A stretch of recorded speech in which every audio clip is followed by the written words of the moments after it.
pop your pussy like this. Shake your body, don't stop, don't miss. All you ladies pop your pussy like this. Shake your body, don't stop, don't miss. Just do it, do it, do it, do it, do it, do it, do it, do it, do it, do it, do it, do it now.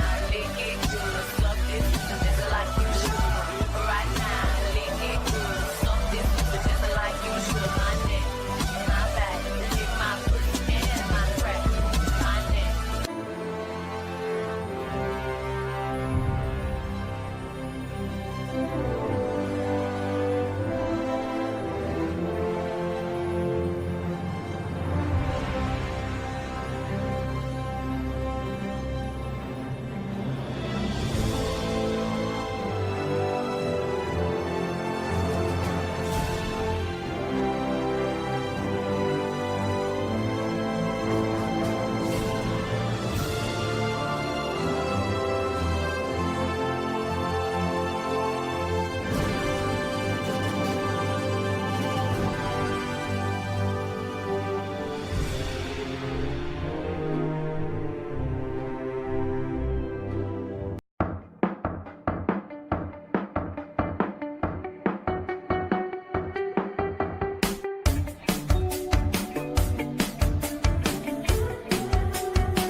Dude, you just touched Christy Boner's hoo-hoo.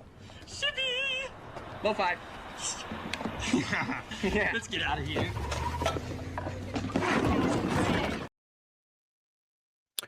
And away we go. Good morning, everyone. What's up? What's up? Let me say hello to everyone. Oh, just so you know, we're taking a little detour today. We're going to start the 1-Kouri Richins trial, even though it's happened already, a couple weeks ago. I'm going to watch this while we plan our afternoon or evening other shows, if we even do them. I'll say there's stuff in the making.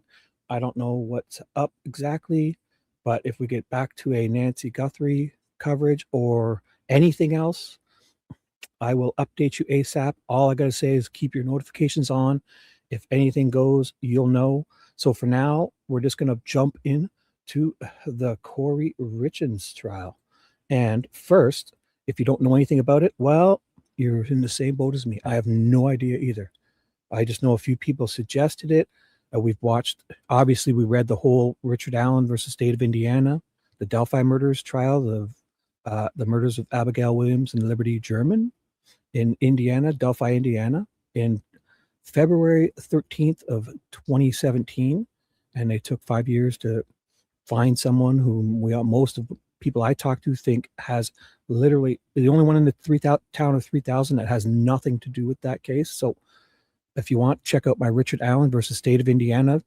And there was no video except for the exhibits of the interviews and stuff like that. And there's some audio of his jail house prison phone calls, but it's too much to get into. If you want, I read every single document for months straight, sometimes 10 hours a day.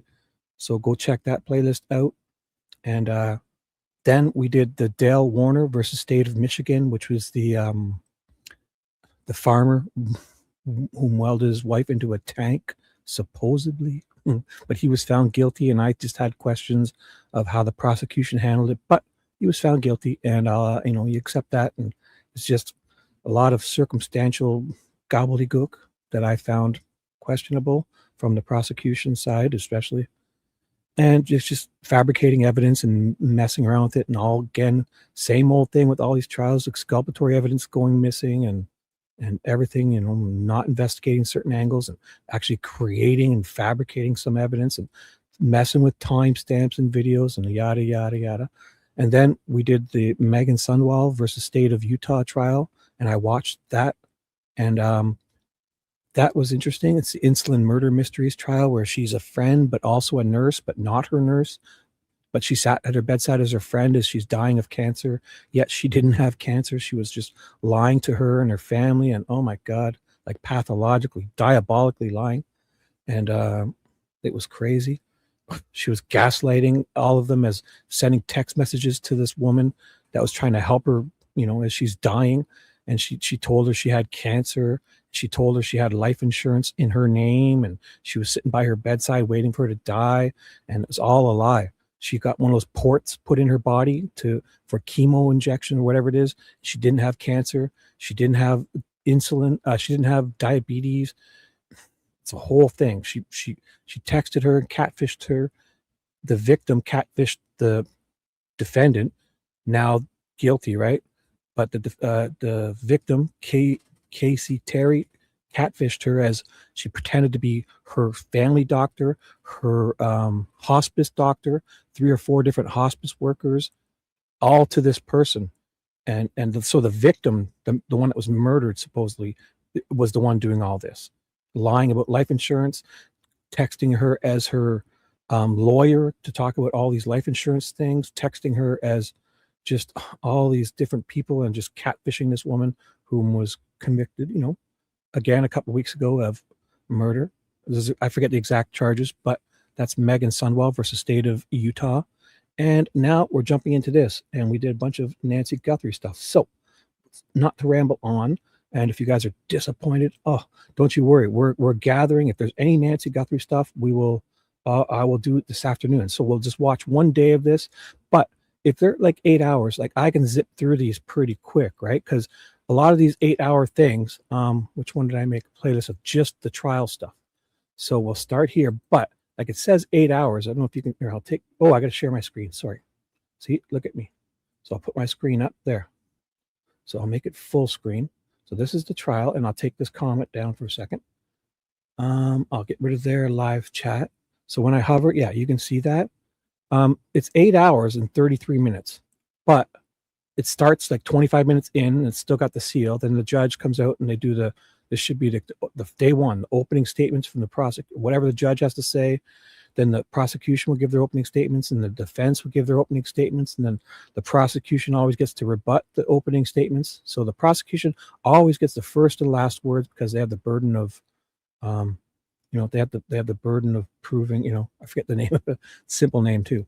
They have the burden to prove, what I'm trying to say. Anyways, so the judge will say something, and I don't know any of their names, but I'm getting it all, and I will highlight on the screen as to what's happening. So I hope you enjoy this with us. And if it's 8 hours, more than likely, like, they take lunch breaks and all that. So I will obviously skip through all that. This isn't live. This is, a pre-recorded from the state of Utah. So we're, no copyright worries here. And if there's ever, like, they take an hour for lunch, I'll skip through it, and anything I'll skip through that's not important. So we'll watch day one of trial. More than likely, it'll be half of this, like 3 or 4 hours worth. And then if nothing else is happening, maybe we'll jump into day 2 on the same live, or I will end it and start a fresh one, and we'll go to if there's any Nancy Guthrie or, investigation stuff or anything else that I can't, or I didn't even know about, if something pops up. So we'll go to that. All right. Then I have another live stream private ready to do if anything else happens. So as for now, I got the volume on. We're going to play this, but we're ready to start. This will be the 1-Kouri Richins versus State of Utah, which I know hardly anything about. They call her a child's book author, and she, I guess, poisoned her husband with fentanyl. And man, there was a lot of fraud, and they called it, there was some stuff with grief. I have seen so much. They named it Murder, She Wrote, So here, if I'll take this down, and so I'll show you my thumbnail again. Actually, you guys seen it. It's like they call it the Murder, She Wrote trial. So I'll try not to ramble on. We're ready to start. And I'm going to watch day one. And if you guys stick around, I'm sure you'll enjoy it. And if we have any updates, feel free in the chat, obviously, to update anything about, 1 second, anything about other stuff that's happening, or talk about anything you want in chat. We'll be here for hours. And if you want to just mute me and listen to your music and talk with all these great people in chat, your hopes, your dreams, your spring garden planning schedule, your trip to Florida in 1994, anything you want. Just politics is all blah, blah. We're all sick of the politics shit. So just come and talk and chat. If you want to listen to somebody else more or interesting, or about any other topic you want to hear, and mute me and just come and chat here, and it's all good. Whatever's best for you is best for me. All right. And if you do hear any news about any of the other guys that are doing the Nancy Guthrie stuff, or if they're live, I'm not going to put them up like I have been, but I will help you get there and know that they're on, or whatever you guys want. Okay. Or if you want to go and watch them, if they go live, and come on back here and catch this replay, put me in 2 times chipmunk speed to catch up, whatever works best for you. So this is what we're doing here today. I'll stop babbling on. I'll interject, and I'll try to hide it on the screen as little as possible, so I can have a good copy of this on my channel, so we can watch this trial, and then we'll go back through it all and pause and cover and stuff. And all right. So I'll start now, and then I'll do my quick highs to everyone. So good morning, Norma. Ted is in the house. Look at Ted Investigates is here. Jaylene, hello. LOL Bird, good morning. Dee Dee, what's up? Dee Dee's here. Oh, what's going on? Shibby's, yes, we're going to do the 1-Kouri Richins. And if you guys want to stick around, I'll entertain you. And if anything comes in, breaking news about all the other guys, we'll do it in chat. I'll try to type more in chat and not interrupt and babble on as I am right now. So just going to say hi, and we're going to get right into it. Okay. Awesome. So who's all here? Look at you guys. Awesome. Good morning, everyone. Good morning. All right, guys. And Justin Investigates. Good morning, bro. And the Faithful's here. Good morning. Nat, my regular, is here. Alicia, another regular. Oh, Tucci. Oh, you knew. Good morning, or I haven't seen you, or I don't remember. Christine, good morning. Oh my gosh, look at all these people. Carol B, my backup Carol. I'm like kidding, because I have like 3 Carols. I have my OG Carol, Lita Joe. Carol B came in, and I know there's another couple Carols. So Carol B is right up there. What's up? Good morning. Who else do we got? I'm just trying to go to the fresh names. Oh, Lisa. Oh, there's my new regular. Good morning, everyone. Happy Monday. Yes, Lisa, you're excited about the 1-Kouri Richins trial. I know it. I feel it.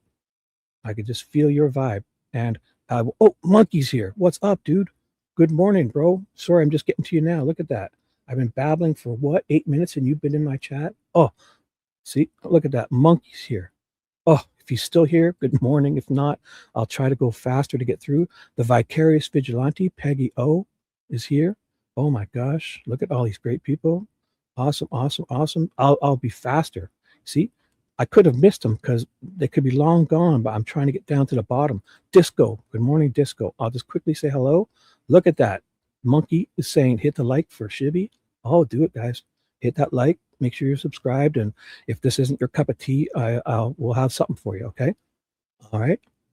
And I'm on, yeah. So let me just double check something quickly.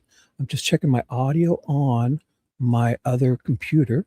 It's a little slow, this laptop I have from 2012, but I use it just to make sure the audio is going. But it takes a second. So I'll go back to that. I'm guessing y'all can hear me good, right? So I can look on my YouTube. Yeah, I muted. Okay, so it sounds great. This microphone is just a $50 microphone from Amazon, but it sounds great.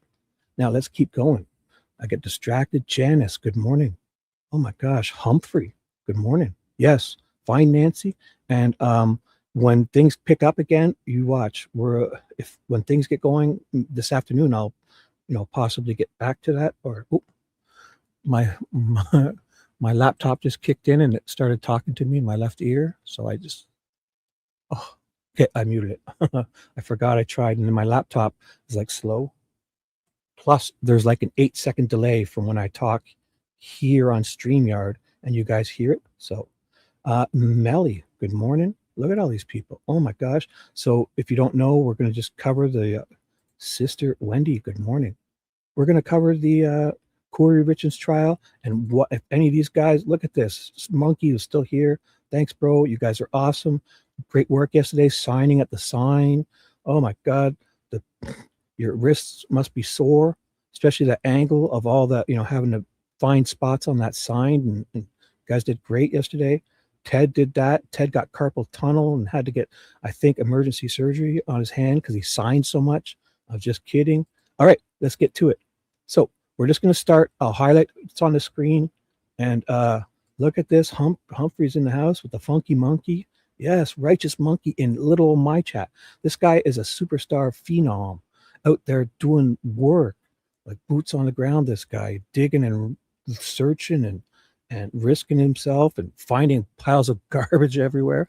Dude, we got to go find those contractors dumping all that garbage. If things slow down with Nancy, if you see any of them, obviously we'll just have to take their plate numbers and report them, because you're finding all those nice areas in Tucson, Arizona, you're finding piles of garbage, and you can just tell those contractors don't want to pay the 30 or 40 bucks to take the garbage to the dump, and they're just dumping it out there in the wilderness and stuff. So it's crazy. So man, that's a whole show in itself. So I'll stop rambling. So I'll try to update on the screen as to what's happening. We're going to just start day one of I have them all ready to go. Day one of 1-Kouri Richins, and I'll try to type in chat more from this point on because I've rambled enough. Critter, good morning. And if I've missed anyone come in, I'm saying good morning. Just know it. I'm a confused old man, and if I miss you coming in, just know I'm saying good morning, okay? So let's just start. And day one, 1-Kouri Richins. This was from February. I have it all written down. So I'll put highlighted comments as soon as I get started. It's playing. Excuse me. It's pretty close. I'll hit 2 times speed until they come out, because when it's this long, it's hard to scrub and get the exact. So 2x speed until they start talking. And then I will hit 1x speed, and I will then find all the highlighted comments to put on the screen for you. All right.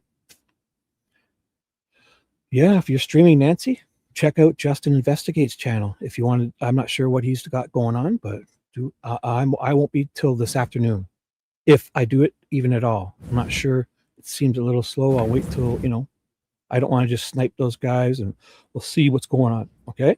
But for now, I'm just going to, if you guys want to, today's a Monday morning, a slow Monday morning, I think.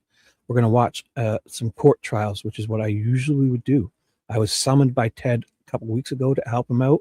And then when he went out and did the boots on the ground stuff, and so we got possibly other things in the go, maybe not. We'll give you notifications when we can. If we commit to saying anything, people will really get upset. And I understand.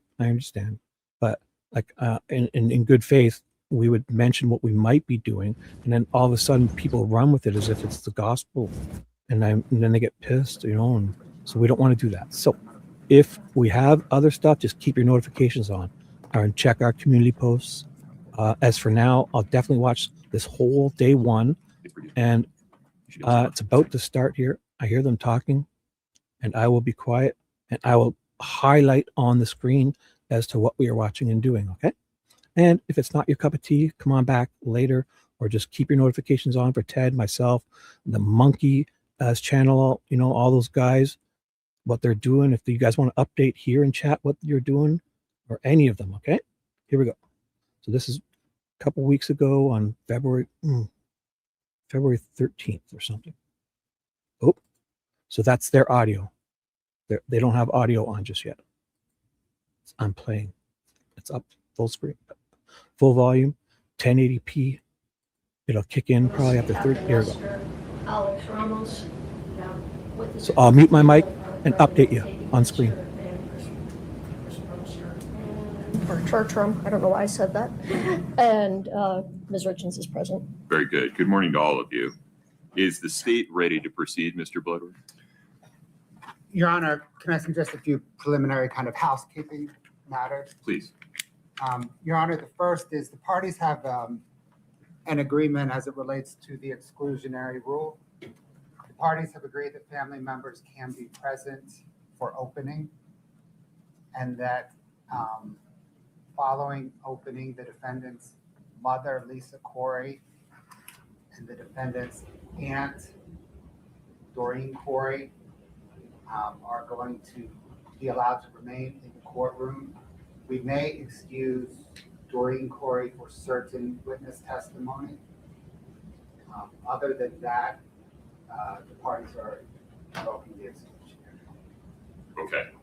And so the inverse, Ms. Nestor, Eric Richens' family stays present for opening. Is that correct? Is that the agreement? Yes, sir.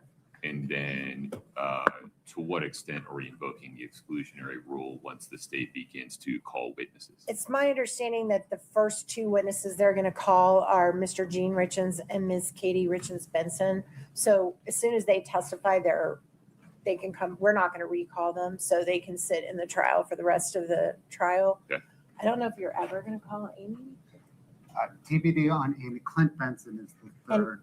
So all three of the family are going to testify first, and then they can remain in the courtroom. We're not going to recall Clint Benson either. Are you So- seeking to exclude Katie and Clint while Gene is testifying? No, Okay. it doesn't matter. All right.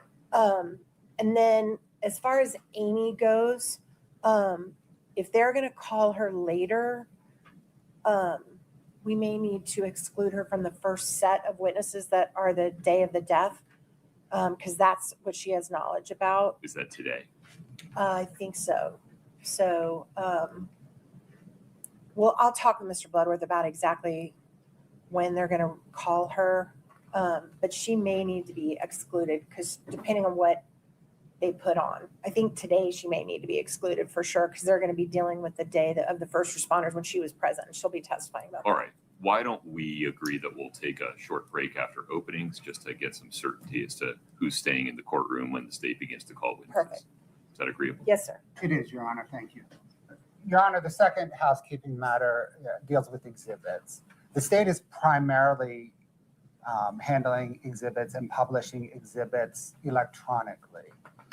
I appreciate that the court will also want paper copies of those exhibits that are in paper form. Is that true, Brittany?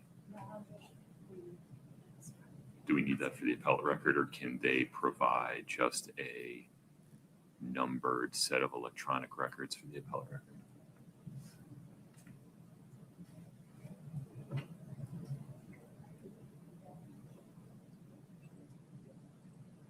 Oh, for deliberation. Okay, understood. Yes, Your Honor. And so what I propose is rather than add up the paper exhibits as we go, perhaps at a lunch break or the end of the day, we can then add up on the exhibits. No problem. Your Honor, the final housekeeping issue relates to slide presentations for openings. The parties exchanged presentations yesterday. I think we each have a very small number of objections to the others. Okay. Your Honor, to begin with the states, there are, I believe it is 2 photographs. Can you bring up those and we'll bring up ours? Katie, pull up slide number 5.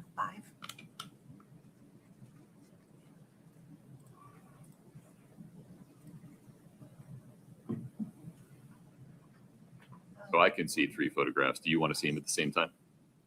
Please. Your Honor, if you could just publish them to council table, please. No problem. One moment. Go ahead. Your Honor, the state is objecting to the 2 photographs at the bottom of Defense Exhibit 338, looks like. Under 401 and beyond that, 403.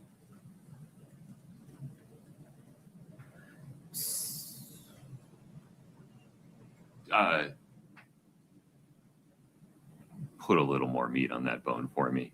These seem to be consistent with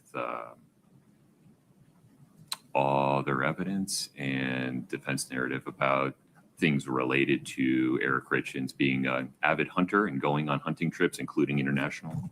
What's the 403 problem?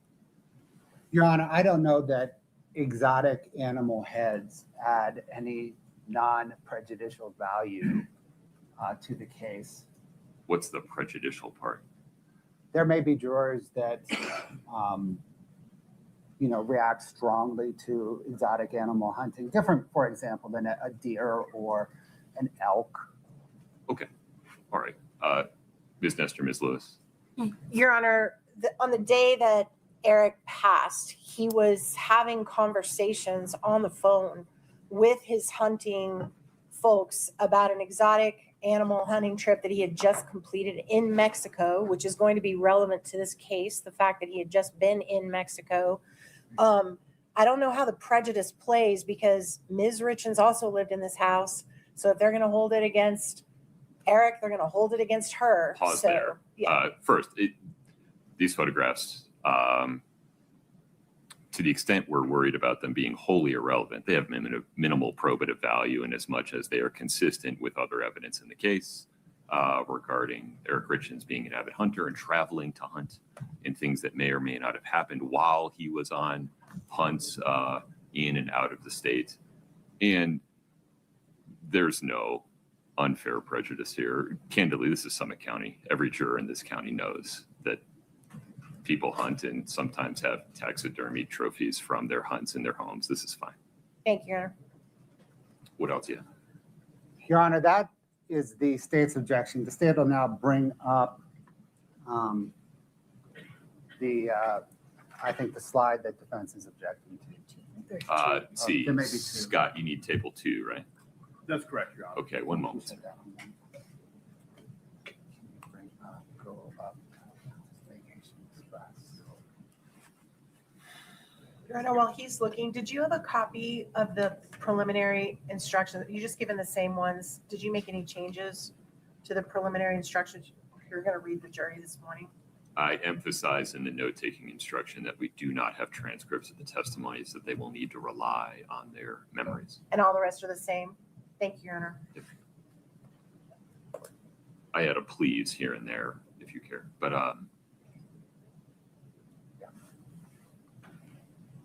It's the one before that also, but we can start with this one. Yeah, start with this one. All right. The other one, the gifts. You mean? go ahead, Ms. Lewis. Your Honor, we object to this slide and actually the next one they're going to pull up, primarily because these are not exhibits that have been pre-admitted. He's putting into the opening statement things that we don't know yet if they're going to come into evidence and how they're going to come into evidence. That's our objection on this one. I guess it's the state's risk to run. Preview for me. Which witnesses are you going to get these in through? Your Honor, this one, and we can shut this one down and bring up the next one.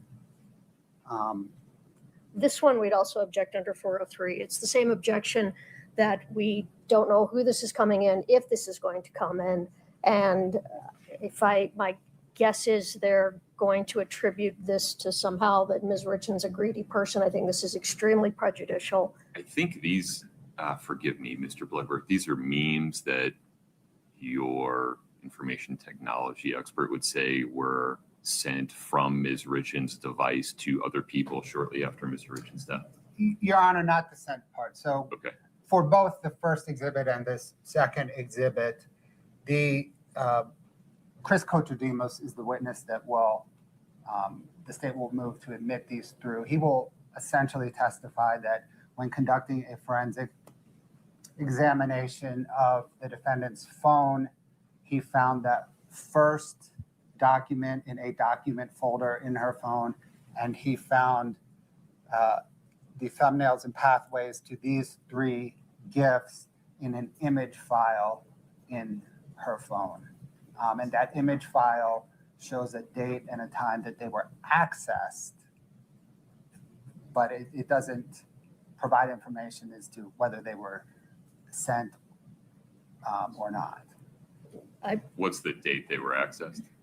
They were accessed at 8:30 a.m. on March the 4th, 2022. And just complete the sentence for me. What had happened on March 3rd? Well, Your Honor, Eric Richens was pronounced dead at 3:58 a.m. on March the 4th. And the very last of medical examiner personnel, sheriff's deputies, crime scene techs exited the house at 8:30 a.m. And Mr. Costradimos will testify that the pathways, internet pathways to these three gifts were accessed on March 4 at 8:30 a.m. So there's how it's coming in. Ms. Lewis, forgive me, you were making a 403 argument. Yes. Go ahead. Well,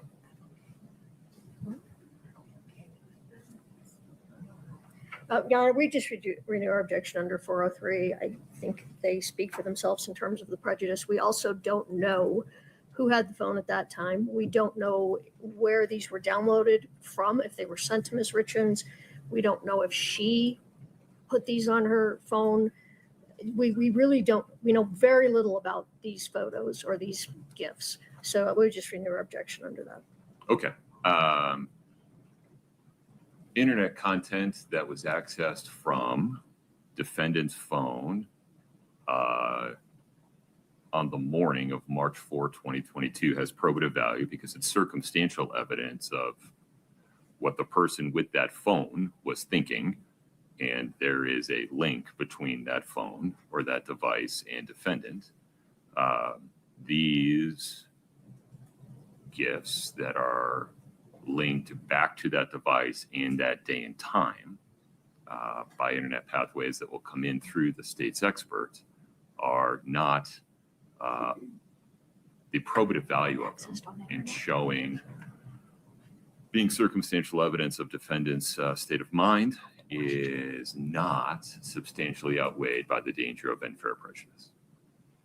Anything further, Ms. Lewis? Not on that. And Okay. Brad, could you just briefly pull up the last one? We just want to renew our objection to the final slide. I'm sorry, which side? The The Vacation Express? No, I Oh, told you we're just sorry, going to renew gotcha. our objection.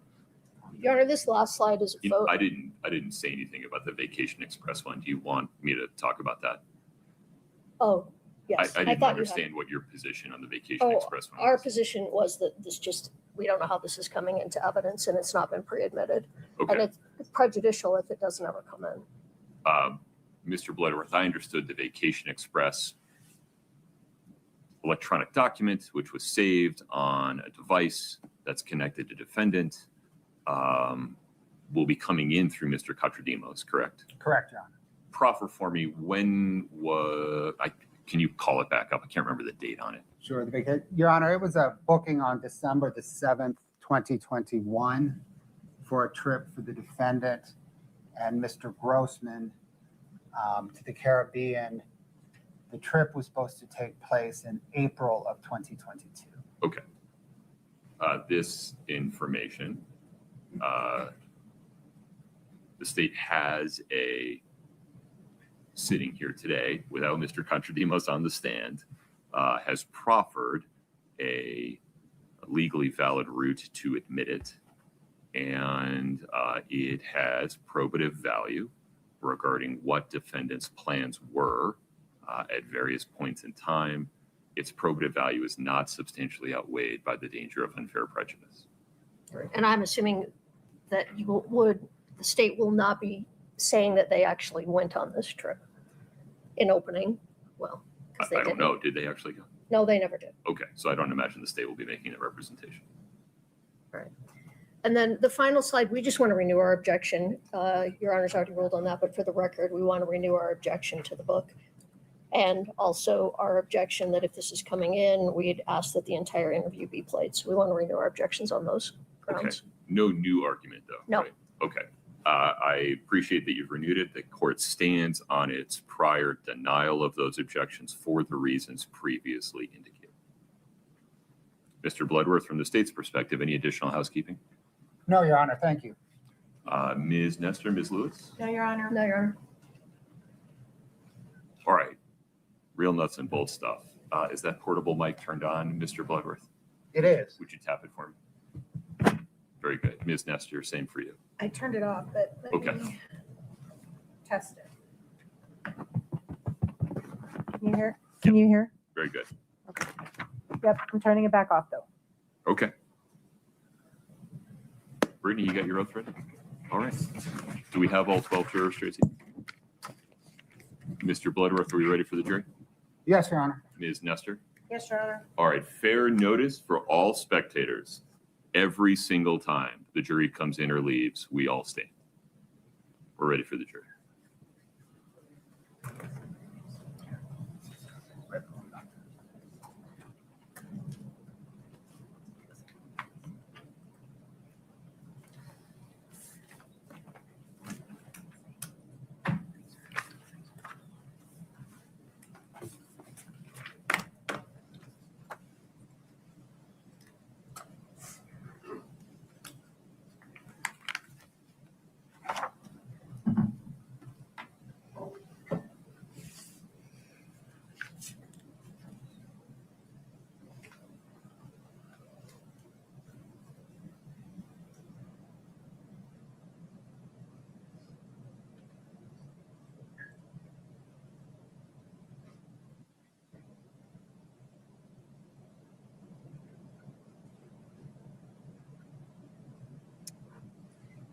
If there's ever long breaks like this, I'll maybe turn to 2x speed. I'll let you know.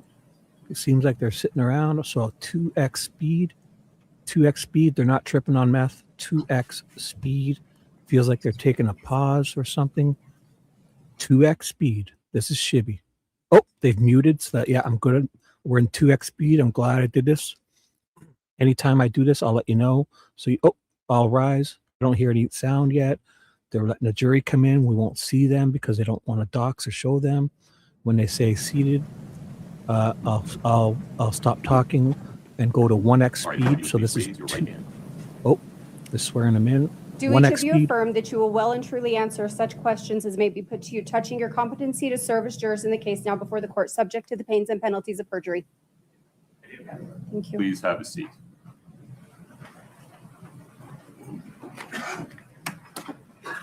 All right, good morning. Thank you for your patience. I assure you that we were working while you were waiting. That will happen from time to time. I appreciate your patience. Members of the jury, you have been selected and sworn as the jury in this case. I'll now give you some instructions explaining how the trial will unfold. I'll give you a larger set of instructions at the end of the trial explaining the law. You are required to consider and follow all of the court's instructions. The defendant is accused of committing one or more crimes. You'll decide if the defendant is guilty or not guilty. Please keep an open mind throughout the trial. At the end of the trial, you will discuss the evidence and reach a verdict. You took an oath to well and truly try the issues pending between the parties and to render a true and just verdict. The oath is your promise to do your duty as a member of the jury. Please be alert, please pay attention, and please follow the court's instructions. The prosecution has filed a document called an information that contains the charges against the defendant. The information is not evidence of anything. It is only a method of accusing a defendant of a crime. I'll now read the information. Count 1, criminal homicide, aggravated murder. Between on or about March 3, 2022 and March 4, 2022 in Summit County, state of Utah, the defendant did intentionally or knowingly cause the death of another individual under any of the following circumstances. The actor committed homicide for pecuniary gain, and or the actor committed homicide by means of the administration of a poison or of any lethal substance, or of any substance administered in a lethal amount, dosage, or quantity. Furthermore, the defendant was a cohabitant with the other individual. Count 2, attempted criminal homicide, aggravated murder.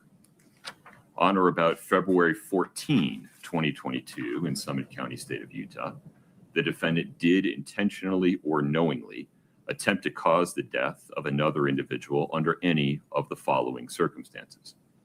The actor attempted to commit homicide for pecuniary gain, and or the actor attempted to commit homicide by means of the administration of a poison or of any lethal substance, or of any substance administered in a lethal amount, dosage, or quantity.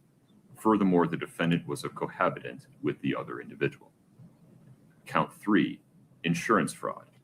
Between on or about January 29, 2022, and on or about August 31 of 2022 in Summit County, state of Utah, the defendant did, with intent to deceive or defraud, intentionally, knowingly, or recklessly devise a scheme or artifice to obtain anything of value by means of false or fraudulent pretenses, representations, promises, or material omissions.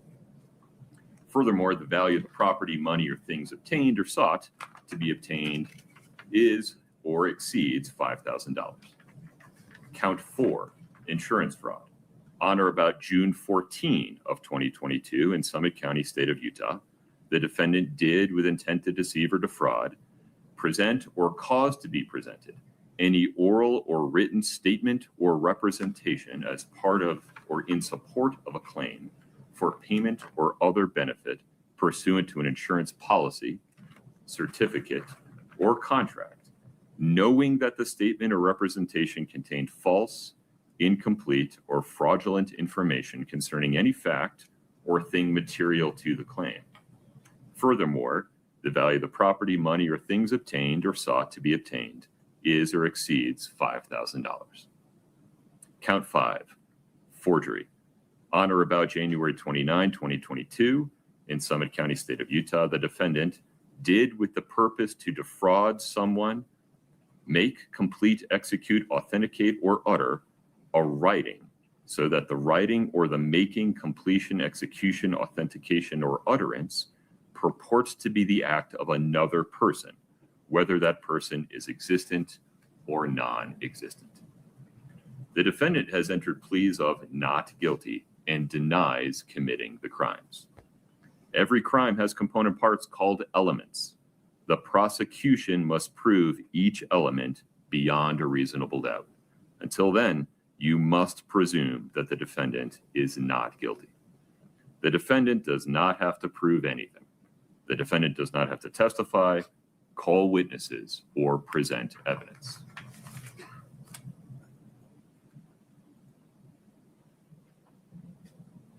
The prosecution has the burden of proving the defendant guilty beyond a reasonable doubt. Some of you may have served as jurors in civil cases where you were told that it is only necessary to prove that a fact is more likely true than not true. In criminal cases, the prosecution's proof must be more powerful than that. It must be beyond a reasonable doubt. Proof beyond a reasonable doubt is proof that leaves you firmly convinced of the defendant's guilt. There are very few things in this world that we know with absolute certainty. And in criminal cases, the law does not require proof that overcomes every possible doubt. If, based on your consideration of the evidence, you are firmly convinced that the defendant is guilty of the crime charged, you must find the defendant guilty. If, on the other hand, you think there is a real possibility that the defendant is not guilty, you must give the defendant the benefit of the doubt and find the defendant not guilty. Remember, the fact that the defendant is charged with a crime is not evidence of guilt. The law presumes that the defendant is not guilty of the crimes charged. This presumption persists unless the prosecution's evidence convinces you beyond a reasonable doubt that the defendant is guilty. Regarding our respective roles, all of us, judge, jury, and lawyers, are officers of the court and have different roles during the trial. As the judge, I'll supervise the trial, decide legal issues, and instruct you on the law. As the jury, you must follow the law as you weigh the evidence and decide the factual issues. Factual issues relate to what did or did not happen in this case. The lawyers will present evidence and try to persuade you to decide the case in one way or the other. Neither the lawyers nor I decide the case. That is your role. Do not be influenced by what you think our opinions might be. Please make your decision based on the law given in my instructions and on the evidence presented in court. As jurors, you'll decide whether the defendant is guilty or not guilty, and you must base your decision based only on the evidence. Evidence usually consists of the testimony and exhibits presented at trial. Testimony is what witnesses say under oath. Exhibits are things like documents, photographs, or other physical objects. The fact that the defendant has been accused of a crime and brought to trial is not evidence. What the lawyers say is not evidence. For example, their opening statements and closing arguments are not evidence. You must keep an open mind throughout the trial. Evidence can only be presented one piece at a time. Do not form or express an opinion about this case while the trial is going on. You must not decide on a verdict until after you have heard all the evidence and have discussed it thoroughly with your fellow jurors in your deliberations. Rules govern what evidence may be presented to you. On the basis of these rules, the lawyers may object to proposed evidence. If they do, I'll rule in one of two ways. If I sustain the objection, the proposed evidence will not be allowed. If I overrule the objection, the proposed evidence will be allowed. Please do not evaluate the evidence on the basis of whether objections are made. Regarding the order of the trial, the prosecution will give its opening statement. An opening statement gives an overview of the case from one point of view and summarizes what that lawyer thinks the evidence will show. Defense counsel may choose to make an opening statement right after the prosecutor, or wait until after all of the prosecution's evidence has been presented, or not make one at all. You will then hear the prosecution's evidence. Evidence is usually presented by calling and questioning witnesses.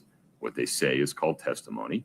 A witness is questioned first by the lawyer who called that witness, and then by the opposing lawyer. Please consider all testimony, whether from direct or cross-examination, regardless of who calls the witness. After the prosecution has presented all of its evidence, the defendant may present evidence, though the defendant has no duty to do so. If the defendant does present evidence, the prosecution may then present additional evidence.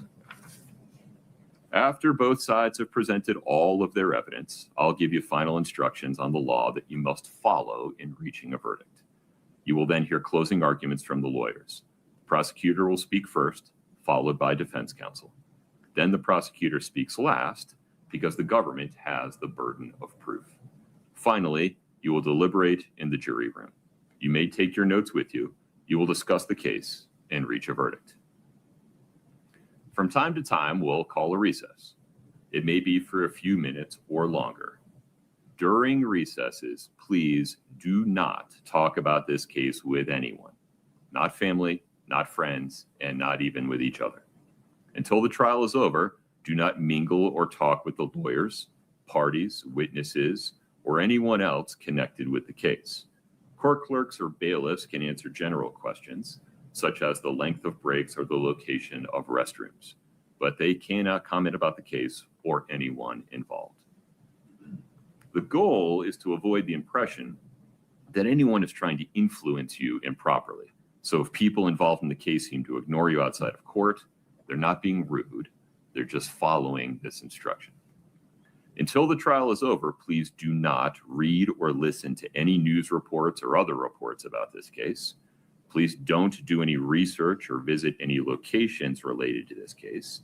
And if you observe anything that seems to violate this instruction, please report it immediately to a clerk or bailiff. In the past, jurors have caused serious problems during trials by using electronic devices, such as their phones or their tablets or their computers, to research issues or share information about a case. You may be tempted to use your devices to investigate the case or to share your thoughts about the trial with others. Please don't do that. While you are serving as a juror, you must not use electronic devices for any of these purposes, just as you must not read or listen to any sources outside the courtroom about the case or talk to others about it. You'd violate your oath as a juror if you conduct your own investigation or if you communicate about this trial with others, and you can face personal consequences if you do. So please don't Google the parties, the witnesses, issues, or counsel. Please don't post any updates about the trial on social media. Please don't perform any internet searches at all about anything related to this case. Even using something as seemingly innocent as Google Maps to look up a location, or an online dictionary to look up a term or word that you hear in the courtroom, can result in a mistrial. Please understand that the rules of evidence and procedure have developed over hundreds of years in order to ensure the fair resolution of disputes. The fairness of the entire system depends on you reaching your decisions based only on evidence presented to you in the courtroom and not on other sources of information. Post-trial investigations do occur, and if improper activities are discovered at any time, they'll be brought to the court's attention, and the entire case may have to be retried. So please be careful.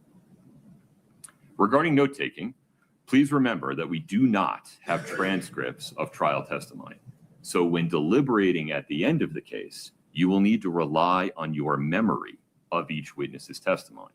So please feel free to take notes during the trial to help you remember the evidence, but please don't let your note-taking distract you. Your notes are not evidence in and of themselves, and they may be incomplete. All right, we'll now proceed with opening statements. Mr. Bloodworth, let me make sure you have what you need here. Okay.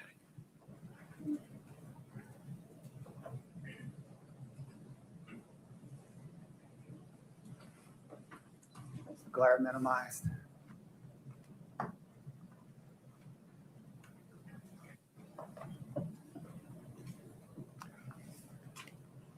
It is the evening of March the 3rd, 2022.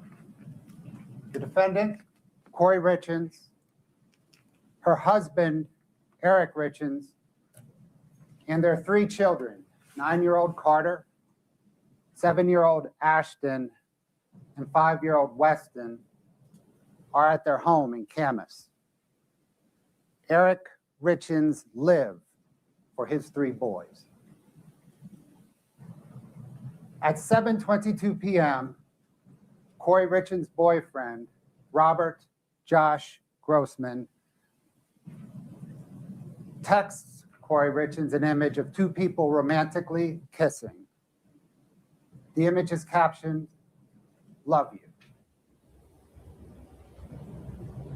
At 8:36, 1-Kouri Richins replies, "Love you." The boys go to bed. 1-Kouri Richins makes Eric a drink and takes it to him in their bedroom. He drinks on the bed. She departs the bedroom. 1-Kouri Richins returns to the bedroom at about 3:00 a.m. She feels that Eric is cold. She nudges him. He does not respond. She sees that he is stiff and pale. His mouth is wide open. At 3:06 a.m., 1-Kouri Richins unlocks her cell phone. She travels 243 feet beginning at 3:08 a.m. She unlocks her cell phone again at 3:10, 3:15, and twice at 3:19. At 3:21, 1-Kouri Richins unlocks her cell phone and calls 911. Paramedics respond, but they are unable to revive Eric. He has no pulse, he is cold. They pronounce him dead at 3:58 a.m. on March the 4th, but they think he has been dead a while. My name again is Brad Bloodworth. I am one of Summit County's criminal prosecutors who, along with Lindsay Shervanack and Fred Burmester, will present to you the state of Utah's aggravated murder case against 1-Kouri Darden Richins for causing the poisoning death of her husband and the father of her 3 children, Eric Richins. The state will also prove to you that 2 weeks before murdering Eric Richens, 1-Kouri Richins attempted to murder him. And 2 weeks before that, by fraud and forgery, she took out an insurance policy on his life. Objection, can we approach?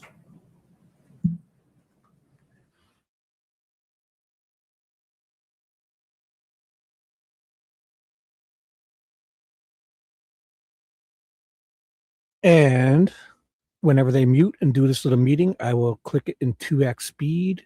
All right. When they're done, because they mute it. So this is a shibby. V is in the house. Oh, my conscience is V. 2x speed. Here they go. Just getting us through. 2x. Attempting to murder he's Eric back. Richens, 1-Kouri Richins took out an insurance policy by fraud and forgery on Eric's life. And 2 weeks after Eric died, she submitted a fraudulent claim on yet another insurance policy. In this opening statement, I will summarize for you some of the evidence that the state will present over the next few days, perhaps weeks, so that you have a framework to assemble and analyze all of the evidence. The evidence will prove that 1-Kouri Richins murdered Eric for his money and to get a fresh start at life. More than anything, she wanted his money to perpetuate her facade of privilege, affluence, and success. 1-Kouri Richins owned a house flipping business. She would purchase, rehab, and resell homes. She presented herself to friends and business associates as remarkably successful. The evidence will prove that on the day that Eric died, 1-Kouri Richins owed over $4.5 million to over 20 different lenders. And she did not have the ability to service that debt because her bank accounts were exhausted and her credit was exhausted. She had been taking out new loans to include payday loans to service existing loans, but her new credit was drying up. In the 5 months leading to Eric Richens' death, 1-Kouri Richins overdrafted over 200 transactions, totaling over $300,000.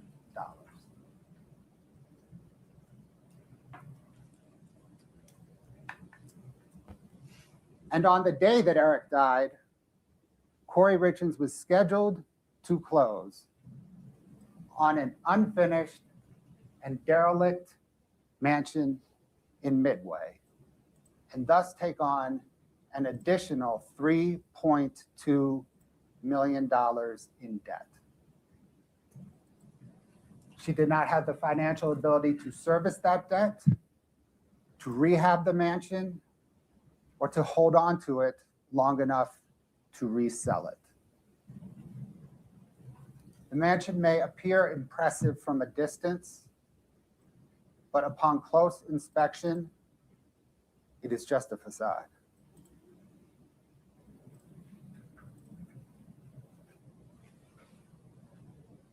On the other hand, on the day that Eric died, his estate was worth over $4 million. And the evidence will prove that 1-Kouri Richins believed she would inherit it all.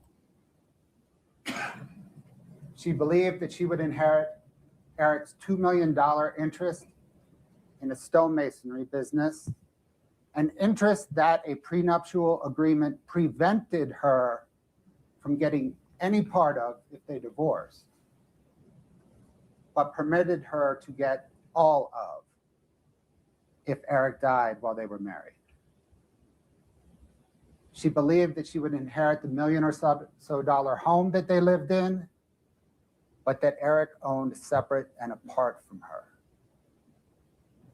And she believed that she would benefit from nearly $2 million in insurance on Eric's life, to include the $100,000 policy that she took out a few weeks before he died.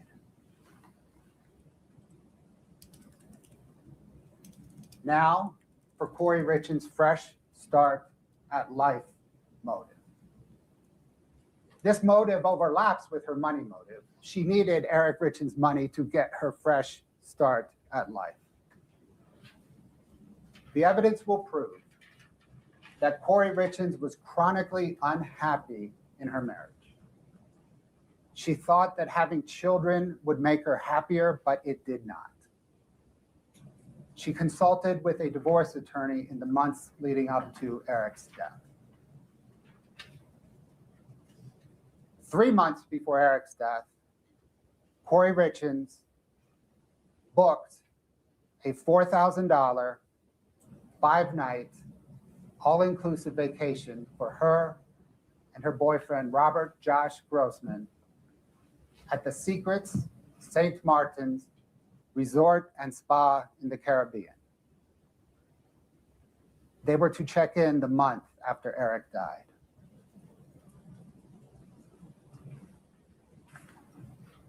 Three weeks before Eric's death,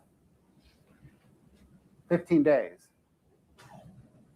before Eric's death, 1 day before the charge attempted murder, 1-Kouri Richins text messaged Josh Grossman, "If I was divorced right now and asked you to marry me tomorrow, you would?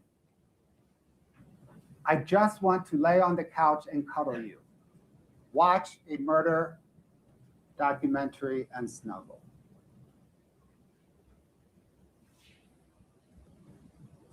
Five days after the charged attempted murder and 11 days before the charged murder, 1-Kouri Richins text messaged Josh Grossman, "Babe, I miss you. I want you today, every day. Not just sexually, but physically, mentally, every day when I wake up. I do want a future together. I do want you. Figure life out together. If he could just go away. And you could just be here. Life would be so perfect. I love you. I don't know what my deal is today. I'm sorry." 9 days after the charged attempted murder, 1 week before the charged murder, 1-Kouri Richins text messaged her boyfriend, "I have a crazy dream. You quit your job. I divorce and come up with millions and millions. We buy Midway and live in the guest house and rent out the huge house as a big event center. $15,000 a day like they charge down the road, maybe $12,000 to stay competitive. And we will just run the event center as our daily job and hang out every day, raise some kids, have a little farm. Deal?"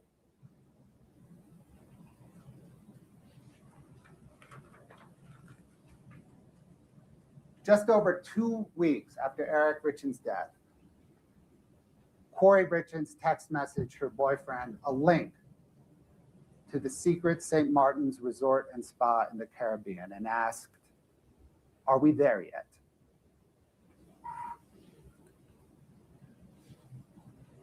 One month and 5 days after Eric Richins' death, 1-Kouri Richins texted, "I think I want you to be my husband one day."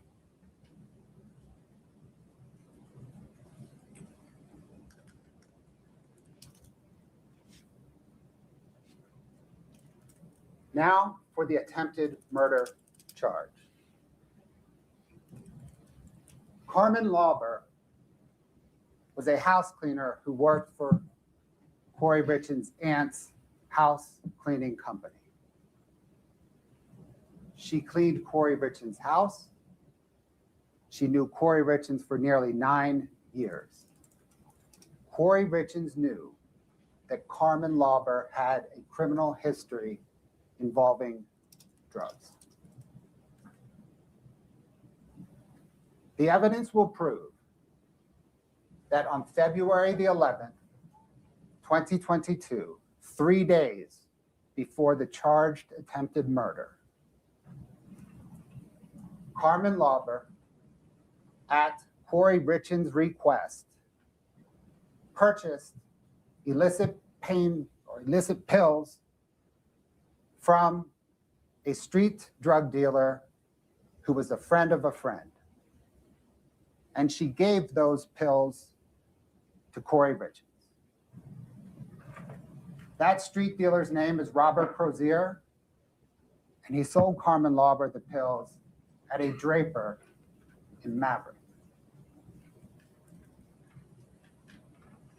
3 days later, on Valentine's Day, Kouri Richins purchased a sandwich from the Mirror Lake Diner and left it for Eric Richens. She then departed Camas and met up with Josh Grossman an hour away. At 11:33 that morning, Eric texted Kouri Richins, "I'm gonna lay down for a bit. If I don't start getting better, I'm gonna head to the hospital soon."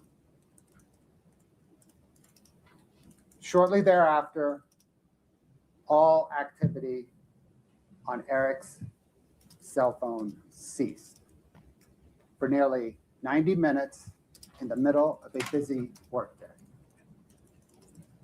Once activity resumed, Eric Richins called his two best friends. They sounded to him scared, somber, confused, bewildered. A few days after that, Kouri Richins asked Carmen Lauber if she could get something stronger. The evidence will prove that on February the 26th, 5 or 6 days before Eric's death, Carmen Lauber, again at Kouri Richins' request, purchased pills from the same street dealer at the same Maverick in Draper. And she left those pills at a home that Kouri Richins was just finishing up a rehab on. The evidence will prove that those illicit pills contained fentanyl.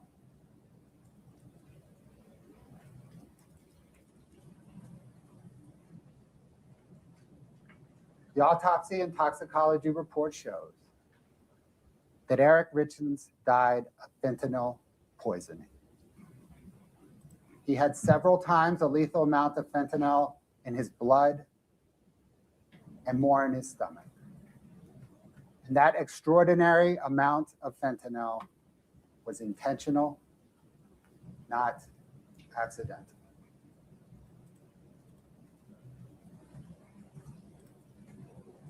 The evidence will prove that time and again, Kouri Richins tried to cover up her attempted murder and ultimate murder of Eric Richens.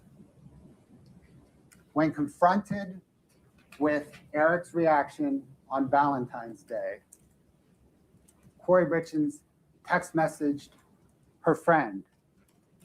It was Valentine's Day, and Eric and I were both working from home that day, and I ordered lunch from Mirror Lake. He never broke out in hives or used an EpiPen. I was fucking with him. Bailey was there too. He said the sandwich hurt his stomach, so he was going to nap. No hives, no EpiPen. Kouri Richins was an hour away from Eric Richins with her boyfriend.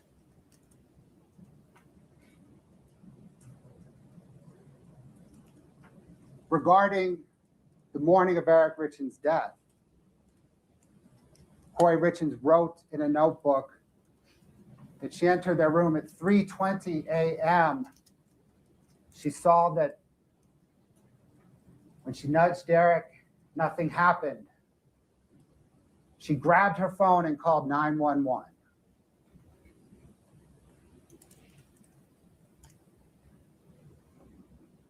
She first grabbed her phone at least 3:06 a.m. and delayed calling 911 at least 15 minutes.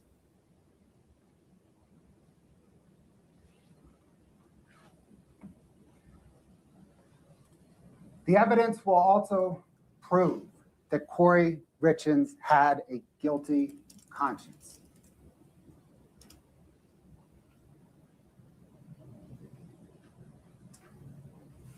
The morning that Eric died, his family came over. 1-Kouri Richins could not face her children or Eric's dad, Eric Richins. She didn't speak to him. A few days after Eric's death, 1-Kouri Richins and her boyfriend, Josh, they drove into the Uintas and talked about Eric's death for the first time. 1-Kouri Richins asked Josh, while serving in Iraq, did you ever kill anyone? When he responded, she asked, how did that make you feel?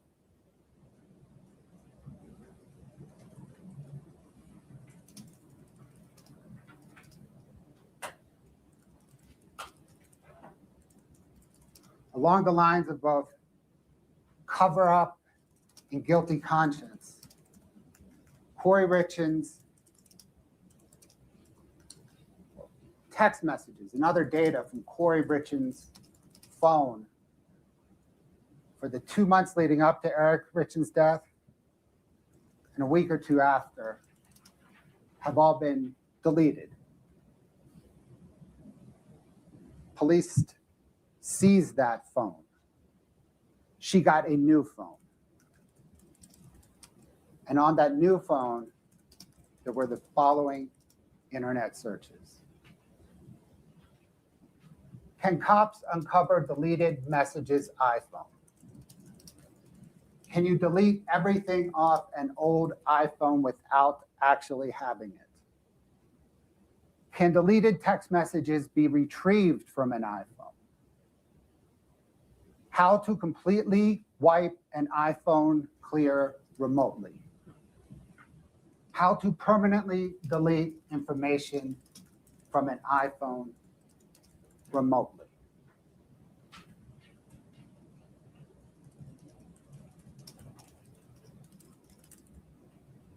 On April the 13th, 2022, about 5 weeks after Eric Richins' death,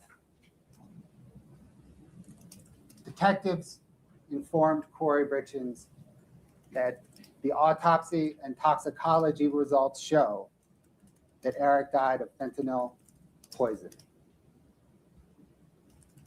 Thereafter, searches on her phone include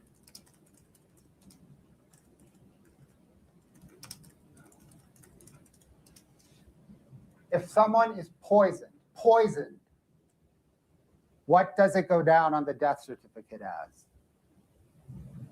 Can cops force you to do a lie detector test?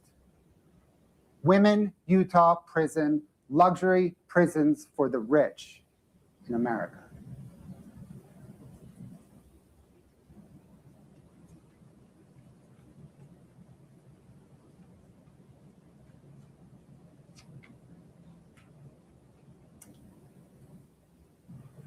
Almost a year after Eric Richins' death, when 1-Kouri Richins knew the police were investigating her for his death, 1-Kouri Richins published a children's book on how to deal with the loss of a parent.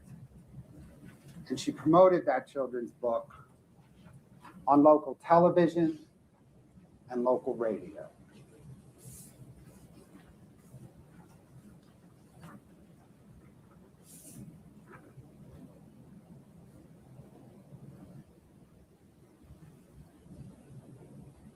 The state will present to you this evidence and more through a series of fact witnesses, expert witnesses, documents, and 1-Kouri Richins' own words.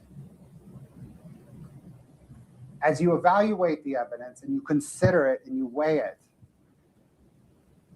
let me offer 4 recommendations.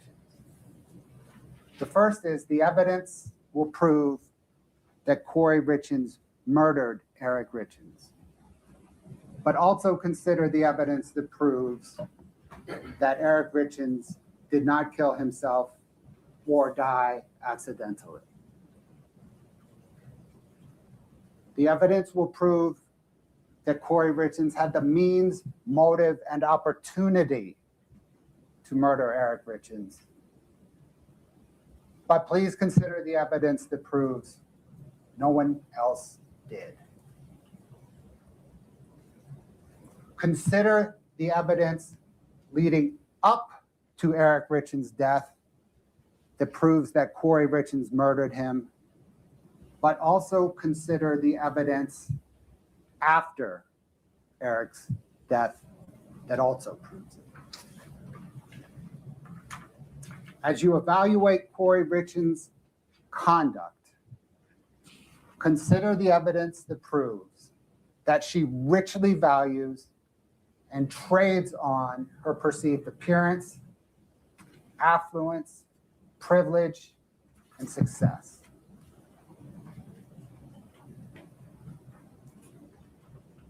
Let me please highlight 2 of the judge's instructions that he just provided.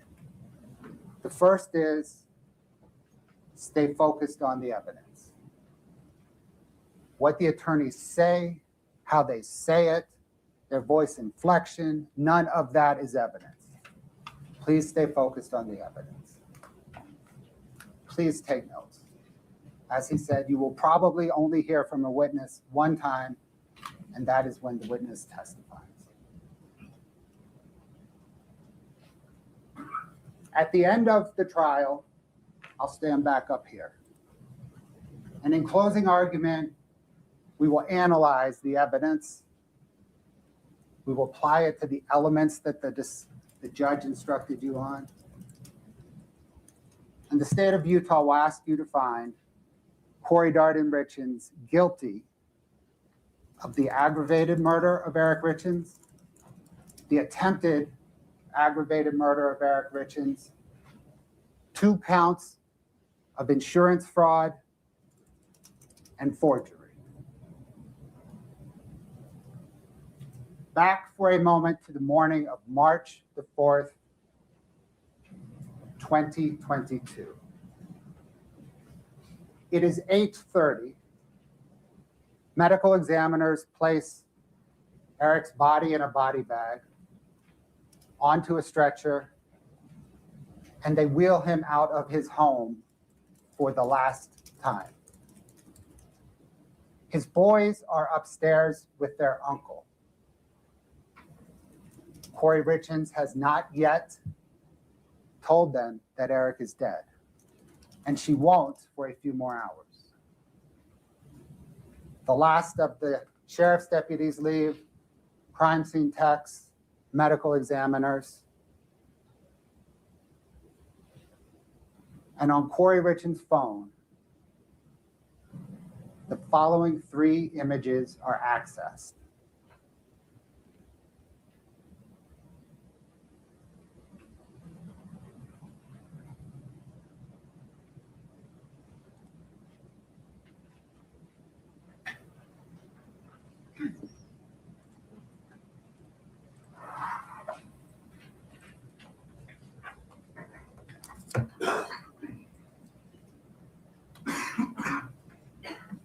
Is your mic on, Ms. Nestor?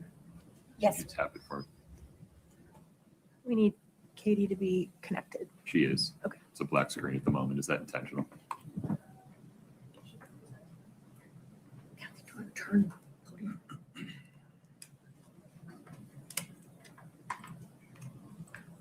Katie, you ready to go?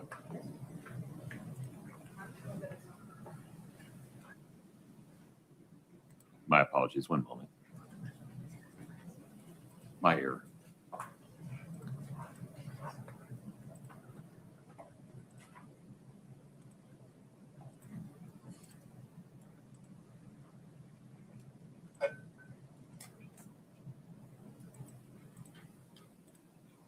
What's the address of the emergency?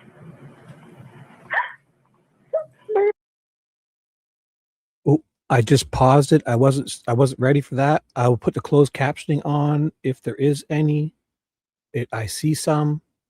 I got closed captioning on. I'll change the settings after. I don't know why they're hard to see.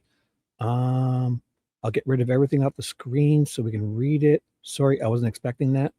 I'll do better. And they're about to play a 911 call. So I'll go back just a bit so I can mess around here. Let me fix these closed captioning settings. I'm so sorry because it seems like it's hard to see. So closed captioning is there's more settings for that, right? Oh, options here. So proportions, whatever, font, color, background, black, opacity. That's what I don't want. I don't want there that much opacity. That's the case. The view color is black. So font opacity, none.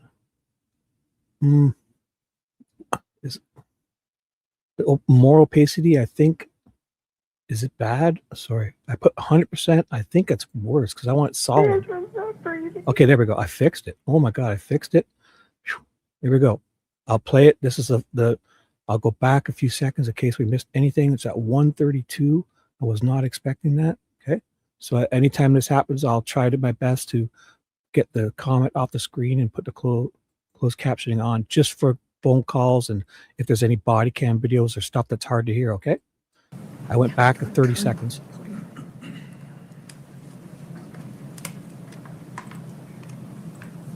Katie, you ready to go?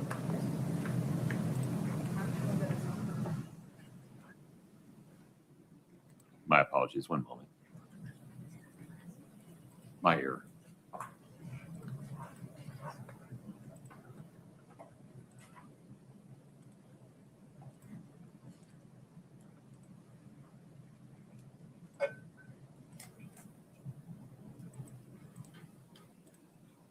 What's the address of the emergency?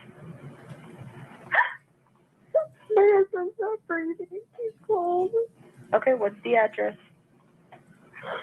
282 Willow Court. 282 Willow Court? Uh-huh. Okay, what's a good phone number in case we get disconnected? 435 671 4987. Okay, it's going to be in Francis. Okay, tell me exactly what happened. I don't know. I just came in. I was sleeping with my kids. Okay, I can't understand you. I need you to take a deep breath. What's going on? I don't know. I was sleeping in with my kids. I just came in our bed, and I turned over, and he's just cold. He's just cold. Who's cold? My husband. I turned the light off. And he's not breathing? He's not breathing? No. I need you to confirm it for me. Is he not breathing? No. Okay, can you do CPR? No, I don't know how.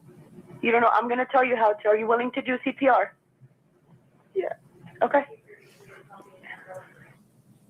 Those were the sounds of a wife becoming a widow. 6.5 hours before that terrible phone call, Eric and 1-Kouri Richins were in that same bedroom, and they were celebrating. They were celebrating because 1-Kouri was about to close on the biggest real estate deal that her company had ever done. She was about to close on something called the Midway Mansion. Slide 2, please. A sprawling multi-million-dollar home in Midway that had been abandoned before construction was completed.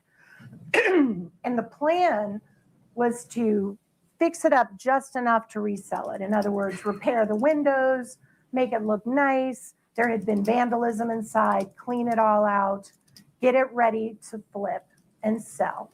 And the concept is to sell it for millions more than the bargain basement price they got, because it was just a dilapidated, falling apart, abandoned property.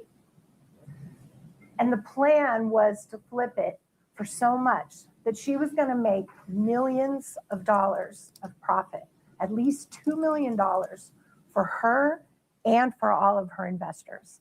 And Eric was a part of this. Eric had been out at the property that very day, the day that he died, spreading gravel to make it look nice for open houses, and so that it'd be ready as soon as they closed.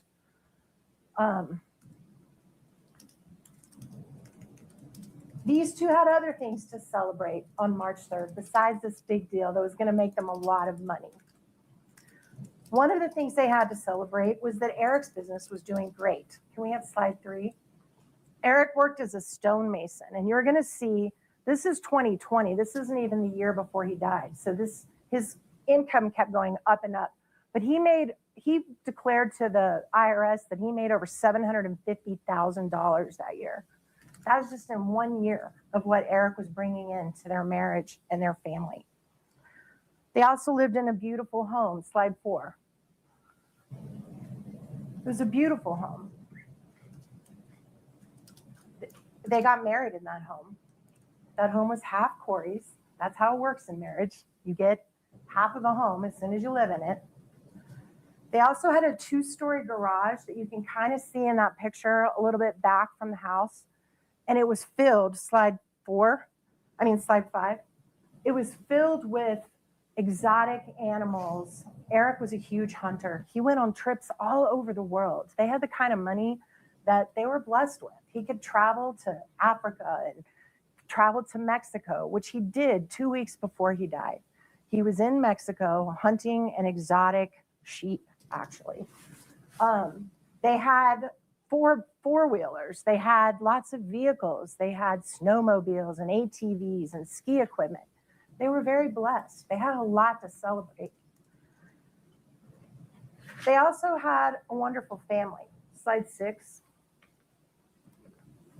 The one thing that I don't think anybody in this courtroom is ever going to challenge, us included, is that Eric and Kouri adored their boys. They were their world. They were in that place that those of us who've had kids have all been in, where you spend your days driving them around to soccer and all their activities, and they're just the center of your world. And that's how both of these parents felt about their kids. They loved them a lot. And what's more important is that the boys adored their father, adored him. And Kouri knew that about her sons and about her family. Their marriage had survived through some rough times, and you're going to hear about that. Like any marriage, it wasn't a perfect marriage. They'd gone through a really bad year where they both contemplated divorce, and they did what a lot of couples do. They went to marriage counseling, they worked it out, and they decided to stick it out, and they did. You're going to hear testimony from one of Eric's closest friends that in the few weeks before Eric died, he and Kouri were the happiest together that he'd ever seen them. And you're going to hear that from one of Eric's closest friends. Now, on March 3rd, Eric started sending excited texts before their celebration to Kouri, saying, hey, let's get together. Let's have some celebratory shots. Slide 7, please. Oh, I'm sorry, you guys aren't going to be able to read that. It's really small. But it basically says, thank you. You want to grab lunch today with a celebratory shot?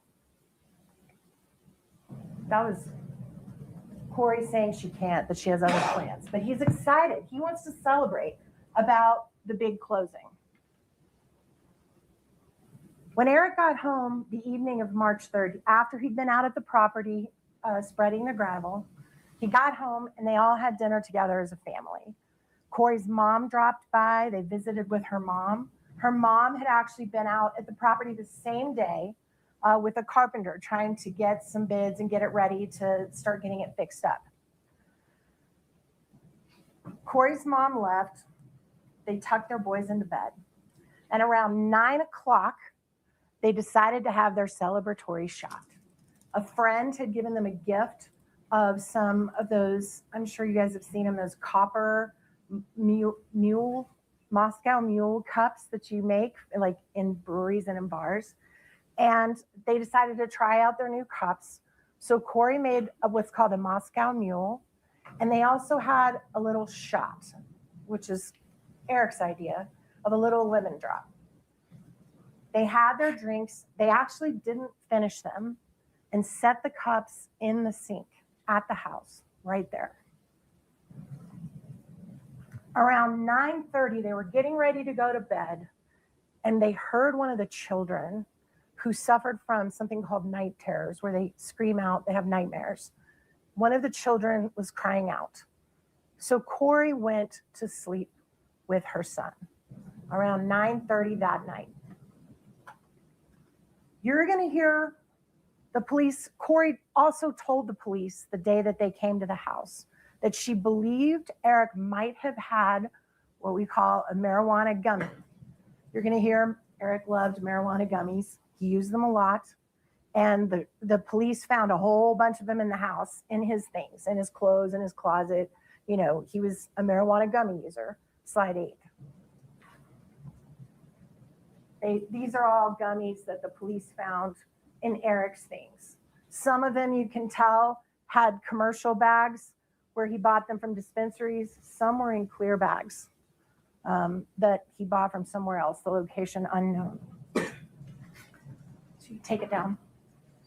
So as they're getting ready to go to bed, you're going to hear that after Kouri left the room, Eric was on his phone and he was talking to a friend named Scott Wagner. And you're going to hear that Scott Wagner talked to him at 10 o'clock that night. That when Scott Wagner talked to him, he did not sound drunk. He did not sound high. He did not sound like he was on fentanyl or anything else. That there was no sound of the wife or children in the background, that he was alert, that he was having a totally normal conversation with Scott. And this was at 10 p.m.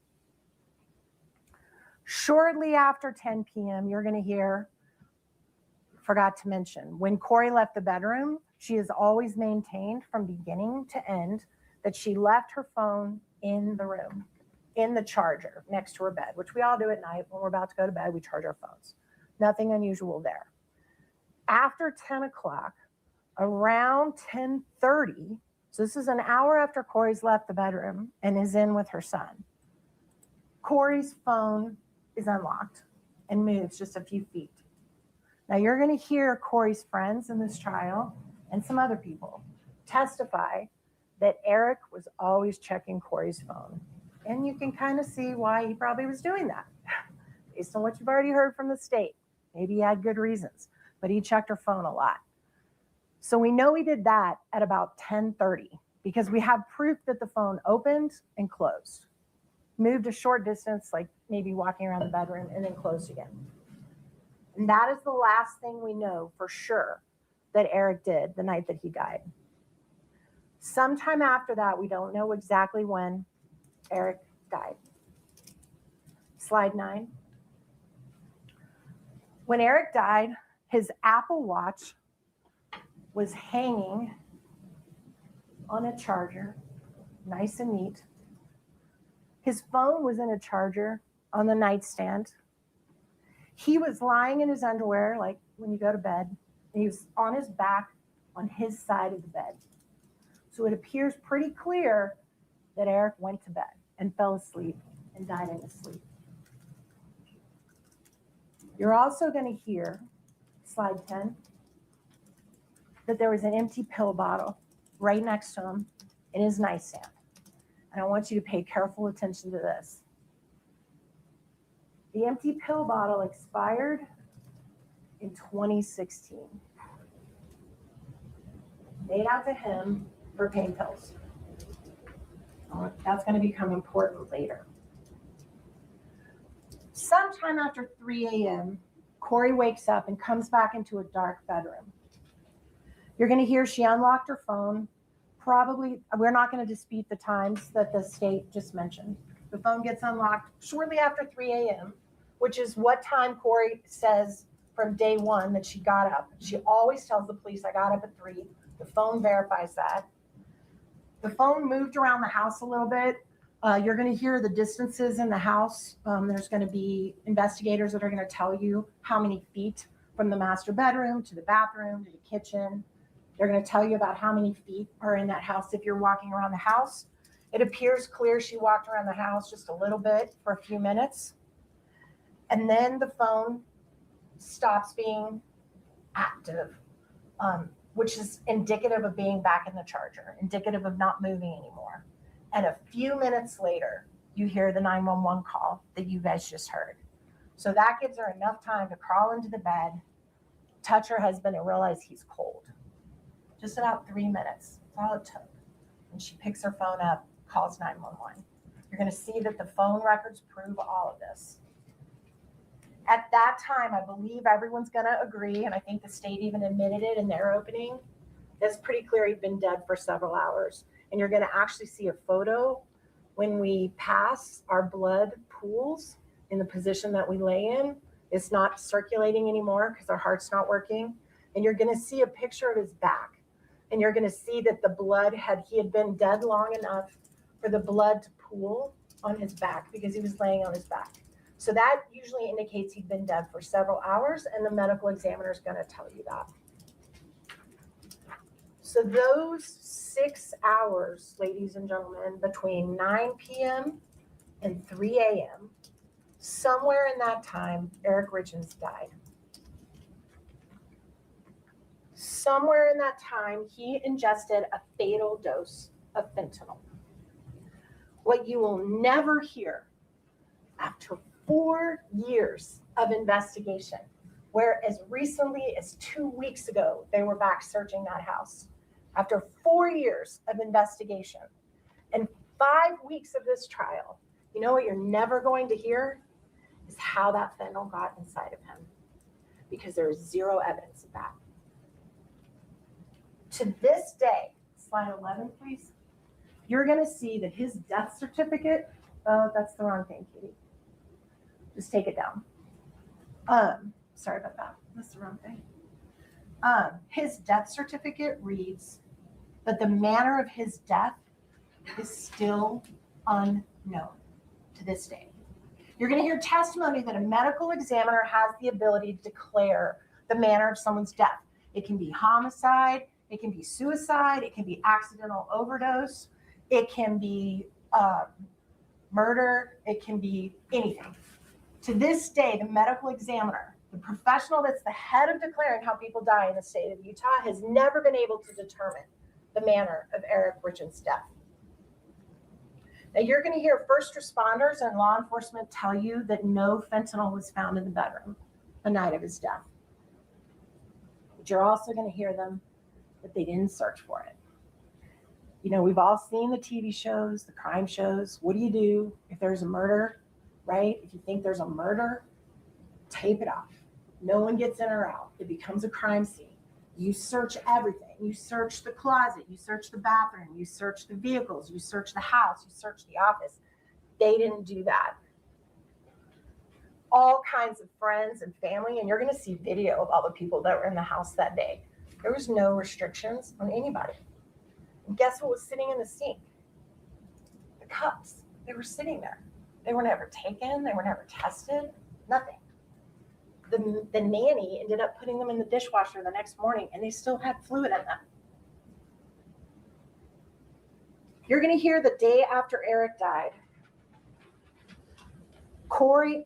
not day after, day of, they started interviewing Kouri over and over and over again about what happened that night.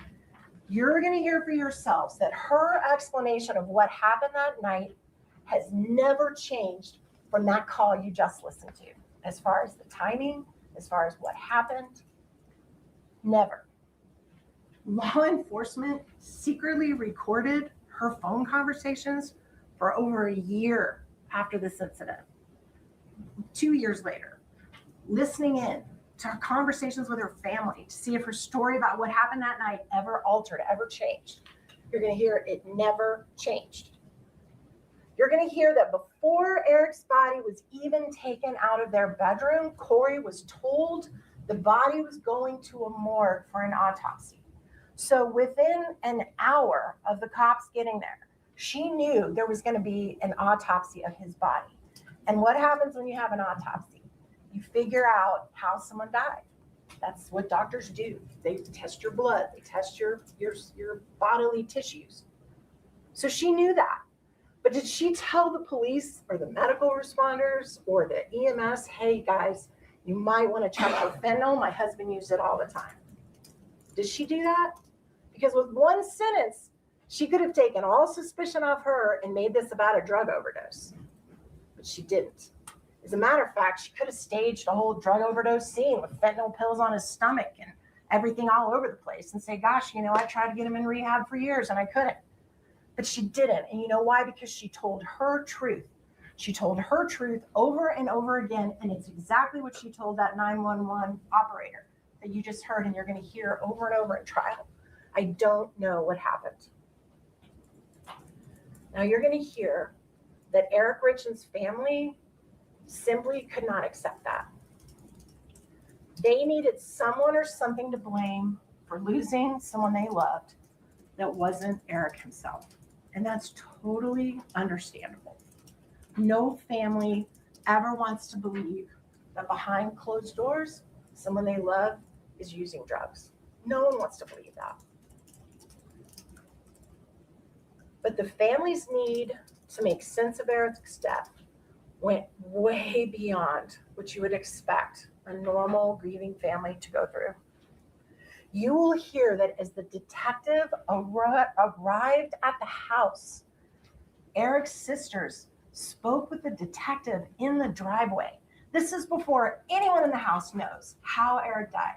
If he had a heart attack, if he had an aneurysm, a lot of people were talking about aneurysms at the scene, and you're going to hear that. Nobody knew yet how he died. The sisters were telling the police, Kouri probably did this. Kouri probably did this. Day one. His sister Katie tells the police, and you're going to hear her testify about this, that Kouri had recently found out that Eric had put all their assets in a trust and that Katie was in charge of the trust. She's going to say, I'm in charge, and that Kouri didn't like that. She told that to the police at the scene. So Kouri already knew before Eric ever died that his assets were protected in a trust and didn't automatically come to her if he died, that there were legal things you had to go through. You're going to hear that it didn't stop there. The Richens family hired a private investigator, and you're going to see how much they paid that private investigator. And it's almost $100,000. And they paid that investigator to spend every waking minute digging up as much dirt as he possibly could on Kouri Richens to try to implicate her in Eric's death.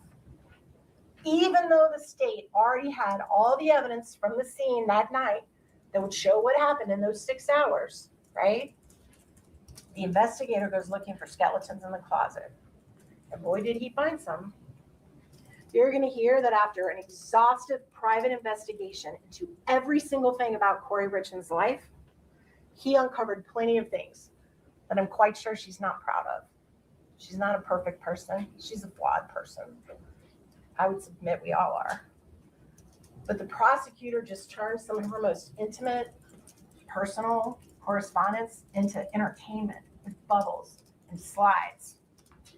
And they're going to continue to assassinate her character throughout this trial, so get ready.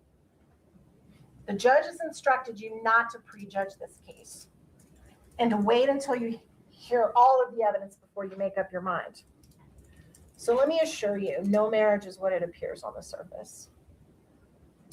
What happens when we close our bedroom door is very private and is not always known by family or friends. And I think you're going to learn a lot about Kouri and Eric's relationship in this trial. And I would ask you to wait before you go rush to judgment like they have about her sexual morality, her personal decisions, about her marriage, and about her family.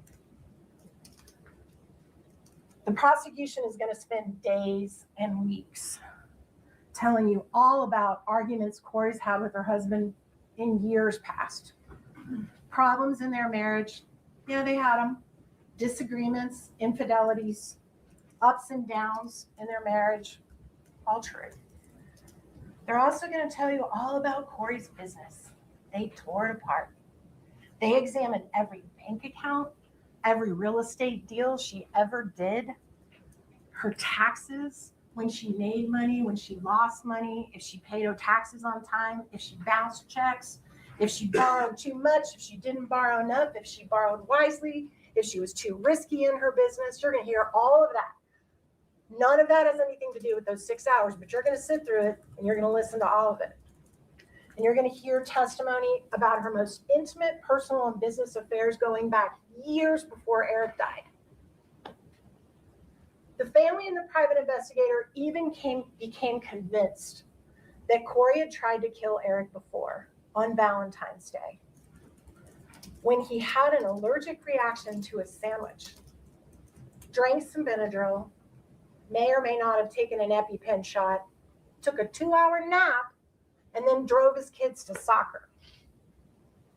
That's the evidence you're going to hear about Valentine's Day. You're going to hear that he had discussed with Kouri that he was going to drive the kids to soccer. So they're asking you to believe that she secretly put narcotics in her husband's food right before he's going to drive the 3 things that matter the most to her in the world to soccer. You're going to hear that that this incident wasn't even a blip to Eric. He had a professional allergy doctor that he saw very shortly after this incident. He never even brought this up. Never even talked about it with his doctor. You're going to hear that he laughed about it with one of Kouri's friends who visited shortly after. He thought it was funny. Interestingly, you're also going to hear that people who use oxycodone or hydrocodone, like that bottle said, also tend to have allergic reactions. They can have very similar symptoms if you use pain pills to the symptoms described of what Eric experienced on Valentine's Day. Here's what you're not going to see in this trial. You're not going to see one single bit of evidence showing what was in that sandwich, if he went to a doctor, if he did any tests run, because he didn't. No evidence at all. Now, the family's investigator regularly updated law enforcement on his investigation. He sent them everything he found. He sent them witnesses to interview. He sent them interviews he did of the witnesses first. You're going to hear this very same private investigator took Eric's computer before the police got it and had it for a long time in his possession, looking through all of Eric's computer. You're also going to hear Eric's family went and hired experts. They hired experts in toxicology, in finances, in handwriting analysis, paid them all a bunch of money. And now those same people that the family hired are going to appear here as witnesses for the state to testify against Kouri.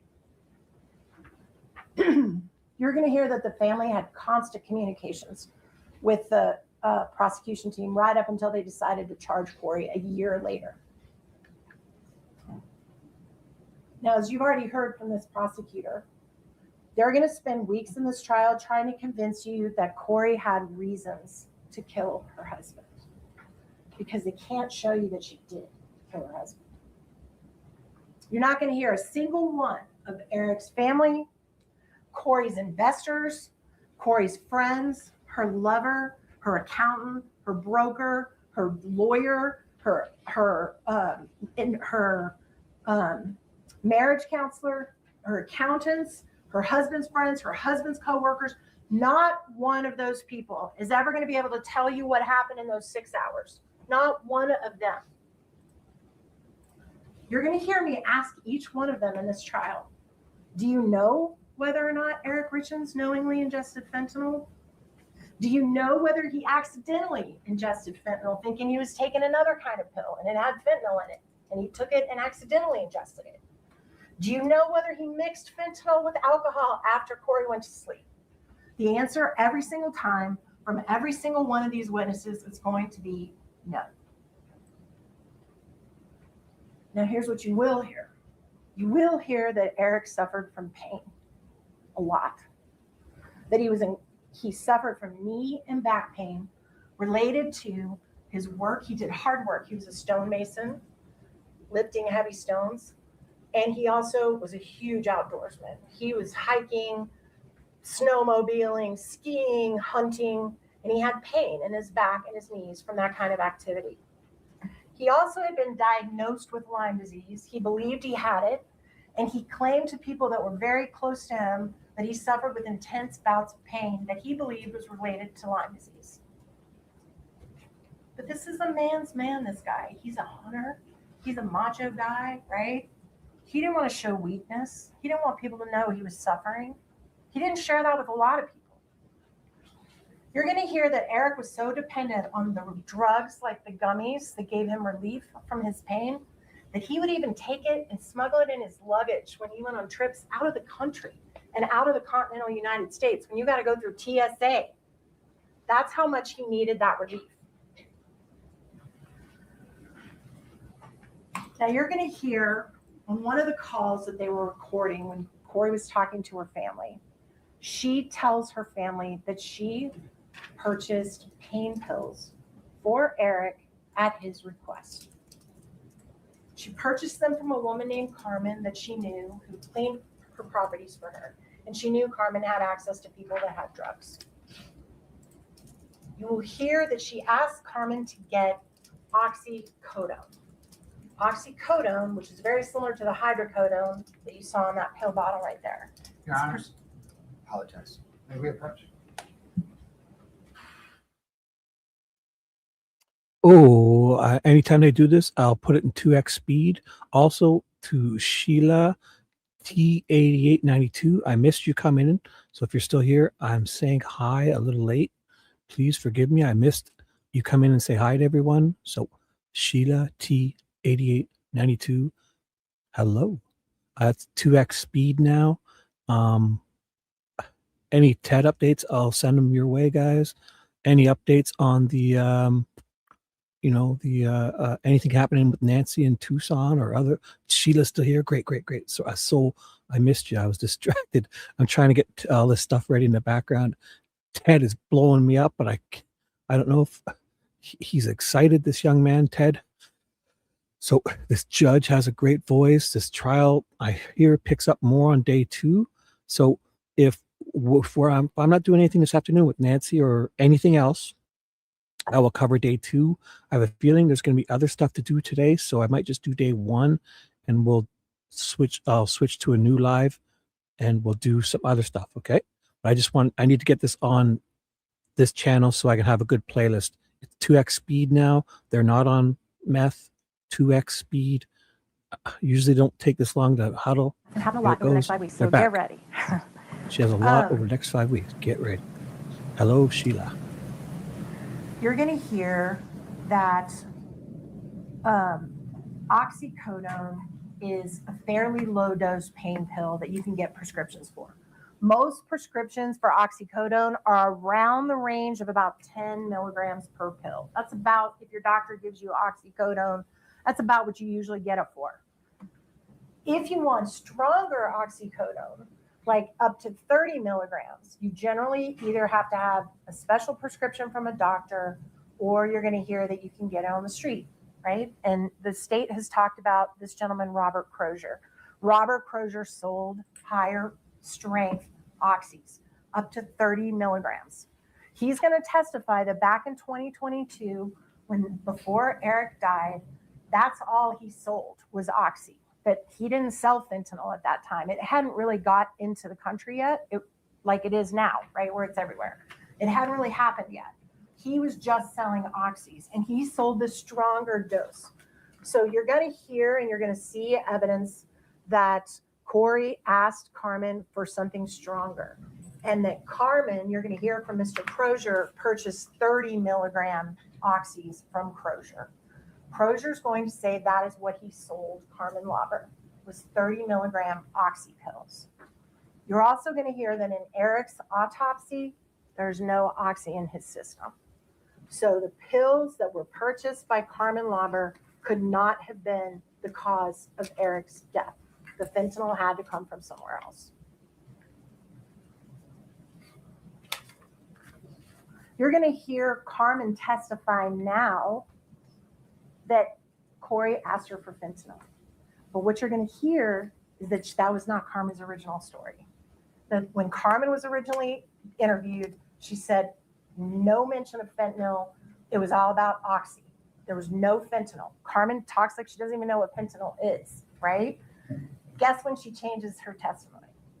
She changes her testimony when the police say, hey, you know what? We caught you. We caught you with drugs. We caught you with guns. And if you don't say what we want you to say, you're going to jail for a really, really long time, federal and state. But we're going to give you a ticket. We're going to give you a free ticket to get out of all the trouble you're in. But you got to say Kouri said fentanyl. And she changes her story. You're going to get to evaluate her credibility and what you think of her. You're going to hear that just a few weeks before Eric died, guess where he was? Mexico. Guess where the fentanyl comes from into this country from? Mexico. Now, after you've listened to all the evidence in this case, after you've looked at all the exhibits, you're going to be asked to determine what happened in that 6 hours. Not the 3 years before, not the 2 years before, not the 1 year before, in those 6 hours. You're going to have to decide if Kouri Richins intentionally and knowingly poisoned secretly her husband, ending the life of the father of her kids, knowing that she was going to cause those little boys to feel pain every day for the rest of their life, for the loss of their father, and that she did it for money, and that she did it for money that was less than what she was about to make on one of her own deals. For way less than what Eric Richens would have earned over the next 2 years, 3 years, 4 years.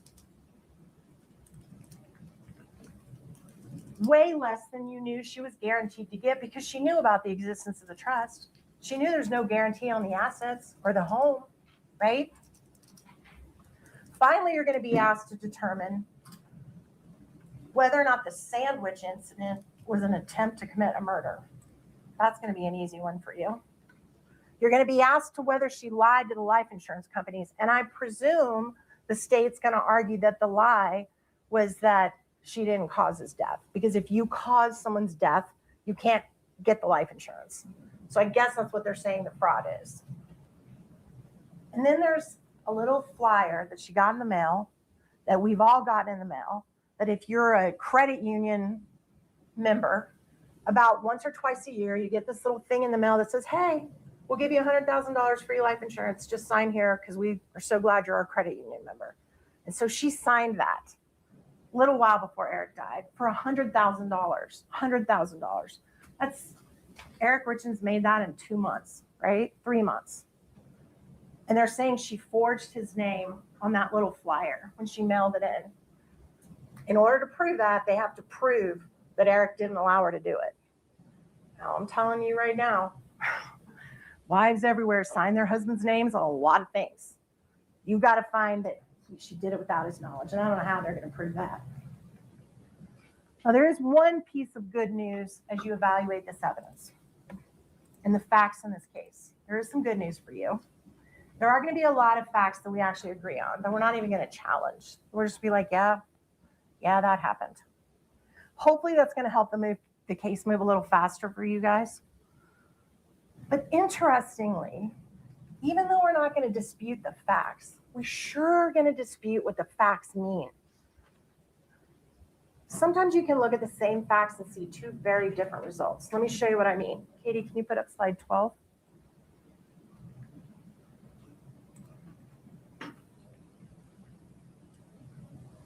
Is it up on your screen, Katie? 1 second, please. The judge has to give us the pass to get into the This happens from time to time. Okay.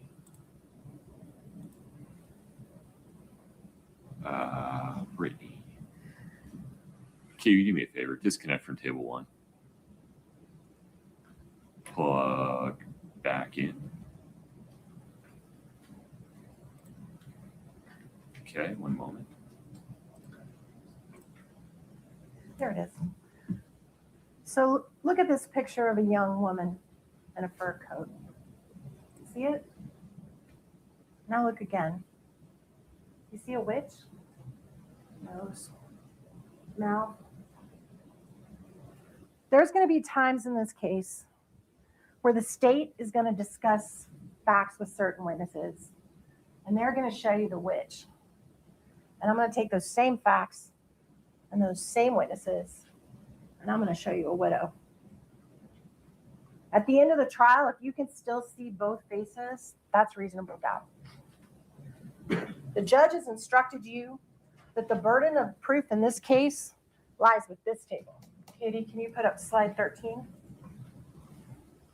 Can you make it a little bigger, please?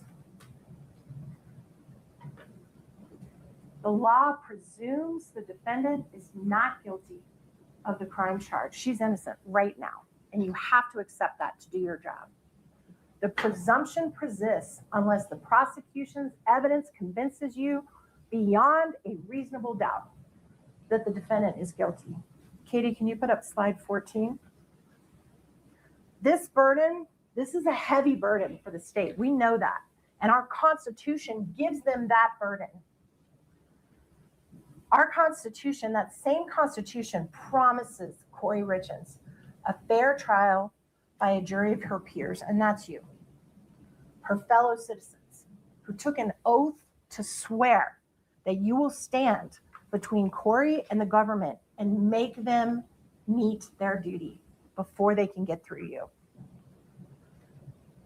And they've got to meet it by proof beyond a reasonable doubt. More powerful than just more likely or not that she did it. It has to be firmly convincing you. There are very few things we know with absolute certainty. The criminal case doesn't require proof that overcomes every possible doubt. But if you think there is a real possibility that she is not guilty, you must give her the benefit of the doubt and find her not guilty. And that's the burden that's on your table. When you go back into that jury room, that's going to be on y'all's table. We're asking you to be courageous, to pay attention, to stand strong, and to hold the government to that burden that's on their table. Hold them to it. And at the end of this case, you will see 1-Kouri Richins is innocent. She is counting on you to do your job. And the only proper verdict to return in this case, which we are going to ask you to return at the end of this case, is to find her not guilty on all charges. Thank you. All right, let's let you stretch your legs, take a restroom break. All rise for the jury. And they're going to take a break. I will skip ahead here. Give me 1 second, and I'll figure out, because I think they're going to someone. It's this, the victim's father. I'll get us there, and then when I get his name, I'll write it all down, okay? So I'll skip ahead. It looks like they skipped ahead 30 minutes. Mr. Blue. Oh. Yes, Your Honor. So he came back just now. Yes, Your Honor. I'll swear at the Yes. jury, and then we'll go from there. Thank you. Okay, we're ready for the jury.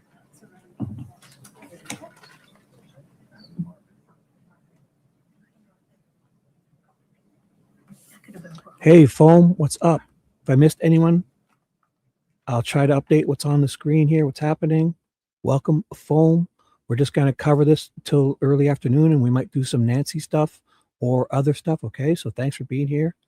I'll update you with all the Tucson and Nancy Guthrie investigation and the other guys, all right? But we're just watching this trial it'll be till at least lunch. We'll cover day one for sure. So I'll be highlighting on the screen as best I can to keep you updated. Here they go.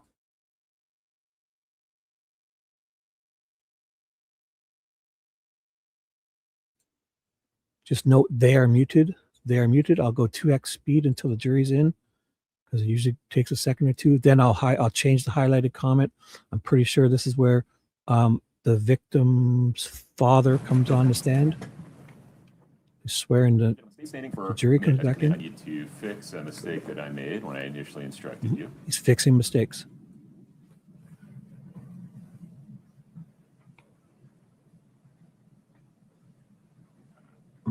you'd raise your right hands for me. Let's try this one more time. Do each of you solemnly swear to truly try the issues pending between the plaintiff and the defendant and render a true and just verdict according to the evidence and the instructions of the court? All right, thank you. Have a seat. Mr. Bloodworth, the state's first witness, please. Thank you, Your Honor. The state calls Gene Richens. Gene, if we can have you step up in front of Brittany.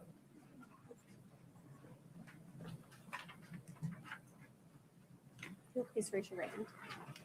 Do you solemnly swear the testimony you're about to give in the matter before the court to be the truth, the whole truth, and nothing but the truth, subject to the pains and penalties of perjury? Thank you. Please have a seat. Thank you, sir. Please watch your step.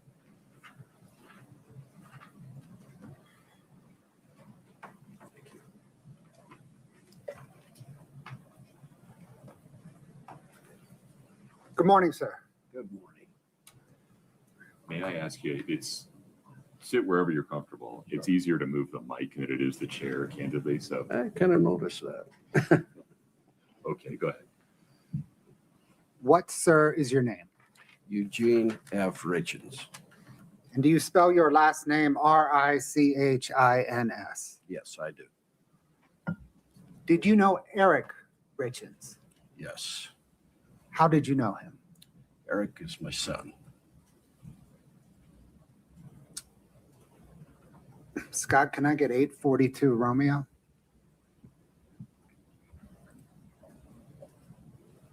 Just in terms of events, do you want to show it to him first and then publish? Your Honor, I think if perhaps we could show it to everybody but the jury. Done. Sir, do you recognize this photograph? Yes, I do. Who does it depict? This is my son. Is it an accurate depiction of him? It is. Your Honor, the state moves to admit 842R. No objection. 842R is admitted. Can the court please publish it? There we go. Sir, how old was Eric when he died? He was 39. Do you know 1-Kouri Richins? I do. How do you know her? She was the wife of my son. Do you see her here today? I do. Can you please point out where and describe her? Right here with a black blazer on.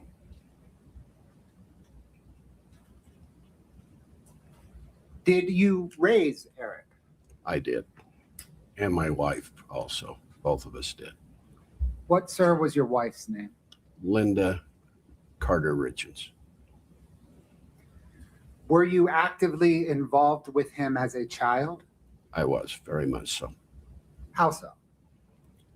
Well, as I was raised and as I tried to raise my children as family's number one, so we did everything together as a family.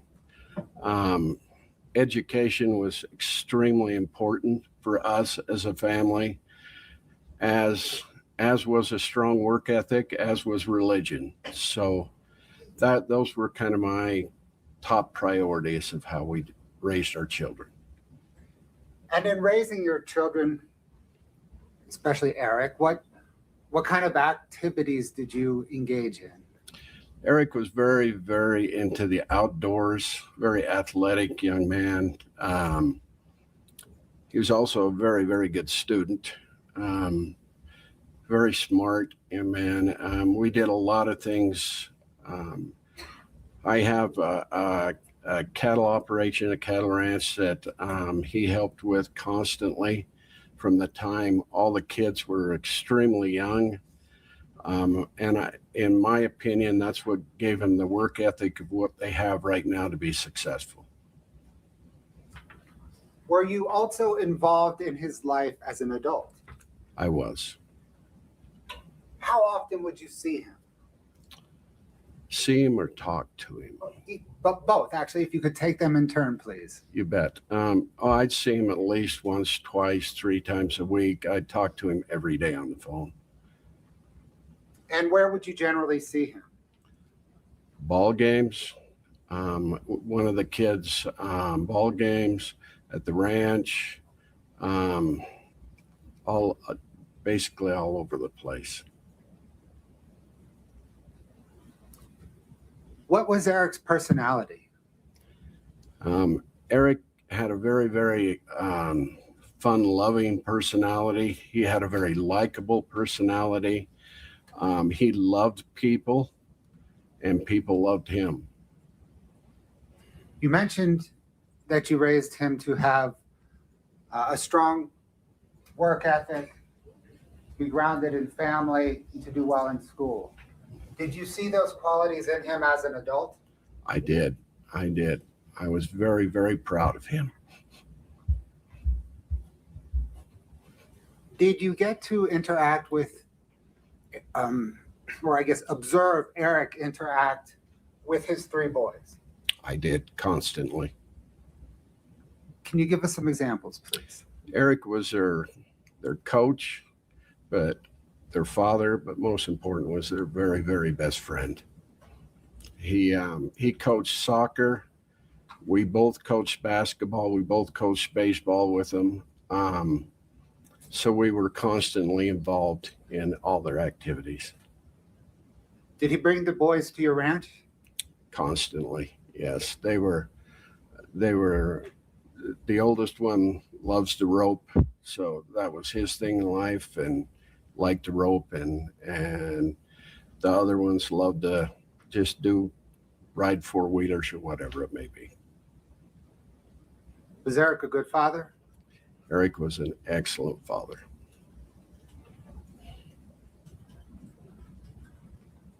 Were you and Eric working on any future plans together when he died?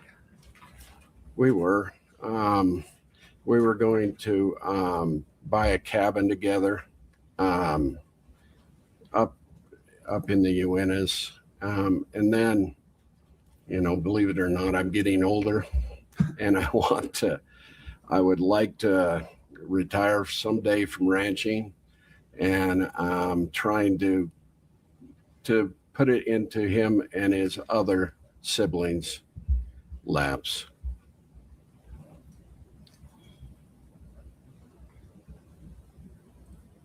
Did there come a time in the early morning of March the 4th, 2022, when you received a phone call about Eric? I did, yes. Who called you? Kouri did. What did she tell you? She said that Eric wasn't breathing. Where, sir, were you when you received that call? I was at my home. Is that the ranch? Yes, Is it in Hennifer? it is. What did you do next? I got over there as quickly as I could. And by over there, do you mean Eric's house? I did, yes. And is that in Camas, Summit County? Yes, Francis. Mhm. Francis? Do you recall about what time you arrived at Eric's house? I would say that 4:15, 4:30, right through that. Who was there when you arrived? My daughter, Katie, was there. Kouri was there. The first responders were there. Kouri's mother, Lisa, was there. My son-in-law, Clint, was there. And my two granddaughters were there, as the three boys were there.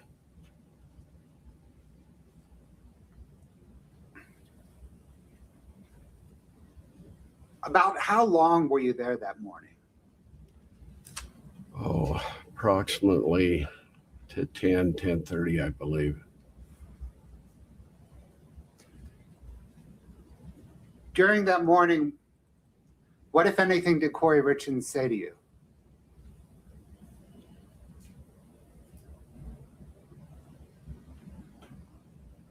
I don't recall her saying much of anything to me.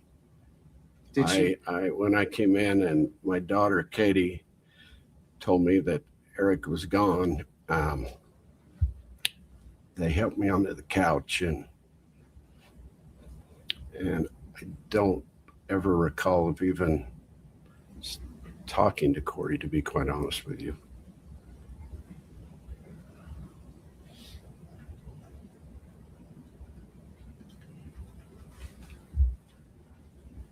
Did there come a time later when Kouri Richins told you what caused Eric's death? There was. I can't tell you the exact date, but it was between Eric's funeral and when the medical examiner had declared what he had passed away of. And she called me and said that she had just talked to the medical examiner, and they had determined that he died of the same thing Linda did, and COVID. And Linda was your wife, right? Linda was my wife, yes. What, sir, caused your wife's death? She had an issue with fungus in her lungs.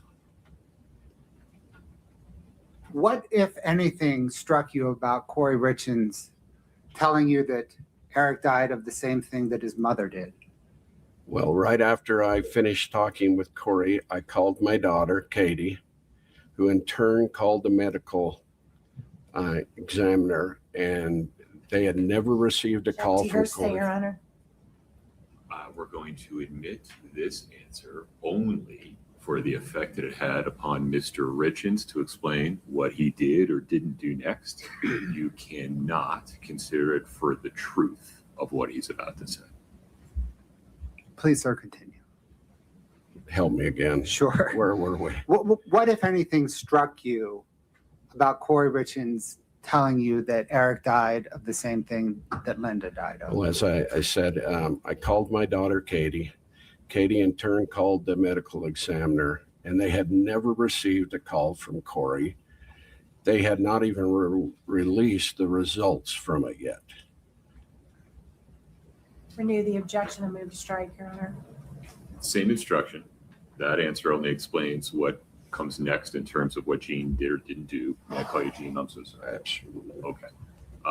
Please. Not for the truth of whether those things that he just described actually happened.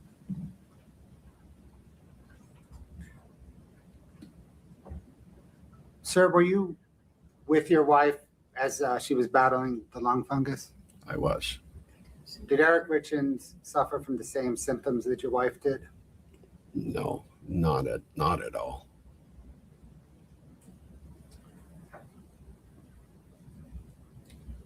Sir, I need to take care of some business now regarding some handwriting samples, okay? Okay.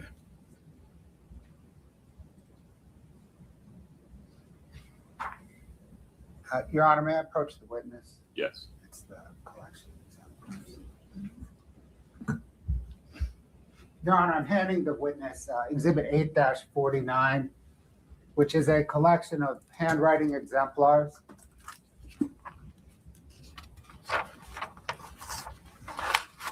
Mr. Richens, can you please turn to tab 14?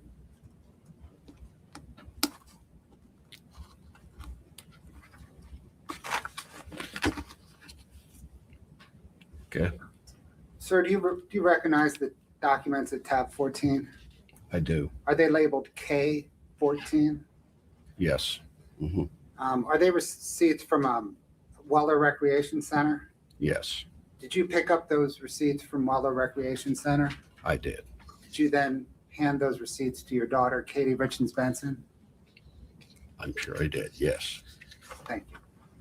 Can I retrieve that?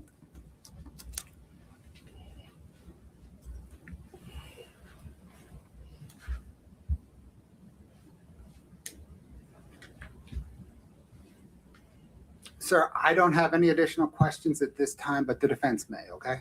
Okay. Thank you.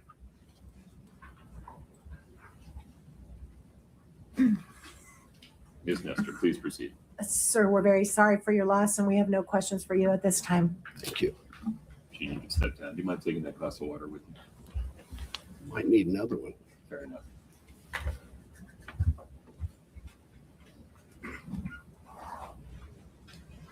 Mr. Blood. Your Honor, the state calls Katie Richins Benson. I think she's in the lobby. Is that correct?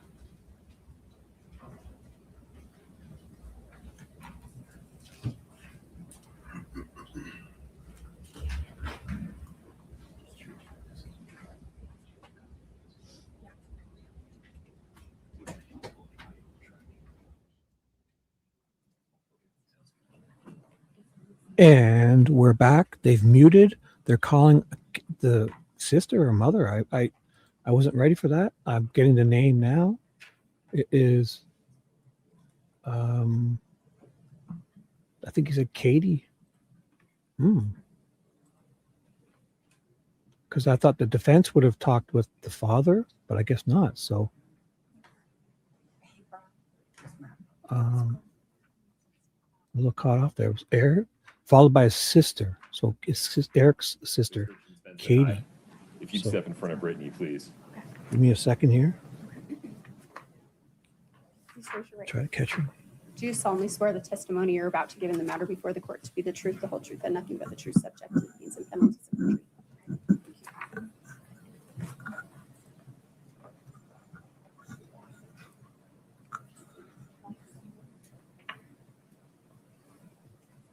Feel free to move that chair wherever you're comfortable.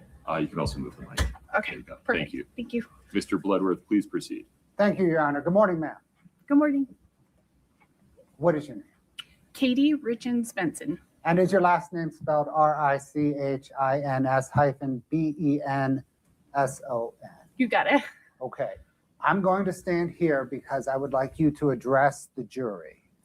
And I'm hoping that if I stand close to the jury, if you mistakenly shift to me, you're still addressing them. Do you know Eric Richens? Yes, he was my brother. Did you grow up with him? Yes. Yes, we were only 2 years apart. So we were inseparable. What was your relationship like as you grew up together? So we did everything together. We went to school together. We worked on a ranch. So we have a family ranch that's been passed down for generations. We worked on the ranch together. We fished. We hiked. We did everything together. How has that relationship continued into adulthood? So my brother and I were very close. We talked constantly. We spent holidays together.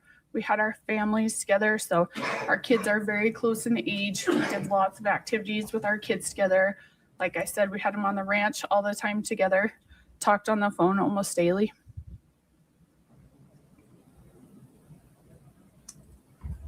What was Eric's personality like as an adult? Eric was one of the most likable people. I'm sorry, guys. Okay. There are tissues if you Okay. So he was one of. Sorry, I'm trying so hard. He was one of the most likable people you've ever met. So Eric was the kind of person that loved everyone. It did not matter who you were, where you came from, where he met you. Everyone thought they were his best friend. If you talked to him, they all said, I'm Eric's best friend, because that's the way Eric made you feel. He was upbeat. He was positive. He literally would give a stranger he met on the side of the road his jacket, anything to help anyone out. That's the kind of person he was. What did he like to do? How did he spend his time?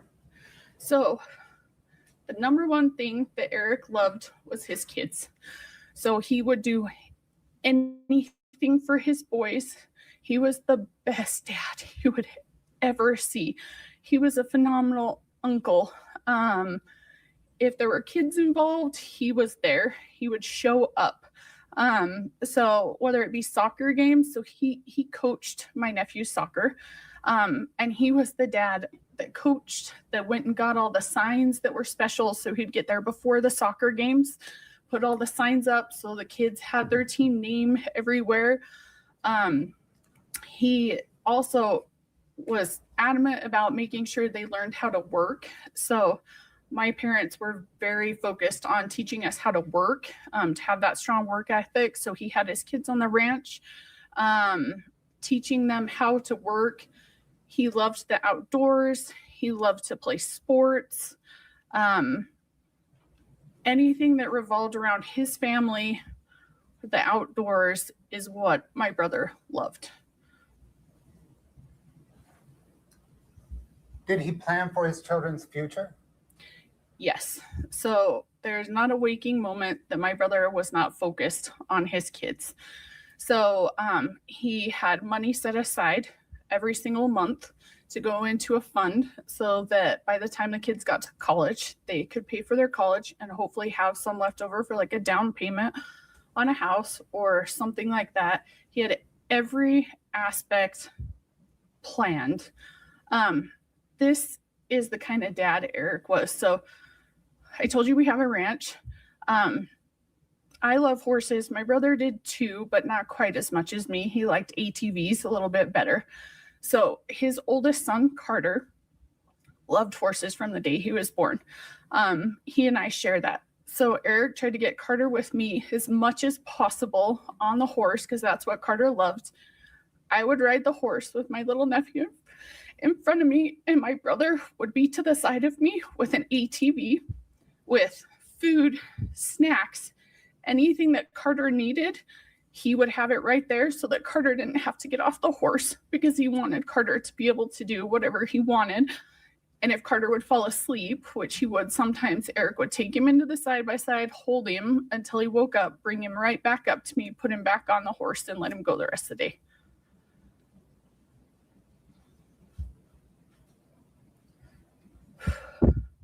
Have you ever observed Eric sick or injured?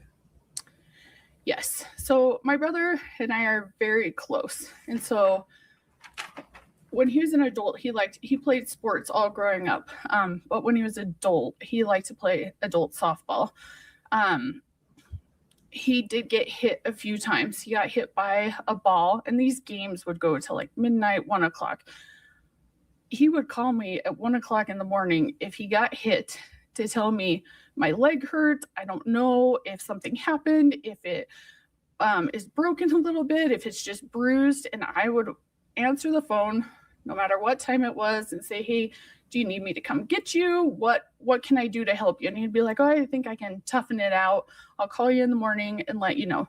But honestly, it didn't matter if he was in another country. He called me from other countries to tell me he didn't feel well. So if his mental or physical well-being was ever in question, he would call me.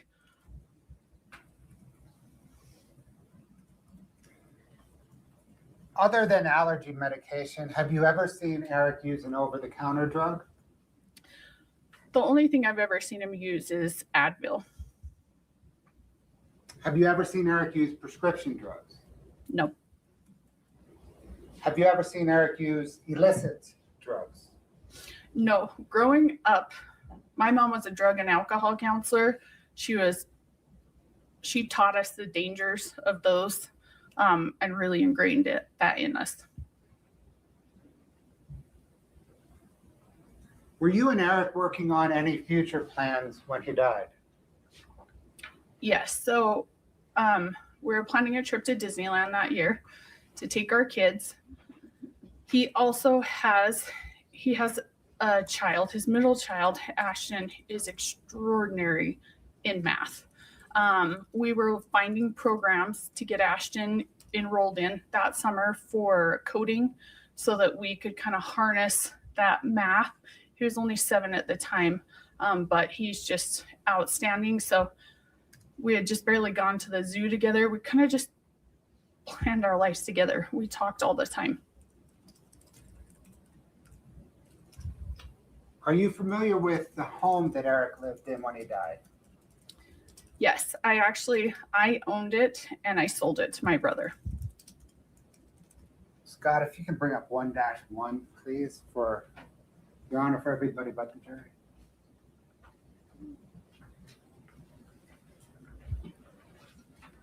Do you recognize that photograph? Yes. Is that the home that you Yes. sold to Eric and he lived in? Yes. Is it an accurate depiction of that home? Yes, it is. Your Honor, the state moves to admit 1-1. No objection. 1-1 is admitted. Bear with me. There you go.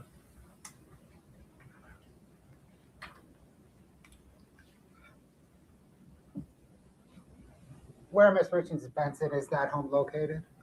That is in Francis, Utah.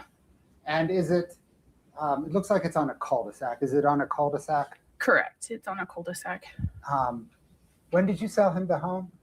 In the latter part of 2012. Had you been to the home regularly between then and when Eric died? Yes. Do you know how many homes are on that cul-de-sac today? So on that cul-de-sac, there's 7 homes with driveways that go into that road and cul-de-sac. And do you know how many homes and roads were on, homes and driveways were on that cul-de-sac in 2019? Yeah, all the homes were built out by 2016.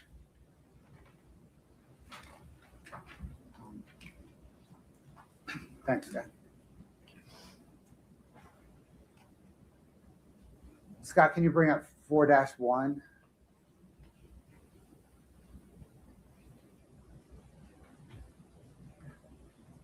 Can you scroll through it, please?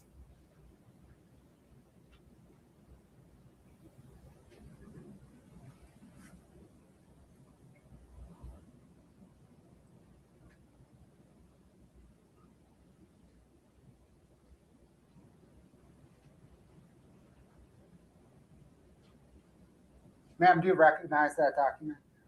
Yes, this is my brother's prenuptial agreement with Corey. And how do you recognize it? I saw it the day they signed it.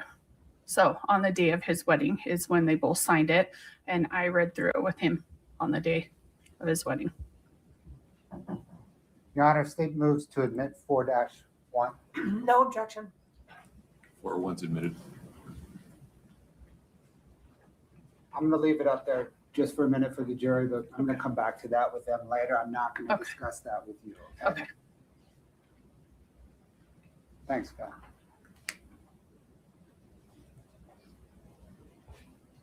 I would like to turn now to the morning that Eric died. Did there come a time in the early morning of March 4th, 2022, that you received a phone call about Eric? Yes, it was early in the morning. Who called you? My dad did. What did he say? It's not easy. He was screaming and crying and said, Eric's not breathing, Eric's not breathing. Where were you when you received that call? So my daughter was sick. She was only 3 at the time. She had just thrown up. I had taken her out of her room and brought her into my room. And I had just set her on the bed, and my husband had gone into the room to check on my other daughter that was a little bit older to make sure she was okay. I just set her on the bed, and I had my phone with me. I set it on the bed, and I saw my dad calling. And I picked up and said, Dad, how did you know I was up with my sick little girl? And he started, that's when he said, Eric's not breathing, Eric's not breathing. I screamed. I fell to the floor. My husband heard me and came running in, and I was screaming, he's not breathing. My husband thought that it was my daughter since she had just thrown up. So he ran over to her and said, she's okay, Katie, she's okay. And I said, no, it's Eric. And so I picked up my daughter that was right there. My husband went and got my other baby out of bed, and we ran out of the house.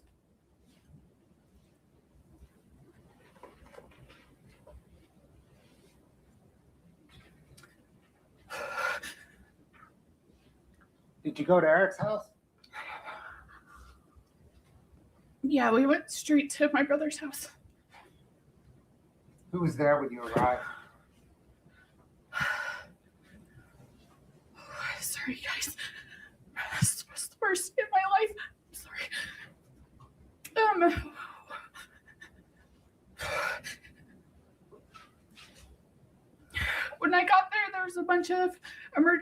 personnel, police officers, and Kouri and her mom, Lisa, were there. Did you see the boys? That was one of the first things I did, was try to find my nephews. They were in Ashton's room. I don't know how to orient you guys to the house. So as you walk in, Carter's room was to the right, and then you walk down a hall, and Ashton's room was the first room on the left. Then it was Weston's room, then a bathroom, and then my brother's room. So the boys were located in Ashton's room. So there were police everywhere. There was EMS. I didn't know everything that was going on, but I didn't want the boys right there where everyone was. There's police right outside their door. So I went and got them and took them upstairs. So in my brother's house, you go up some stairs, and over the garage, there's a bonus room. And they had everything in there. They had a TV, a Nintendo, all their toys in there. So I took them up there because I didn't want them by all the hustle and bustle of all the police and everything.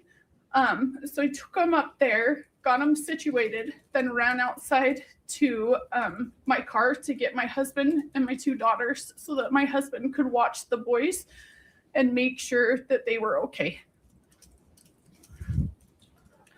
We'll talk more about the boys that day. Okay.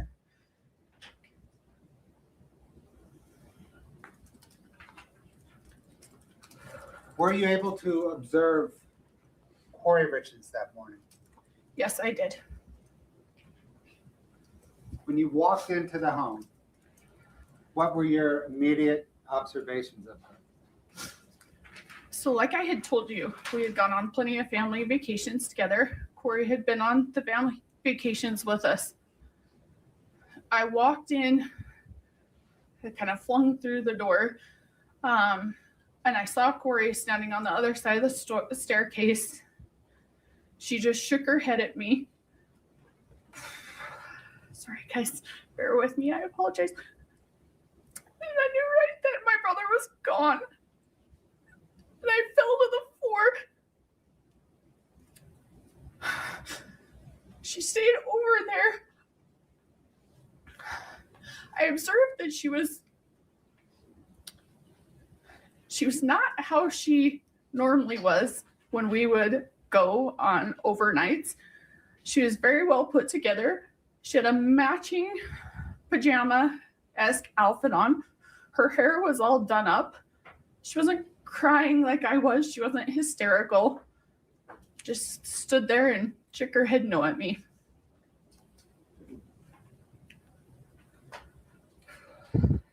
What, if anything, did you observe about 1-Kouri Richins' interactions that morning with her boys? There weren't any until later in the morning. So, like I told you, my husband stayed up with the boys. I went up and down. My sister came up and down. A few people came up and down to check on the boys. I did not see her go up and check on the boys. And I repeatedly asked her, when can we tell the boys? I think we need to tell the boys. I kept coming down saying, I think the boys need to know. It wasn't until they wheeled my brother's body out, and I stood by the stairs at the top of the stairs to make sure my nephews didn't come out to see, because we didn't want it to see. And my husband was in the room with them. So they wheeled my brother's body out. My husband did his best. My daughter was throwing up, and he was trying to block it from the boys so that they didn't see my brother being wheeled out. The boys did see my brother being wheeled out. My husband came out and told me that they were upset. And so we walked down and talked to Lisa, Kouri's mom, and Kouri again. And I said, the boys are really upset. They just saw Eric wheeled out. I think we need to tell them. And Lisa said, I guess we better. And Kouri said, yep, bring them down. So then we brought him down, and that's the first I saw her interact with him.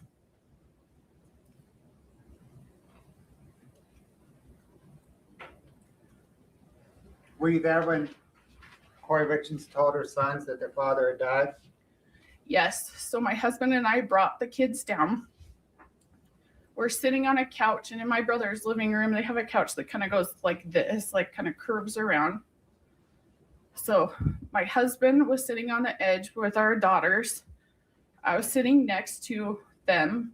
Weston, my brother's youngest, that was 5 at the time, was sitting in between me and Kouri. Kouri was on the other side, and then the other 2 boys were in front of us. And what did she say? She let them know that their dad would not be coming back, that he was gone. Just like that? Yes, to my recollection.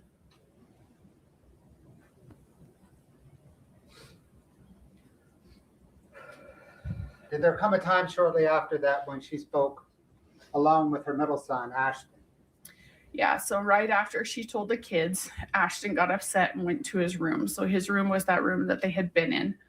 I went and checked on Ashton multiple times, and I remember him on his bed. He was on his bed with his covers pulled up, and I sat on the bed and I tried to console him, but he wanted his mom. I tried so hard to console him, but he wanted his mom. So I came out and told Kouri that Ashton was very upset and I thought she should go in. Took me a couple times of coming out to tell her. And I finally came out and I said, Kouri, I'm not his mom. I'm not his dad. He just lost his dad. He's very upset. I cannot console him. Can you please come in and talk to him? So she came into the room to talk to him. He got out of bed and ran to her. So they met kind of in the middle of the room. They held on to each other and then sat down on the floor. And I sat right next to him. What did they discuss? She was just consoling him. So just trying to get him to calm down. Right, that with Ashton, is that what you mean? Yeah. What did they discuss? She was just trying to console him. Did they discuss Eric's Apple Watch? They discussed Eric's Apple Watch later. Okay, So we'll get to that. Okay. Sorry. Oh no, it's okay. Did there come a time when Kouri Richins was consoling Ashton there and she was interrupted?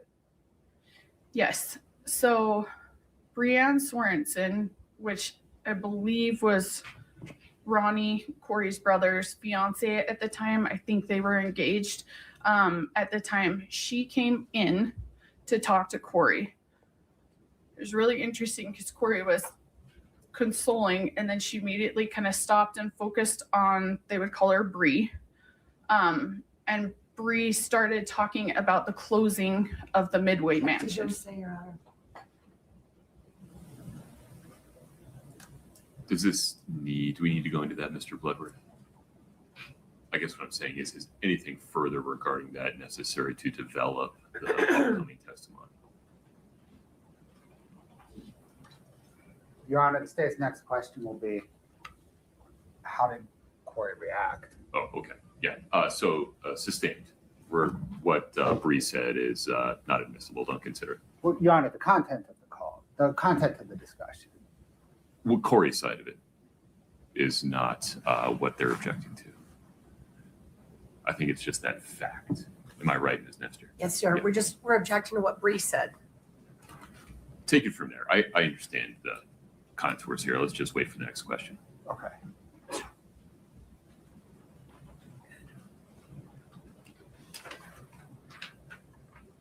How did Kouri react to what Bree said? Kouri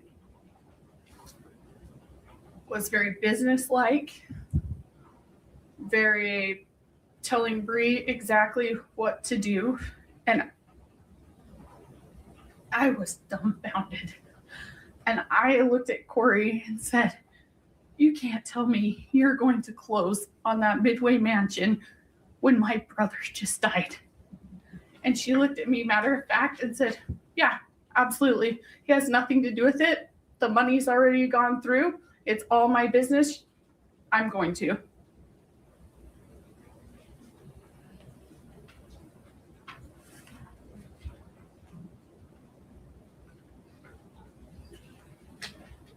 What about the Apple Watch? So the Apple Watch, Ashton, once he eventually came out of his room, he went and got my brother's Apple Watch. Kouri was standing by him. She took it from him and he said, I want my dad's watch. So I watched her take the watch, delete the entire watch, everything off of it, and then give it back to Ashton. On the morning that Eric died, did Kouri Richins say anything about the house that they were living in? Yes, she told me, so the house, the 282 Willow Court that they were living in with their kids, she told me she was going to sell it. Did anything about that strike you as odd? Yes, I honestly could not function. I couldn't even figure out like what was for dinner that night. I had just lost one of the most important people in my whole entire life. And she was planning on selling the house that he had just been wheeled out of, closing on a multi-million-dollar mansion. I could not wrap my head around it. The point that Eric died, who did the house belong to? When Eric died, the house belonged to Eric. Eric was the trustee of his trust. So the house was in a trust and Eric was the trustee. And then once he died, who became the trustee? I became the trustee. After Eric died, did Kouri Richins have the ability to sell the house? No, she did not.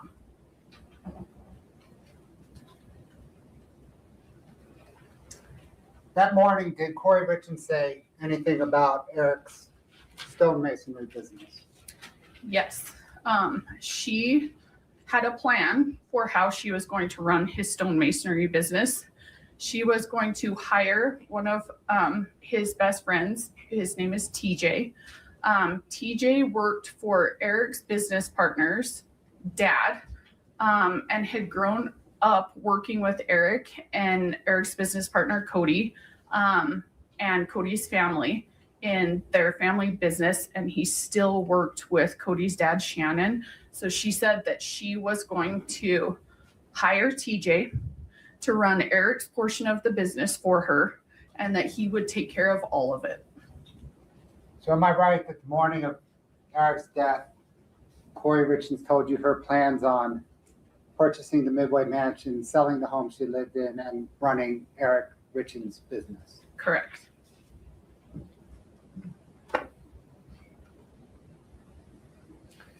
Do you recall a family meeting that was held on March the 5th, 2022, the day after Eric died? Yes, I do. What was the purpose of that meeting? It was to start preparing for the services for Eric. And who participated in the meeting? So myself, my husband, Clint, my sister was there, Amy, her husband, Andrew, my dad, Gene, his friend, Tisha, Kouri's brother, Ronald Darden, or Ronnie, as they call him, her half-brother, DJ, her, I believe Bree was there as well, his fiance, and then her mother, Lisa.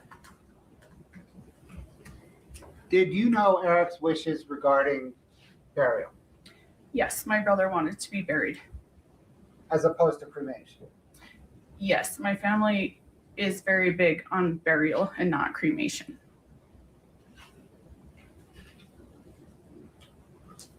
Did in the course of that family meeting, the topic of cremation arise?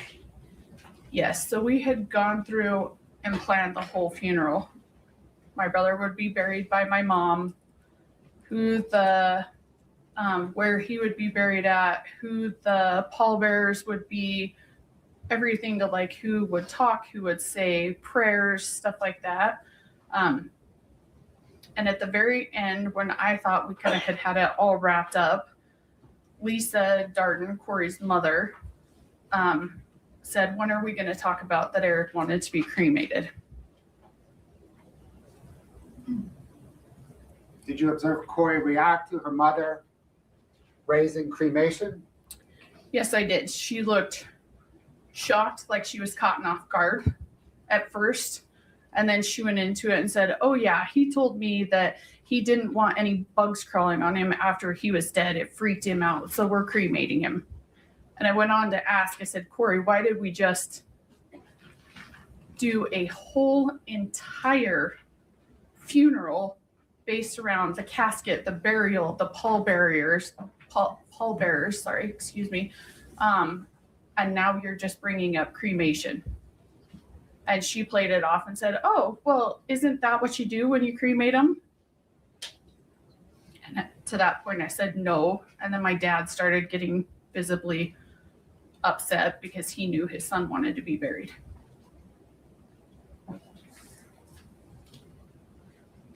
I need to take care of some business with handwriting samples now, okay? Okay.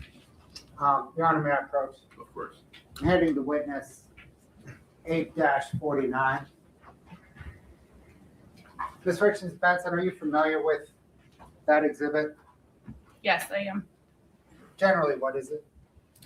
So these are all handwriting samples from my brother, whether it be when he signed his name, for stuff at work, or for his will, any of that stuff.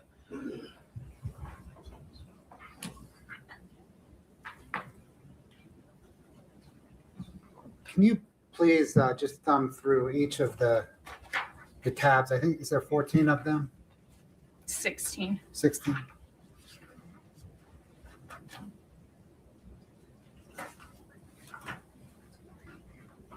Do I have to pay super close attention, or am I okay? No, I just want to make sure you know what they are. Okay. You've seen them before?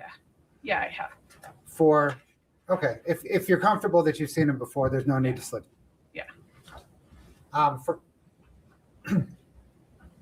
For K1, did you get those documents from the lender on the 282 Willow Creek Road property? Correct. And are they accurate copies of what you received from the lender? Yes. Did you then submit those to the Bennett Tueller law firm? Correct. On K2, did you receive those haircut receipts from Cody Wright? Yeah. So they are also receipts from like Wasatch Steel, different. I know there is a haircut one in here, but yeah, Okay, they're did all you different receive those receipts. receipts Yeah. from Cody Wright? Yeah. Did you provide them to Bennett Tueller? Yes, I did. Can you turn please to K3 or tab 3?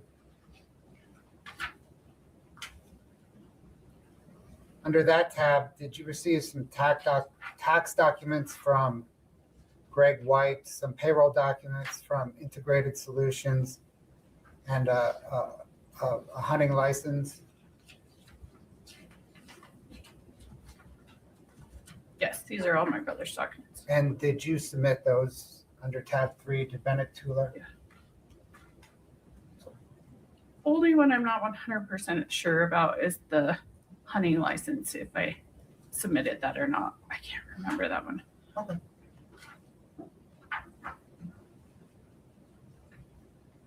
On K4, did you receive the check there from Allison, right? Correct. And did you get the loan documents on K4 from the lender on the 282 Willow Creek Road property? Yes. Did you submit those documents to tab 4 to Bennett Tueller? Yes.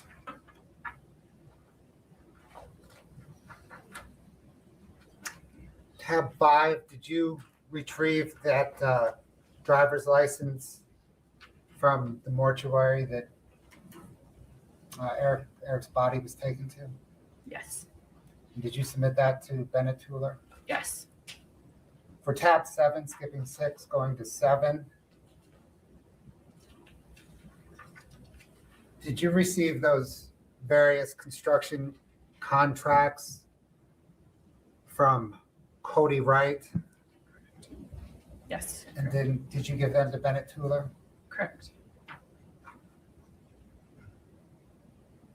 For K11, did you obtain those healthcare records from IHC? Was Yes. that Intermountain Health something? Yeah, Intermountain Healthcare. Got it. IHC's their old branding. Did you submit those to Bennett Tueller? Yes, I did. For K12, did you receive copies of those checks and C&E business records from Allison Wright? Yes, And did you give them to Bennett Tueller? yes, I did. For K13, there's some materials from a Ford dealership. Did you receive those from your husband, Clint Benson? Yes, And did you submit those to Bennett Tueller? yes, Finally, for K14, is that a document from Weller Recreation Center that you received from your father? yes, And did you give that to Bennett Tueller? yes, I did. And did you give everything to Bennett Tueller in the same identical condition that you received it in? Yes. Thank you. Ma'am, I don't have any further questions from you at the moment. Okay. The defense attorneys probably will, okay? Thank you. Your Honor, excuse me. This is going to be a fairly lengthy cross. It's going to go past noon. I don't know if you want to break now or if you want me to just plow it and then we'll break in the middle. You approach for a minute. Yes, sir.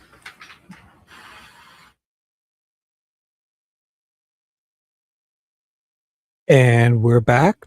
We'll get us through 2 times speed. They do their little meetings. They do little huddles. So 2x speed. They're not on meth. I have it on 2x speed. I feel like I recognize her from somewhere. Is she like a YouTuber or her sister or something?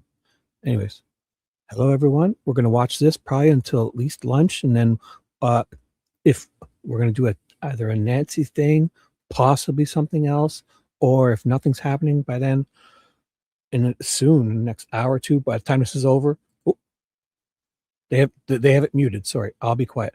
I will do day 2 of this if we're not doing anything. But if there's anything like Folks, let's Nancy let you to stuff, stretch your legs. We're going to come up with a plan here. oh, I just paused quickly. I also put in AJ's link and pinned it. If you needed to go watch him live for a bit and then come on back, or if you can do both or whatever is best for you. Okay, AJW News went live to do a search. About what to do about the lunch hour. I just need a few minutes to figure it out. Okay, please rise for the jury.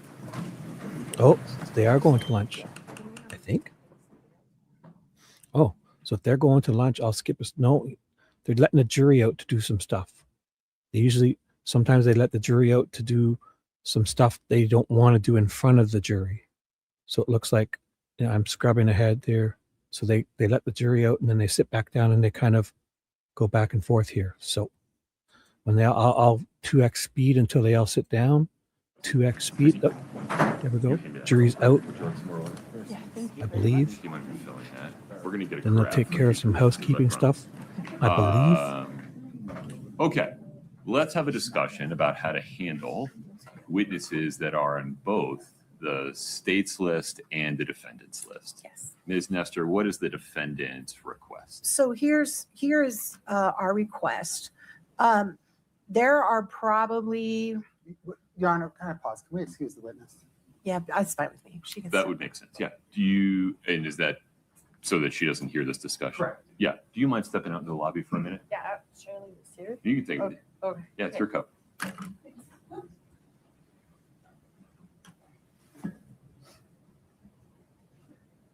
So this is like a house cleaning type of thing where they'll let the witness go out of the room, out of the court, Ms. Nestor, please proceed. Thank you, excuse the Your Honor. jury, So and then they'll house cleaning. I knew this was Whatever. coming because of conversations we've had with witnesses, but there are multiple witnesses that the state is going to call, including Ms. Richens Benson, who also have information that relates to our case. She's just one, there's lots more. Obviously, if the state is going to shut us down from asking any topic that he didn't cover in direct, then we're going to have to recall all of these people. And this trial is going to get a lot longer, inconvenience a lot more people. Well, it's the exact same amount of time. Tell me why it would be longer. It Because just complicates the directed verdict motion. because of the fact that all of these witnesses will be required to come back twice, get resworn. We're going to have to lay foundation again that's already been laid to refresh the memory of jurors. We're going to have to go back over topics that have already been talked about just to refresh the memory of the jurors. We're going to be using exhibits that are already here, keyed up, ready to go. This court has the ability to control what happens in this courtroom.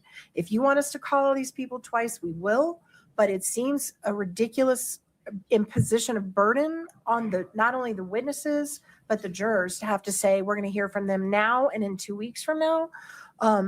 There's perfectly within your power to say, we're going to do everything this jury needs to do now. The state has the ability to come back on redirect and address anything that we bring up that they didn't bring up.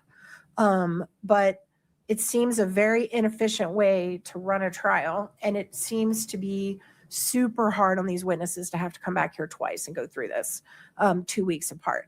And especially what happens if something happens to them? What happens if she gets sick or she leaves the country and I'm stuck and I didn't get a chance to redo her? Then we've got a real problem in terms of the trial and the record.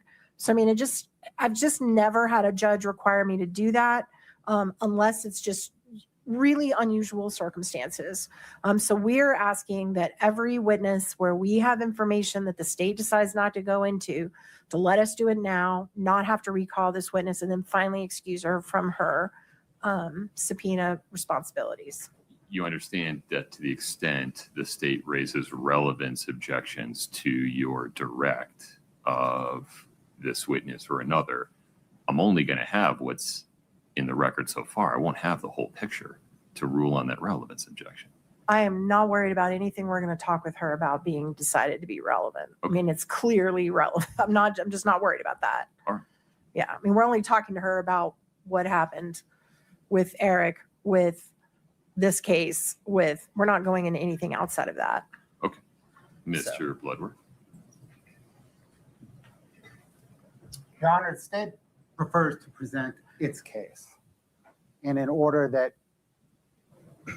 the state believes will provide a proper narrative to the jury without interruption. Sometimes a proper way to present a case is not most efficient way to present a case. And in an aggravated murder case, propriety has to take precedence over efficiency. So far, all these witnesses are local.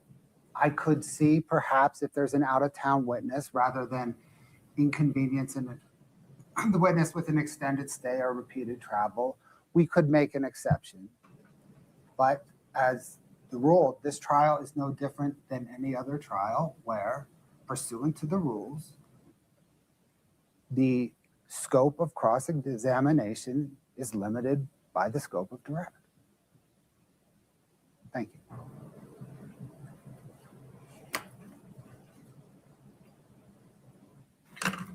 Ms. Nestor, we'll take this on a witness-by-witness basis. With respect to Ms. Richens Benson, I imagine she's going to be in the courtroom every single day. And if she's not, she's certainly subject to the subpoena power of the court. And has somebody subpoenaed her so she can't beg out of appearing?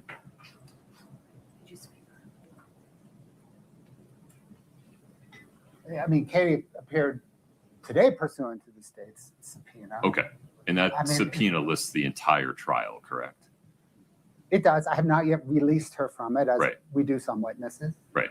And so as long as I make clear to her that pursuant to that subpoena, she can be recalled at the order of the court, any danger that you were describing, Ms. Nestor, is mitigated. It also means she can't stay in the trial for the rest. She's going to have to be excused under the exclusionary rule. Is it Katie or Amy that's Amy. the designated victim rep? Amy, Your Honor, the state had designated 2 victim reps, and it was Katie and Amy. we object. I understand you objecting to the 2. We do. We object to 2. We don't object to Amy. Right. Right. The state has to make a choice. If you'd like to proceed as you suggest, you're entitled to do so. That's fine, especially because Katie is subject to the subpoena power of the court. We can make sure that she comes back. But the statute talks in terms of one victim rep. The exclusionary rule says what it says. So the decision before the state is, do you want to, for this witness, allow direct to occur today so that there's no basis upon which to exclude Katie going forward, or proceed with the presentation of the testimony as the state sees fit, understanding that may require exclusion of Katie.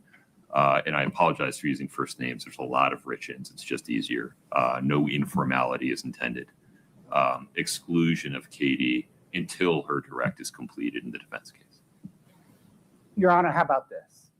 Was the court about to take a lunch break with the jury? Well, is food here? No. Okay, so it'll be a bit. So I want to keep using time. So I thought we could use another, it would have been an hour now, 45 minutes. Sure, Your Honor. Can we use that time for examination within the scope of direct? And then we take a lunch break. It will allow me to consult with Eric's family regarding exclusion. The exclusion.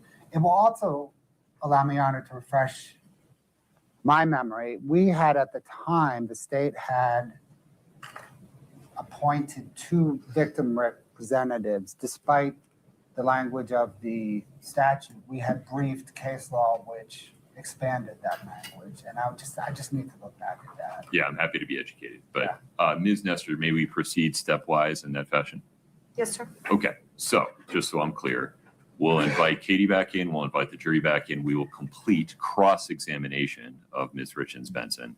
We'll take a lunch break, we'll sort out whether you want to proceed with her, whether I will allow you to proceed with her direct examination in your defense case today. Also, just to make sure I'm clear, so Mr. Bloodworth brought up to Ms. Richens Benson the fact that she was the trustee.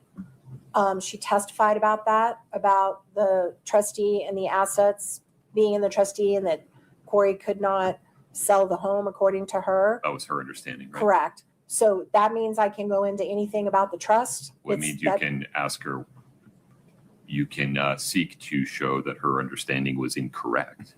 Well, I have a pretty lengthy cross dealing with the trust, and I want to bring in the actual trust itself, the document, and I do believe the door's been open, so I'm just clarifying I can go into all that as part of following up on what he brought out in direct. Well, you gotta be a little bit more. Oh, hold on. My apologies. Missed call. My bad. You're speaking in generalities, so it's hard for me to give you a ruling. So one of the documents I want to use is the trust document itself. Sure. The state has not introduced it, but they have opened the door to it, in my opinion. Well, they opened the door to questions about what is your understanding based on. Perfect. Why do you think that? Perfect. That's what I need. Have you ever seen this document? That's what I need. But the trust is, to my memory, several pages long. I don't know that her testimony relates to most of it.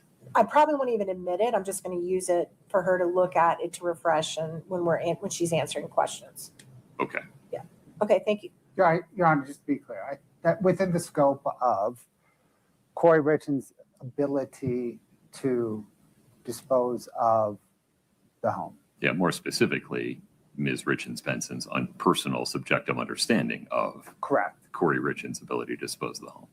And not all the myriad of other subject Like there's all the matters. C, like isn't the trust going to all the C&E masonry interest and all that stuff? It does, Your Honor. Yeah. She didn't testify to any of that. Okay. All right.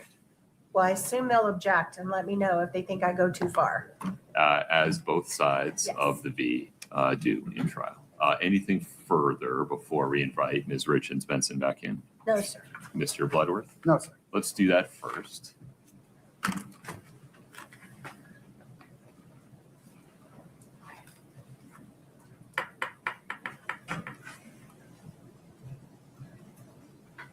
Great.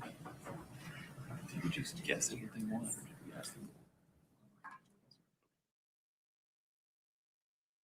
And we're back. I will hit 2x speed when I get her back in. 857 just went live. I believe he's doing just some court stuff. Don't get me wrong. Don't quote me on that. I'm not sure if it's a Nancy search or court stuff, but AJW News is doing some searching stuff. So if you wanted to check that out and then come on back. All right. This has a couple more hours left of this for sure. So if you want to check out AJ and if you just stand with or us, any of those let's other guys invite and the come on jury back into his- and listen to me on chipmunk speed. So she's coming back in now to finish up her testimony. I'll put it up on screen.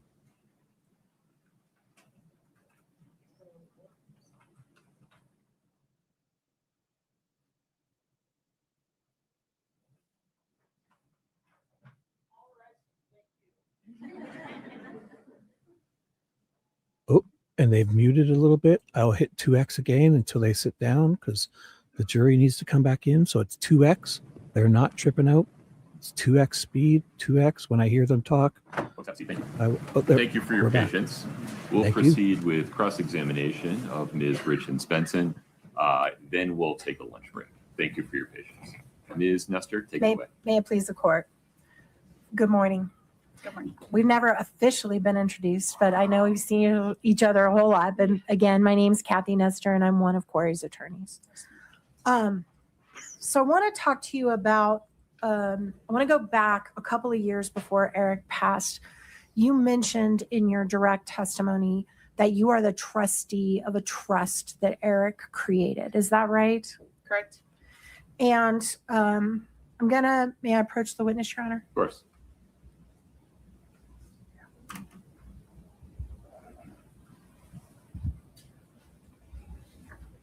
I'm handing you a document that's been marked as IMP KRB1. Okay. Take just a second and look at that document and tell me if you recognize it. I certainly don't expect you to read the whole thing, but just tell me if you know what that is.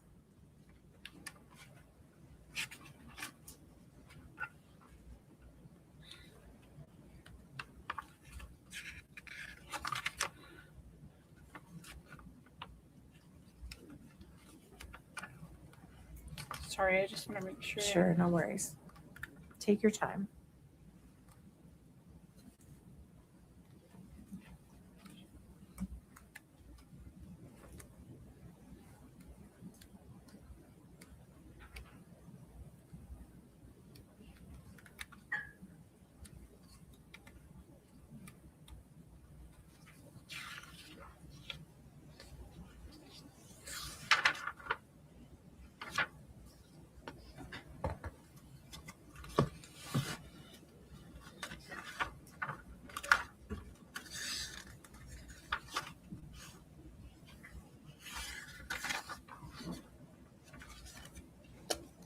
Okay. You ready? Yeah. So do you recognize that document? Yes. What is that document? It's the Eric Richens Living Trust. And is that the trust that you were referring to in your direct examination? When Mr. Bloodworth was questioning you. With the house. Yes. This is the trust. And that's the document that makes you the trustee if Eric should pass away. Correct. All right. Your Honor, at this point, I'd like to introduce this as Defense Exhibit 3001 on the impeachment. We're going to start it with the number 3. Mr. Bloodworth.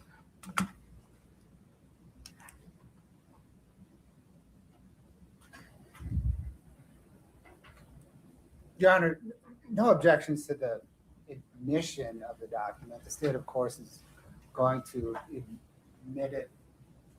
I plan to admit it through the witness that prepared it. The state's just pausing on the nomenclature. We've referenced this document in other briefings by other exhibit numbers, which We can resolve that going forward. We can come up with a common vernacular at some point. right. Okay. Okay, but as to admission, no objection. So just so the record is clear, if anybody ever has to read this, the Eric Richens Living Trust dated November 3rd, 2020 is admitted.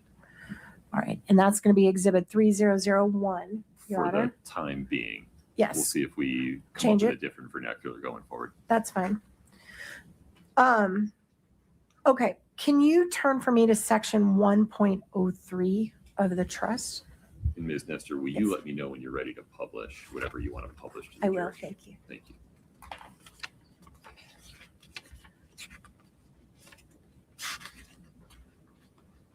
Do you see that?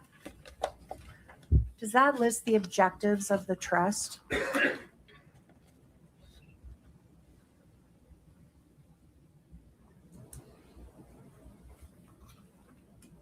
Just to refresh your memory, let me know when you're finished reviewing it. Oh, there it is.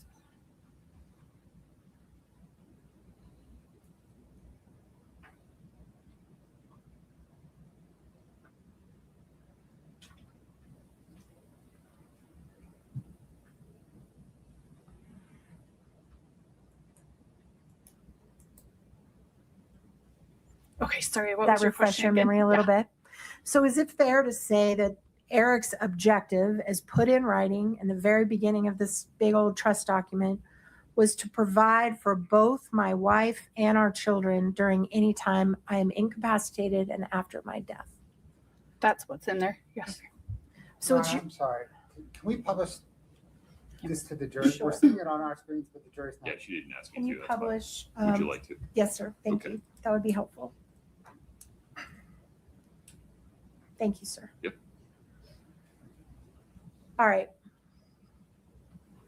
And you agree that it was your understanding that this trust would provide for both Corey and the boys. Is that right? It would provide for the beneficiaries, and those four are the beneficiaries.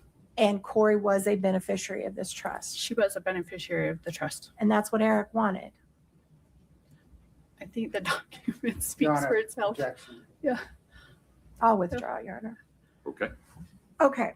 So basically there was as trustee, what is your understanding of your role as trustee? What is your role? It's to administer the trust. And what does that mean to you?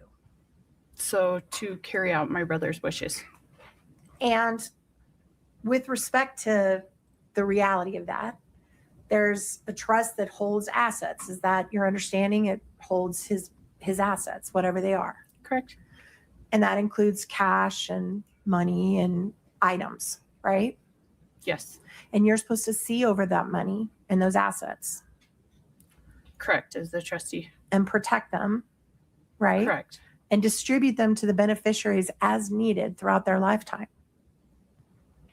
Based on what the trust says. And that's your understanding of kind of your job, right? Correct. And as trustee, you get paid.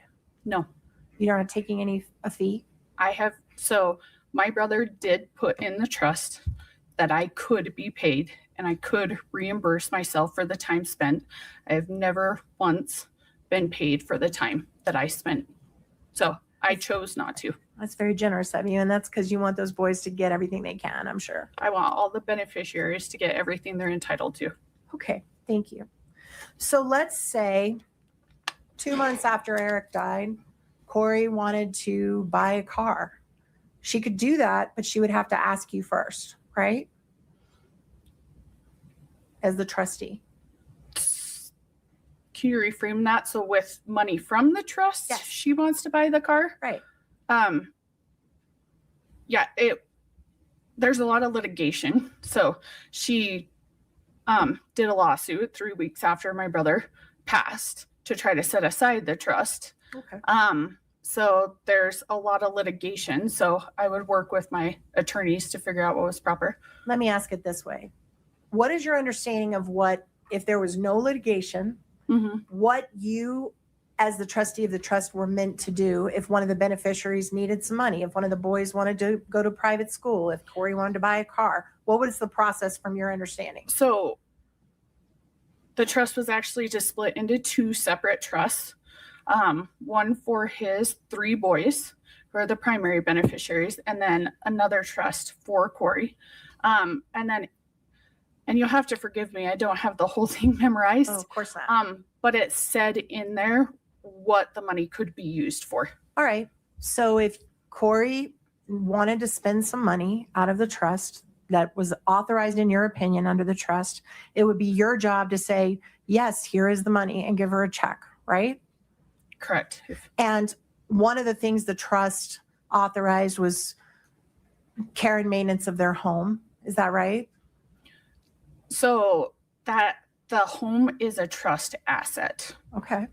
So if the house needed repair, the trust could pay for that. Correct. If the trust could pay for the mortgage payments, Correct. the trust could pay for insurance on the house.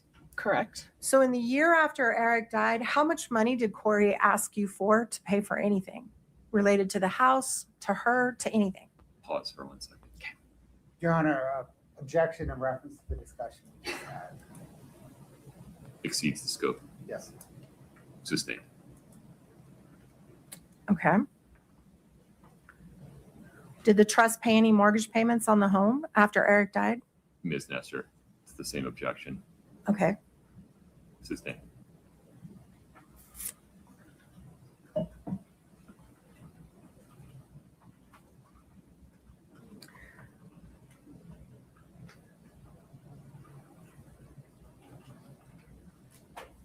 Has the trust reimbursed family members for costs paid to a private investigator? Pause for 1 second. Go ahead. Same objection scope, Your Honor. We're well outside the scope of direct, Ms. Nestor. Sustained. Right.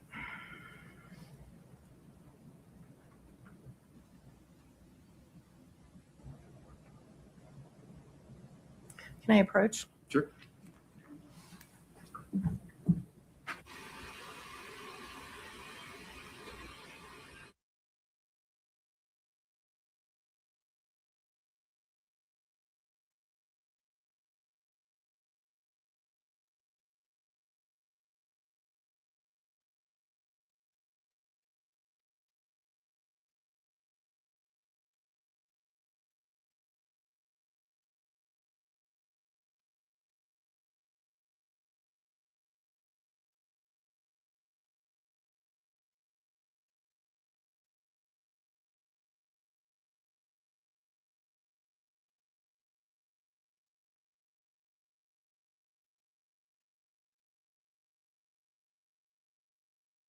And it appears as though they've muted.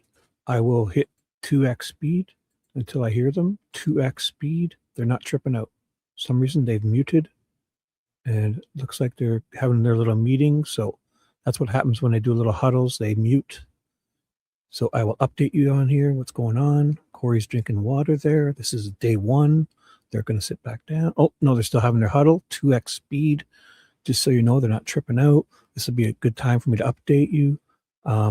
Most likely we'll be doing something else this afternoon, possibly a Nancy show later. I won't say for sure, but if I'm not, I will continue with day 2, but I have a feeling we're going to finish with just day 1 here and keep your notifications on. Ooh, I may have some news, but I won't say it. Until then, 2x speed because they're muted and should start any second probably. Drink some water. 2x speed. I will start. I will hit 1x when they start talking. They have it muted, not me. So don't worry about your audio. 2 more seconds, I feel. She's getting ready. 2x speed. She's not wigging out. And I will update you. Thank you, Your Honor. Oh, 1x speed. Dee Dee's in the chat. Life is good. Look at this. What's up, Dee Dee?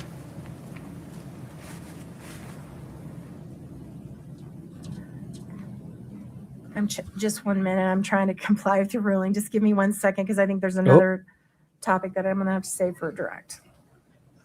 Any updates? Yes. Alicia or titties? Yeah, I think so. Alex's titties. All right. I want to talk Alex to you knows. about the day of Eric's death. You mentioned, I believe you mentioned that when you got there, Kouri looked put together. Correct. She was in pajamas. Is that right? Like a matching sweatsuit. She was in a matching sweatsuit. Like sweatsuit, pajamas. I don't know the technical, Okay.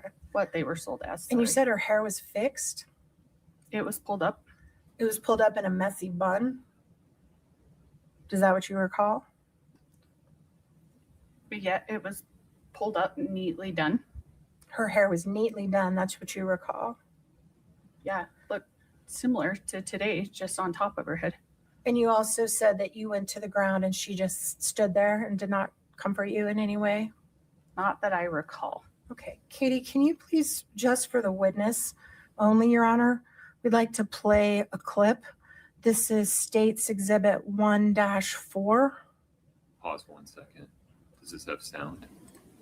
It won't now. Doesn't have sound, I don't think. Okay. So only for her to review. Well, hold on a second. It's real hard for me to do only the witness. Oh, I mean the witness and counsel. Okay. Sorry.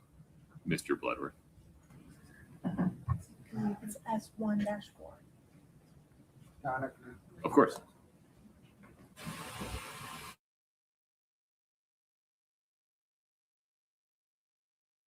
They're doing another huddle. I'll go 2x speed again until they're doing a little huddles. They mute the mics and they all kind of whisper, and so we can't hear. So 2x speed. If this isn't your cup of tea, come on back later. We will be doing other things. It's just when things are this slow, I can't just, there's not much going on. So check. I'm pretty sure AJ was live. I'm not sure if he still is. And any of the other guys, you can watch their replays and that. Thank you. And then come on back. Keep your notifications on. We got some Nancy stuff tonight for sure, probably. And some other stuff I will not announce just yet. But they're doing this again, so I'll go 2x speed. Looks like they're doing some technical issues on their computers. They're both over there staring at the computer. So here they go. When I hear them, I will hit 1x. They're at 2x. They're not walking fast. They're still, looks like they have some technical difficulties or something. Can we just stop when we say stop? That's fine. So, Okay, we're going to pull up their amended one that they just served like 2 days ago. No problem. Table. Scott, you let me know when you're ready to go. Oh, that was just a psych. I will go back to 2x till she comes back here. They're obviously having some either technical difficulties or deciding what to put up. They have to obviously, both sides must agree upon what they're showing. Sorry. Everything. This is no one's fault. This was a brand new version that we have not even seen yet. So we're trying to accommodate their new version. No problem. Sorry, just 1 second. Oh, that's another psych. So they have to both approve, and then, so let me get 2x again. And when I hear them, when they'll probably point back at them. And just so you know, yep, I'm enjoying it too. I wouldn't worry about all that other stuff, guys. If you want to go and do all that other stuff, that's fine with me. But I was just making sure that if you're worried about faces other people of talking about children you are on blurred, YouTube and something we need to Twitter, do. I mean, Case. why would you? They I are don't know. still photographs that are on the wall depicted in an exercise of caution. We just want to make sure we blur those before we publish them. This is going out to the world. It's not just the people in here. So they want to make sure they have the right photos in that, because we'll all be seeing these exhibits. So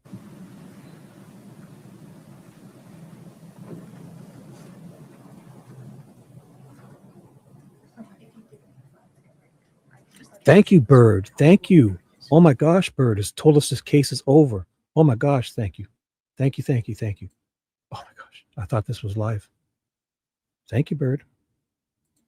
You're so astute. How could you tell? Oh my gosh, look what it says on the screen. February 23rd, day 1. Oh my goodness. Thank you, Bird. Thank you, thank you, thank you. We needed that. Thank you. Yeah, I don't know. Do you have any updates? Let us know. Mr. Bloodworth, would you approach for a moment? Well, V, if you guys are going to do all that stuff, you can go do that anywhere you want. I don't care. Go and worry about what people are doing. It's just, I don't want distractions in here, okay? It's not, someone's talking, if a troll's talking about you on Twitter and all that, go and figure it out somewhere. This stuff is nonsense. So This is like watching paint dry. That's not fair to you. So let's give you a lunch break. Counsel, we lunch have brought lunch for the jury in today. Is a 30-minute lunch break agreeable? Yes, sir. Yes. Okay. Well, I mean, you guys, We will. if you guys want it faster, go on your channels and do it, and I'll come and watch you. Come on, guys, give me a break. I'm no professional. Take a break until 12. People demanding. Katie, if you'd sit tight for me for 1 minute. Okay. All right. Please rise for So the jury. I guess we're going for lunch. So I'll get us through this lunch break. And oh my gosh, you guys can go and watch this anywhere, okay? I'm trying to do this as best I can. So thank you for being here. Thanks for pointing out the obvious. Oh, well, who said I was covering Nancy? I came back because you were covering Nancy. Who said that, LOL Bird? Where'd you hear that? Can you see the title to this live? Oh boy. Are you just poking me for fun?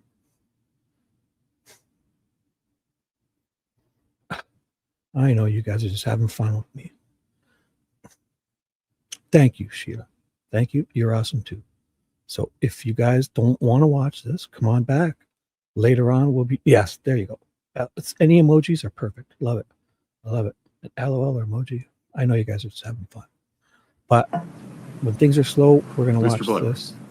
When it's over, I'll see what's going on. We might be doing something else. So stay tuned. Your Honor, the state has just filed a motion to designate. This is how we've been operating before. I'm trying to find the original designation, but to designate. Ted has been in here a few times updating us, okay? So he's got some updates. You can email him, okay? He's been in here like 5 times today. Katie Richens Benson, a victim representative. The statute provides for plural victim representatives. I agree. I agree, Norma. Thank you. Beginning with defense counsel's cross-examination today was the first time that the state had any notice that the defense wanted to call Katie Richens Benson as a witness. She's not been subpoenaed. She's not been on any of the Rule 16 designations. And so we have proceeded, we called her early so that she could get her testimony out the way, and proceeded in a good faith understanding that she would then be allowed to participate in watching the remainder of the trial without being subject to the exclusionary rule. I understand the state's position. Okay. Ms. Lewis, Ms. Nestor. Well, we don't want to call her as a witness. We want to cross-examine her, and they're stopping me from doing that. No. Stay focused on the issue at hand here. Co-designation of Ms. Richens Benson. We object. And tell me why. Because the statute provides for one. It doesn't. It provides for up to more than one, if you look at the language of it. And so, do you have another reason? I don't know why there's special circumstances that require them to have 2 in this case. It's not a requirement. They're asking for permission. We object. Tell me why. Because it's going to interfere with my ability to cross-examine her if I have to recall this witness she sits through all of the testimony. Forgive me. Have you ever listed her as a witness in your case? We were not aware that they were going to stop me from doing this until about a day ago. So as far no, she's never been listed as a witness. She has never been, I'm sorry, she's on our witness list? Can somebody update for LOL Bird with Ted? Okay. She needs an update, or they need an update. Are you sure? I don't think Yeah, that's right. she's not the greatest defense. Out of all the trials I've watched, she's the worst I've seen in a while. For example, if I search for the name Richens on your witness list, it does not appear. No, but we are happy to file an amended witness list and add her if I can't cross-examine her now. You I can prefer to cross. cross-examine her within the scope of direct, regardless of whether she's on your witness list and regardless of whether she is a co-victim representative. The only thing this impacts is whether there's any prejudice to defendant There- if she's a co-witness representative who is not excluded. So here's the problem. So if she's allowed to sit through the trial, then it affects my Sixth Amendment right to cross-examine her because she's been impacted and heard the testimony of every single witness in the case. Would you pause there? Do you mean cross-examine or direct examine? Well, direct, when I recall her. If I cross her now, Right. I would do it now. But if she gets to then have the benefit of sitting through the trial and hearing everyone else's testimony, and then when I direct her, she's hostile, so I'll probably ask to cross her because she is a hostile witness and I am entitled to do that. And if that happens, then that does prejudice us because she's got the benefit of being able to shape her testimony around everybody else's that she's already listened to. So it is a prejudice. And I don't know that there's any compelling reason to let her stay that outweighs that prejudice, or just let me do it now. I mean, that's their decision, but that is a prejudice and that's very real. Okay. Anything further? No. All right. Under Utah Code 7738-9, subsection 2, the court shall designate a representative or representatives of the victim. The legislature, in crafting that language, contemplated situations in which more than one victim representative would be appropriate. An aggravated murder case is certainly among the situations in which the family of a decedent I agree. might want She's to getting too spread frustrated too that easily. burden and duty across two family members. The court Maybe she's finds having a that bad the day. state's request She's to been the least designate effective Ms. so Katie far. I've Richens seen. Benson as a co-victim representative under Utah Code 7738-9 is supported by the language of the statute and a good faith request. Moreover, the defendant's arguments regarding prejudice are not persuasive for two reasons. One, Ms. Richens Benson has never been listed by the defendant as a trial witness that they intended to call in their defense case. And more practically, the court finds that she likely already knows all of the admissible and inadmissible evidence in this case, and there is no additional or marginal prejudice by allowing her to be in the courtroom during the testimony of other witnesses. The state's request to designate Ms. Katie Richens Benson as a co-victim representative under Utah Code 7738-9 is granted. On that basis, the court does not have the authority to exclude her under the exclusionary rule. Mr. Bloodworth, anything else? No, Your Honor, thank you. Okay. Are we ready for the jury and the witness, Ms. Nestor? Just one moment. Yeah. Did we swap it? Yeah, she's definitely We want to take a off her look at game it before. today. I think we're good. I think we've all agreed on it. Maybe Let's just every take a day. quick look. Do you want to? She's definitely off her game today. The defense attorney. She's And is Oh. it a clip or just a still? It's a clip. Okay. she sounds too snooty with this judge. I mean, Is that the clip? Okay. without reason good. just yet. She's she seems Let's invite Ms. Discombobulated. Richens Benson back in. and frustrated already, and he's not even really pushing at her.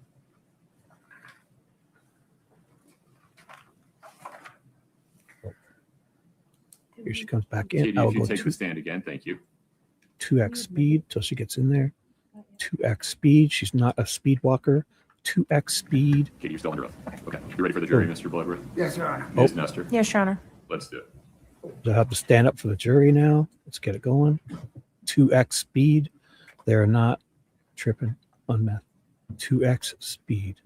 If you don't like this kind of stuff, come on back. More than likely, keep your notifications on.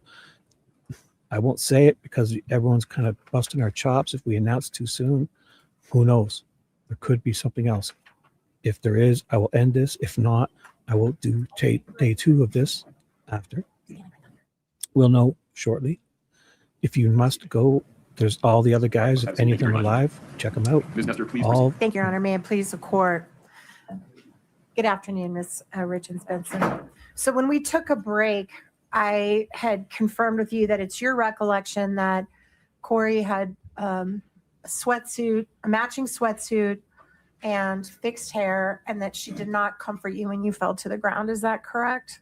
To my recollection. Okay, I'm going to ask you to watch a clip from that morning that was taken off of an officer's body cam and see if you can confirm that that's in fact you and Kouri that morning. Okay, I'm just going to pause 1 sec because I can get this off the screen and hit the closed captioning in case it sounds like there's body cam. I'll play it. I'll remove the Can you comment. play it? All right. This is a body cam or something. Is that you in the clip? Oh, Yes, that's me. Okay. Your Honor, at this point, I'd move to admit as exhibit maybe 3001 for now. The clip. 3002. you're right, V. I'm sorry. What can you 3002? Yeah. 3002, that's correct. Mr. Bloodworth. Your Honor, no objection to admission. We'll figure out nomenclature later. Sounds good. And Okay. just So I'll for turn- the purpose of the jury, just a short explanation that we will supplement this with a blurred version, but for now, there's just a black box over where the children's photos are since it's being played publicly. But that'll, if it goes back to the jury room, that box will be removed and the pictures will just be blurred. You can play the clip. Thanks, Kate. Oh, shoot. They psyched me out there. Hide comment. CC's on. There's a body cam video. It looks like black and white. There's a cop here with a big square. I've got the closed captioning on. And you ready?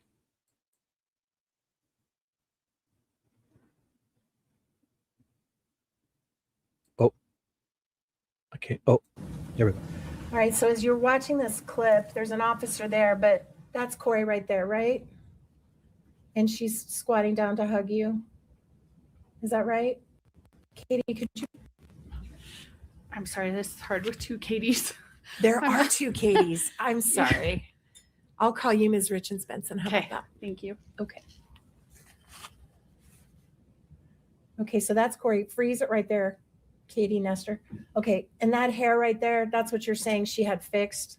Just her hair up and messy like that? Yeah, as you can see, mine was down and messy and didn't have contacts in anything. Sure. So both of you had messy hair, and she's also clearly wearing pajamas. Does that refresh your memory that she was not in a sweatsuit? She was in pajamas. I am not a fashionista, so to me, that's a sweatsuit or pajamas, just to be honest. Okay, and then keep playing, Kate, Ms. Nestor. And that's her squatting down to comfort you while you're on the ground, and that's y'all hugging, right? Correct. So your memory about that was clearly wrong. To be fair, it was 4 years ago. Okay. And everything you're testifying about here about that morning was 4 years ago. Is that right? Correct. Okay. You can take that down, Katie. Thank you. Other Katie. And shortly after this scene where Kouri hugs you, and obviously everyone's completely understandably upset, was there a time where you went out into the driveway and spoke with an investigating officer that morning? I went and spoke to an investigator in their car out front of the house. Okay. Maybe not in the driveway. Might have been in front of the house. Correct. Your Honor, objections. Your Honor, she's testified about her memory of that morning. This happened that morning. I'll give you a limited latitude here. Thank you. And who was the officer that you spoke to? Detective Woody, I believe. All right. And that was just to help, because there's so many officers that are going to testify in front of this jury. It's a female officer, right? Correct. Okay. And when you talked to Officer Woody, or I think she was a detective then, did you tell her that you believed Kouri was involved in your brother's death? No. Did you tell the officer that you were suspicious that Kouri may have been involved in your brother's death? Pause there. Okay. Oh, well, I'm going to allow her to answer that question, then we'll have a conversation. Sure. Go ahead. You can answer that. I'm sorry. I let her know that Kouri had stolen money from my brother, and I thought she needed to know that. And what else did you think she needed to know at that moment? I left at that moment to go back in the house. You didn't tell her My anything recollection. else. My recollection is that I told her that Couri had taken money from my brother, quite a lot of money, and that there was tension. And what did you tell the officer was the reason for the tension? May I have a quick conversation with you? Yes, sure. My apologies, counsel.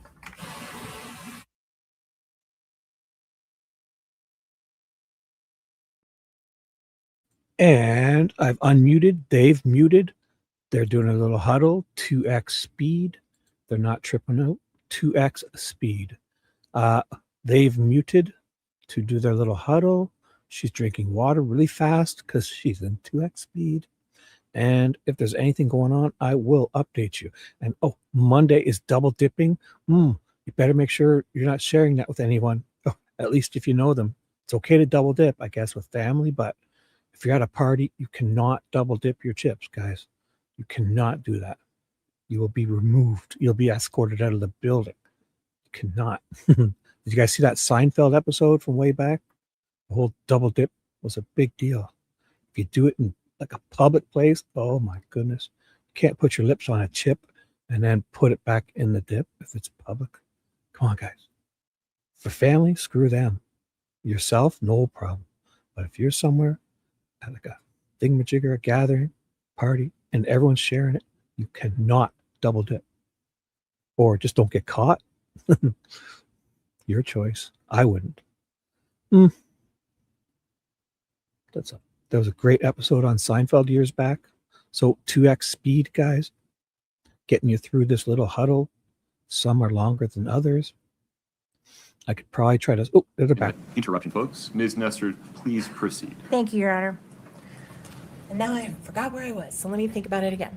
We were talking about what you asked the police, what you said to the police officer when you were outside.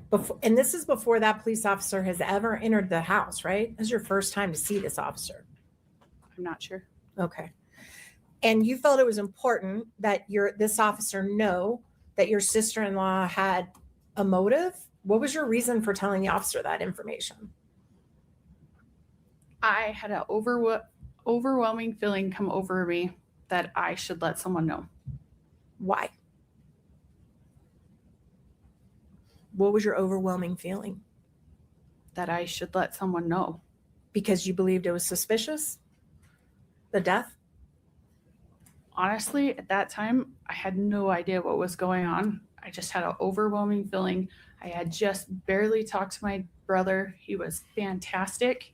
When I had talked to him just a couple hours before, I had an overwhelming feeling I should tell someone about this, so I did. Because you thought Couri was behind it? I did not say that.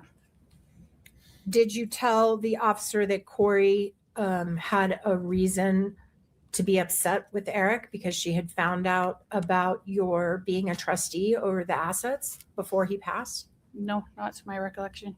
You didn't mention being the trustee of a trust to this officer? I knew that I was the trustee of the trust. Did you share that with the officer? Maybe.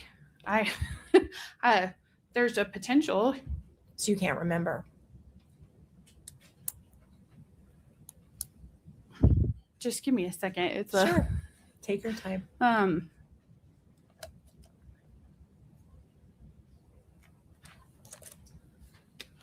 I did know that I was the trustee. So I definitely could have shared that with her. And did you share with the officer that Couri had been upset with your brother about that before he passed? No. So if an Not officer, to my recollection. if an officer says you said that, that would be wrong. Or you're just not sure? The questions are a little difficult. They're really vague. So not to my knowledge. Okay.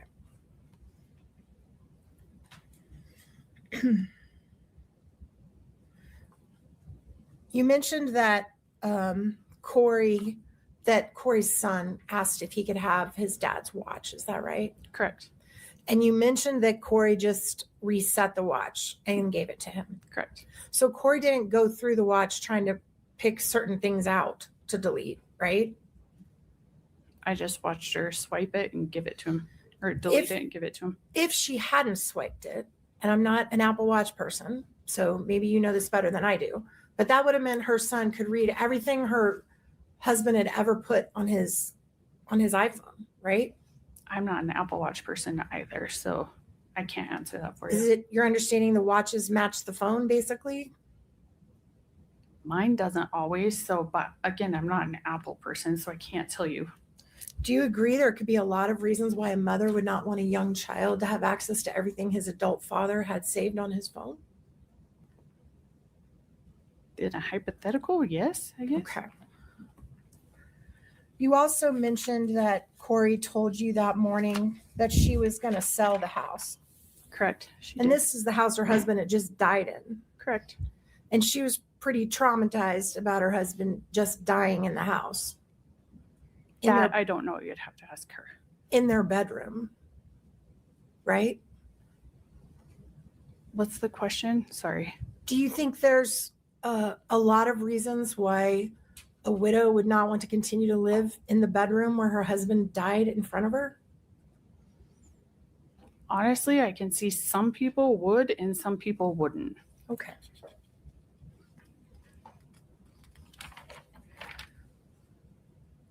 You also mentioned just now, and also when you were on direct with Mr. Bloodworth, that you never knew your brother to use anything other than Advil. Is that right? When he asked what I had seen him take, correct. Okay. Are you aware that your brother did use other substances? After his death, from his medical records that I got, it said that he occasionally took it for back pain. Took what? THC. Okay. Which is marijuana. Marijuana. So when he was alive, he didn't share with you that he used marijuana, did he? Not directly, no. And you talked about your mom, which I think is great, was a drug and alcohol counselor. Correct. And that it was important to her that your family not be engaged with the use of drugs when she was alive. No, I said prescription medication. Okay. So your brother knew that it was important to your family. Sobriety was an important thing to your family. I'll be honest with you, my mom was not against marijuana use. Okay. But you said you were? I said prescription medication earlier. Okay. But for whatever reason, your brother didn't share with you during his lifetime that he used marijuana. No. And I know you were here during the opening statement, excuse me, Your Honor. You saw this slide of all those gummies that were seized from Eric's. You didn't know that was in his house. He didn't share. I knew that Kouri had some in there. He had shared that with me. But he didn't tell you he did. No. Okay. And you also, did you know that your brother drank alcohol? I knew that he socially drank, but he was responsible. And he chose not to do that in front of you. Is that fair? Correct. And it's also fair and totally understandable that your brother's not going to talk about his sex life with you. He actually did. Oh, did he? Yes. Did your brother share with you that he was taking testosterone? Yes, he did. And you knew that? Yes. Did I'll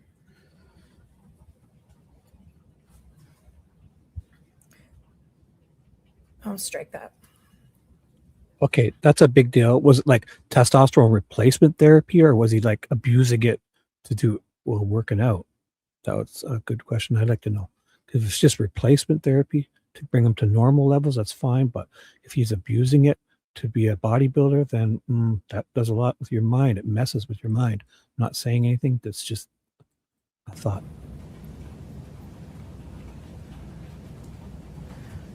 Did you go through your brother's phone ever? No. The morning after he passed, was there a period of time where you saw your sister Amy with his phone? She did have his phone. And how long did she have his phone in her possession? Honestly, I wasn't watching Amy very close, so I can't tell you. Okay. Did you ever have his phone that day? No. Your Honor, stay within scope. Objection. Same morning, Your Honor. Let's keep moving. The objection is overruled as to that last question. That morning after Eric died, did you ever Well, let me ask it this way. When you arrived at the house, had the police cordoned off any portion of the house and said you could not enter it? There was someone at the hall, and they said that you weren't supposed to go back down the hall. So Once they removed your brother's body from the scene, and I know that was traumatic and I'm sorry. Once they removed his body, were you allowed to go anywhere in the house you wanted? Yeah. And did you see the police searching the kitchen? Yes. All right. What Just did you, the garbage in the kitchen. That was all. that was the only thing you saw them search for Mhm. was the Yeah. garbage. I wasn't around them all the time, so I don't know what else they did. Okay, that's fair. At any point that morning, did you hear Corey being interviewed by police? No. So you weren't present when they questioned her about what happened that night? No.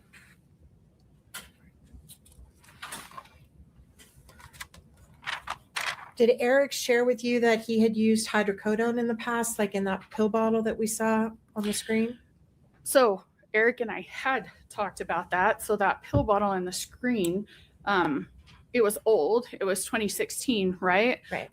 Because Eric had a procedure, but Eric did not want to use much of it. So actually, Eric and I had several conversations when his back hurt and everything. I actually set him up with an acupuncturist and everything so that he didn't have to use any. So Let me stop It you was- right there. Just 1 minute. okay. Let's just break it down. Okay. So you knew that he had used hydrocodone in the past for pain? He did not like to, but if it was extreme, He did use it. yeah, but he would never like take the whole finish the And- prescription. And, well, as far as you knew. Mhm.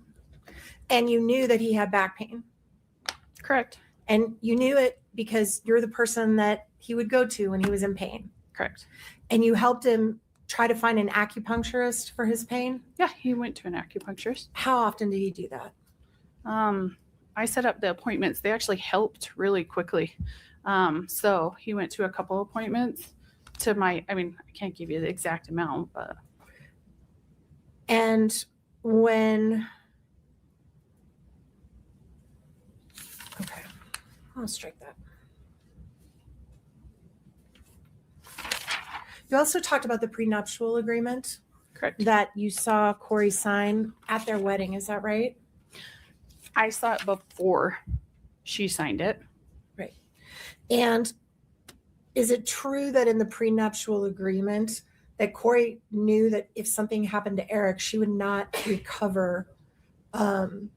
She wasn't entitled. She surrendered. Let me ask it this way: were you aware that as part of the prenuptial agreement, she was surrendering any claim on his business of C&E? No, objection. The prenup's into evidence. It says what it says. I don't think that's an accurate characterization. I can rephrase. The question is about what Ms. She Benson understood. That's what I was And going to so say. you will be able to point out later whether her understanding matches the text or not. So was it your understanding that she was surrendering any claim to his business at C&E in the prenuptial agreement? Only if they divorced. If he died, then she would get the business while they were still married. Okay. But if he died, once you became trustee, you were aware that his business would actually go into the trust, not to her, correct? The business is a trust asset. His partnership is in the trust. Okay. And that was done before he passed. Correct.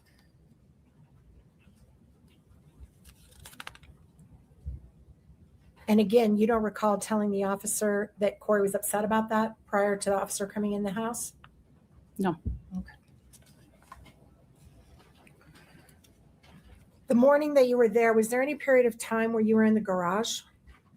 Yes, I went into the garage. And what was your purpose for going into the garage? A medical examiner or some medical person had asked me, do you know if Eric took any kind of pill today, an allergy pill, anything? And I said, I'll go check his truck. I know he takes allergy pills, but I'll go check his truck. So I went into the garage to check his truck.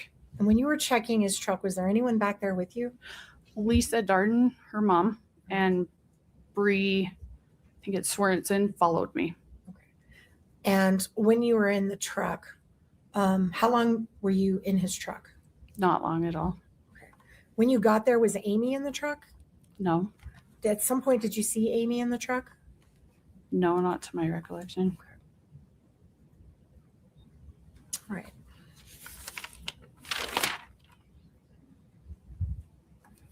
You also mentioned that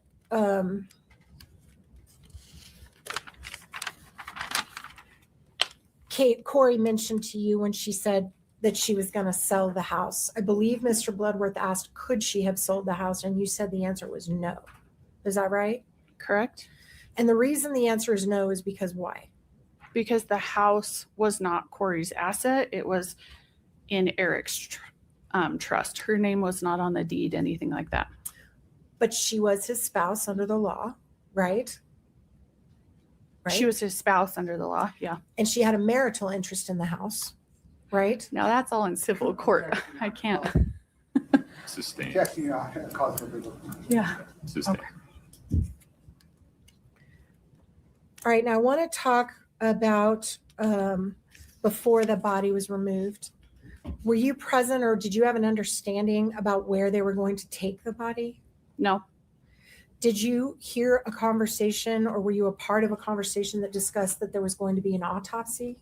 I know I heard that day that they were taking him for an autopsy. Okay.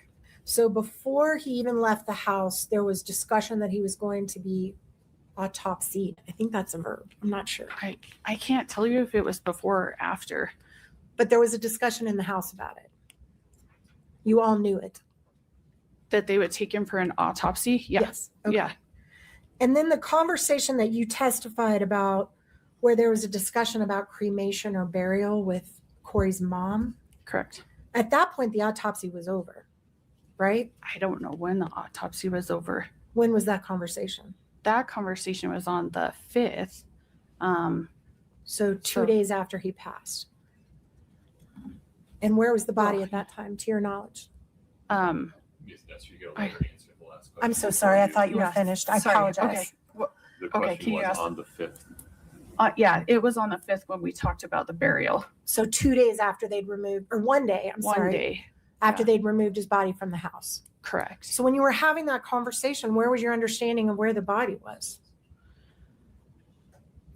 It would have been in one or two places, either at the medical examiner's office or at the mortuary. So bear with me then. At the point that his remains were finally interred, either through cremation or burial, that autopsy already would have happened, correct? Honestly, I remember talking to the mortuary. They were watching to see when it was done. They said that it could take a couple days because it was later. So I can't tell you if it was done or not. I can't remember. Let me ask you this way. They weren't going to let you bury him or cremate him until they'd finished that autopsy and released the body to the family, correct? I mean, I would assume so, but I've never dealt with this with the medical examiner's office. So, and once you all had that conversation with Lisa and Kouri about whether he wanted to be buried or cremated, did Kouri agree to bury him? It went back and forth for a little while. And then did Kouri agree to bury him? Yeah, we buried him. That's right.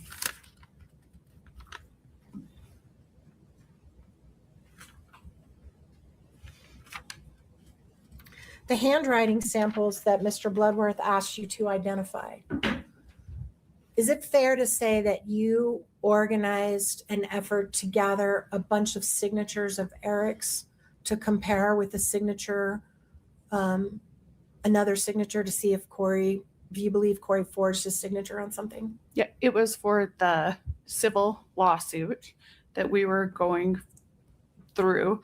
And yes, it was to see if that was his signature or not, because he had told me he did not sign it. And you personally took responsibility for that effort of gathering those signatures, correct? So my duty as personal representative is to look into any claim that the estate may have. So yes, I did. And you sent that information to the prosecution team in this case? I did not personally send it, no. You did hire an expert to look at it, right? Yeah. And Yes, I just told you that's my fiduciary duty as a representative of my brother, so over his estate, to look into any claims that the estate has. And who was the expert that you hired to look at those handwriting samples? His last name's Throckmorton. And it's Matthew Throckmorton? I only ever met him once. I think his first name's Matthew. Yeah. And you guys paid him a fee to do that? I actually didn't pay him. My law firm did, but then it went on the bill, so I didn't directly pay him. May I approach, Your Honor? Yes.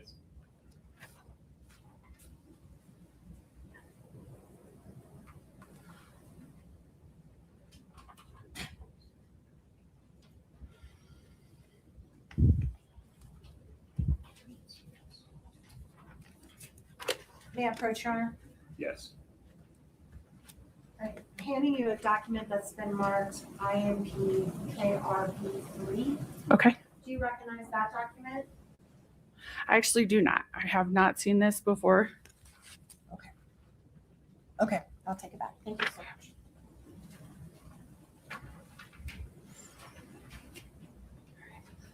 Did you pay other experts in connection with this investigation? I did. Who were the other experts you hired? Um, Was Brooke Carrington one of them? Your Honor, objection, point of clarification. When she says this investigation, the Yeah. criminal investigation or the civil investigation? Provide a little more foundation, please. Yes, Your Honor, I'm happy to. Did the trust hire a woman named Brooke Carrington to do a financial investigation on Courtney Richins? it's really tricky. It would actually be the estate that did, not the trust that did. Okay. So Brooke Carrington worked for the estate. And were you also in charge of the estate? Correct. I am a personal representative for my brother. And you personally paid Brooke Carrington? Correct.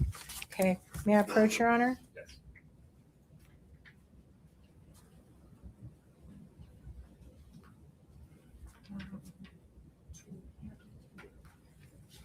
All right, I'm handing you another document asking you if you've seen this before. Yes. KRB2. KRB2. What is that document? So Brooke was a financial forensic accountant for us, looking into any claims that the estate would potentially have. So I paid her for her work on that. And what is that amount that you paid Brooke Carrington? $14,625. And is that your signature on that check? Yes. Your Honor, I move to admit that as Exhibit 3003, Defense 3003. No objection, Your Honor. Defense 3003 is admitted. Can we publish that to the jury, please? Ready to go, Katie. One moment. There you go. Okay. What's the date on that check? 6/21 of 23. All right. And are you aware if that was after Corey had been charged with this crime? Let me think of dates really quick. Yes, it was after, because once Corey had been charged, Brooke quit working for us. So she sent a bill and I paid the bill once. And why she quit working for you? She started working for the state and we hired a different forensic accountant to work for the estate. And who provided her name to the state as a potential expert? I'm not sure. That wasn't you? I actually never even talked to any of the prosecution or anything before that. So no, it was not me. I did not even know who they were. I'm sorry. You said you hadn't talked to the prosecution prior to June of 2023? Prior to her being arrested.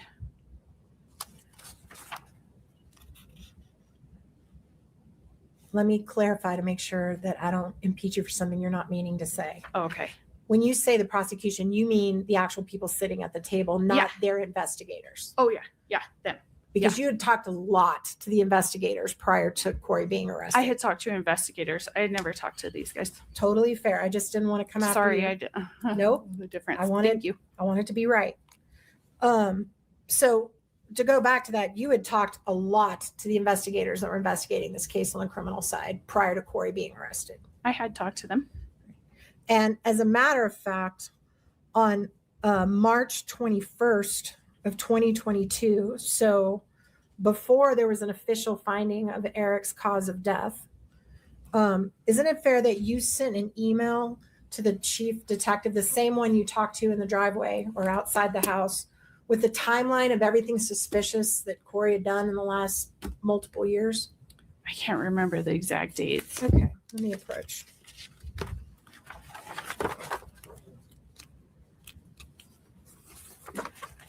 May I approach, Your Honor? Oh, I'm sorry. Yes. Counsel, I trust you folks. You can have leave to approach the witness as needed. Thank you, Your Honor. Oh.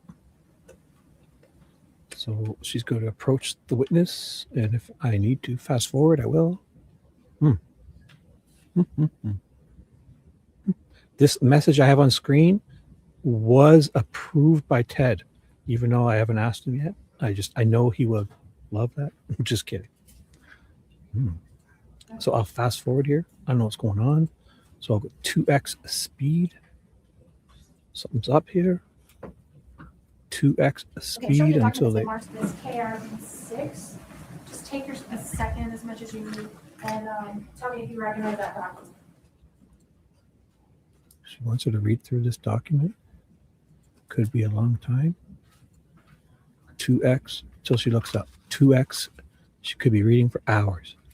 She could be reading for 10 seconds. She could be done right now. She may go on for another 5 minutes. I've seen this before where people sit there for like 5 minutes and just read every dang word.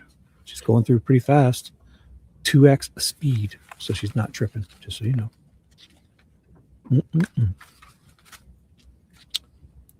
Oh, still 2x speed. She's reading. She's going through it fast. She's like page 7 or 8 now. No. Okay, do you recognize that document? Yes. And is that the email that I was just talking about that you sent to email. Detective Woody on March 21st of 2022? Correct. And attached to that email is what you called a timeline. Is that right? Correct. How many pages is that timeline you provided to Detective Woody?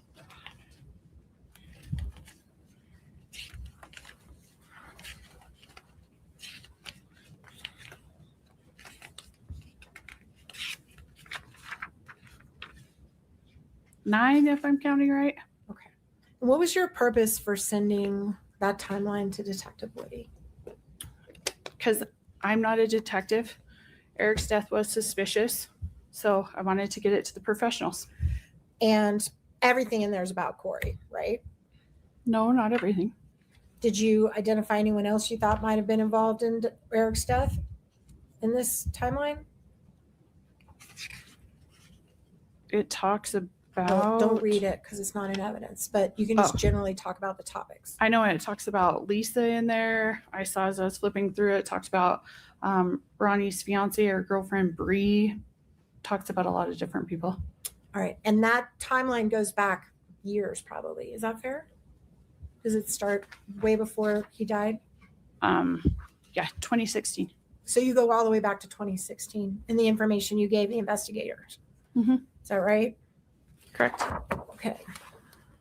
And then do you remember shortly after that you did some investigation into Kouri's business online and forwarded that to an investigator? Do you remember doing that? I did not personally do the investigation, but if you show it to me, I can definitely tell you. Okay.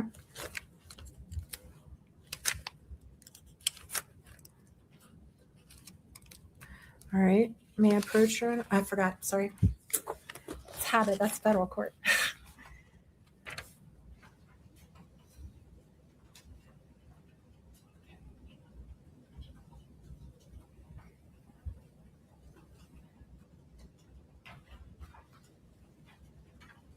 I'm handing you, it's been marked for identification as KRB 11. See if that refreshes your memory a little bit. Is that your email address? Correct, it is. So that's you forwarding to the investigator background information on Kouri's businesses? Correct. All right. And then do you also remember forwarding on March 28th to the same investigator reporting that Kouri had asked for her wedding ring back from the medical examiner and you thought that was suspicious? Remember doing that? Can you show me the email Sure. again?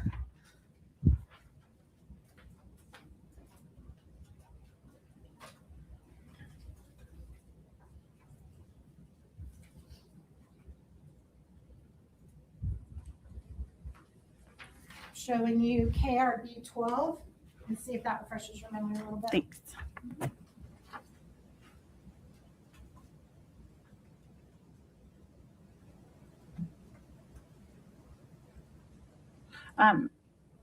Not her wedding ring, my brother's. I'm sorry, what ring that he wore Correct. on his finger. And she was asking for it back, right? Correct. And you thought the detective should maybe test the ring, or you thought that was suspicious and you reported that? Yeah. Okay. Also in there, you talk about ring cameras. Did you share ring camera information with the investigators? I did not have the ring camera information. Okay. Do you remember in May of 2022 suggesting with the officers, the investigating officer, that Kouri may have tried to kill your brother on Valentine's Day with Yes. a sandwich? Yeah. Okay. Because my brother talked to me about it. Okay. As far as you know, had that information ever been imparted to them before you gave that to them? I would have no way of knowing that. Okay, fair. Did you also do some online sleuthing into her mom's Venmo and Susan Kohler's Venmo? I did not personally. Did you forward that information to the investigators to use in their Can I investigation? see the Sure. email, please? Yep.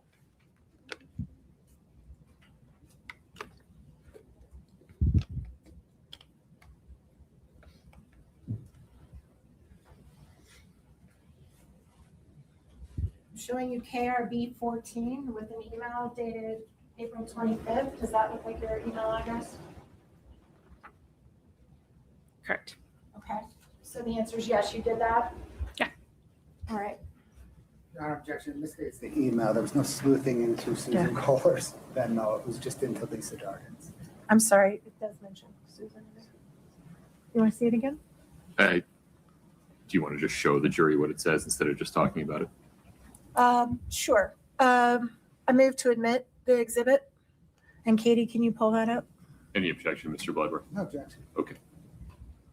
Give me the number one more time, Ms. Nestor. It would be 3004. Okay. So this will be D3004. This is, for the record, an April 25, 2022 email from an email address in bold print indicated as Richens Benson. We'll publish it now. Can you blow that up, please, so Jerry can see it? You see that there you were looking into two different people's Venmo accounts, Susan Kohler and Lisa Darden? Yeah, those are the two people that are on there. And you also investigated the background of Susan Kohler and shared that with the prosecutor? I did not personally. But you forwarded it? Correct. Okay. At some point, didn't you also get access to Kouri's banking records? Not for a long time down the road. Okay. May I approach, Your Honor? Oh, gosh, I'm going to quit doing that, I swear. What's up? My brain is wired that way.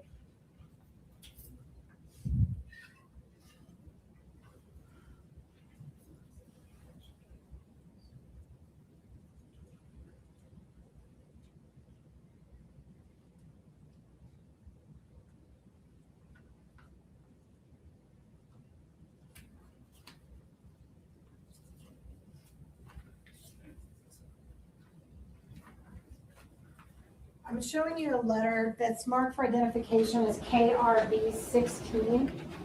A letter dated November 7th of 2022, which was a few months after Eric died. Can you just read that for a minute and tell me if you remember that letter?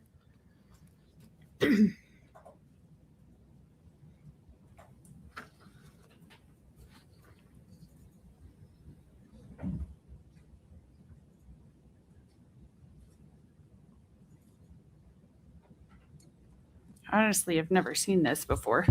Okay, totally fair. Do you want me to keep reading the whole thing? If you can't identify it. that's Okay. fine. I thought you might have read it. Do you remember being asked how you obtained Kouri's private bank records without her permission? Did anyone ever confront you about that? I think we're talking about two different things.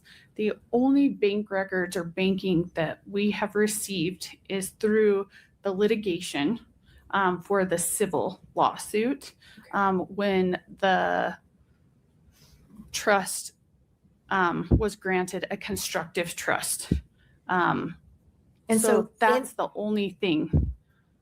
So in your role as trustee, you went about to get her private banking records? No, it's all litigation and it's really hard for me to go through it. I mean, my lawyer's here. He can speak to it a lot better than I can. I definitely don't want you to have to become one of us, so don't worry about it. You also had multiple interviews with the Summit County investigators. They came to your house once and interviewed you, is that right? Correct. And you also interviewed with Detective Woody, I think here or in this area, in this complex somewhere. Correct. And you also had multiple phone conversations with the prosecution, all this before Kouri was arrested. Is that right? I mean, we just looked at a bunch of emails. We have to be more precise. Precision matters in this business. Is it fair to, The I'll prosecution withdraw. Is different. The prosecution may mean different things. I'll rephrase it, Your Honor. I'm happy to. Thank you. It was a little confusing, so let me try that again. Is it fair to say you had regular communication with the investigators in the criminal case almost immediately after your brother's death, even before they got into the house and after? I did talk to the detectives, yes. Okay.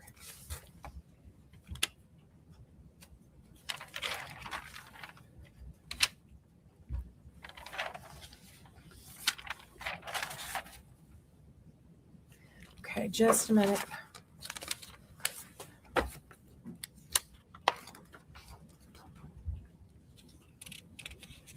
Were there occasions where you sent potential witness names and contact information to the investigators on the criminal side? That was in the email you sent. There were some names. Okay.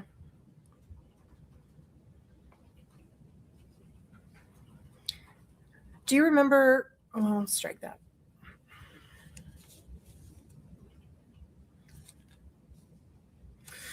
Because you were the trustee of the home, you guys were in charge of, well, let me rephrase it this way. How long did Kouri stay in the house after her husband died? Till her arrest, I believe on May 8th of 2023. So for that year, Kouri remained in the home with her boys. Is that right? Correct. Right. After that, you became in charge of maintaining the home once Kouri was arrested. Is that right? I did before as well too. I fixed water leaks, paid off the mortgage, stuff like that. Right. And you fixed a water leak in that house on Willow Court? Correct. When was that? It was in February. It was when it was January or February. There was a ton of snow on the ground. So I had to pay people to shovel all the snow to get down to it. Okay. And that was Kouri and Eric's home? Correct. Okay. Well, at the trust house. Got it. I understand. During that time, were there times where law enforcement needed access to the house to search it?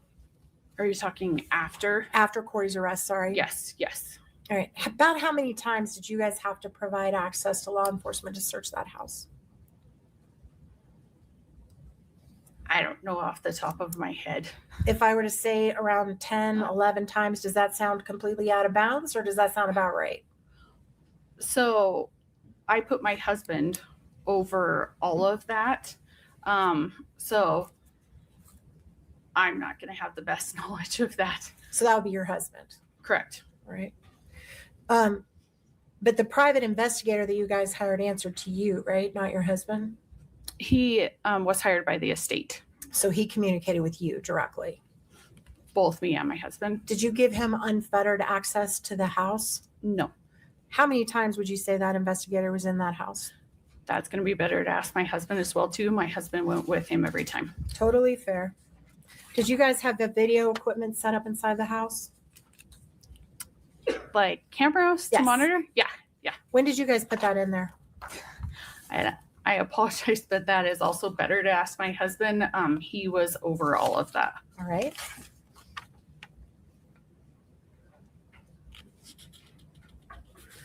Court's indulgence for just a moment, Your Honor.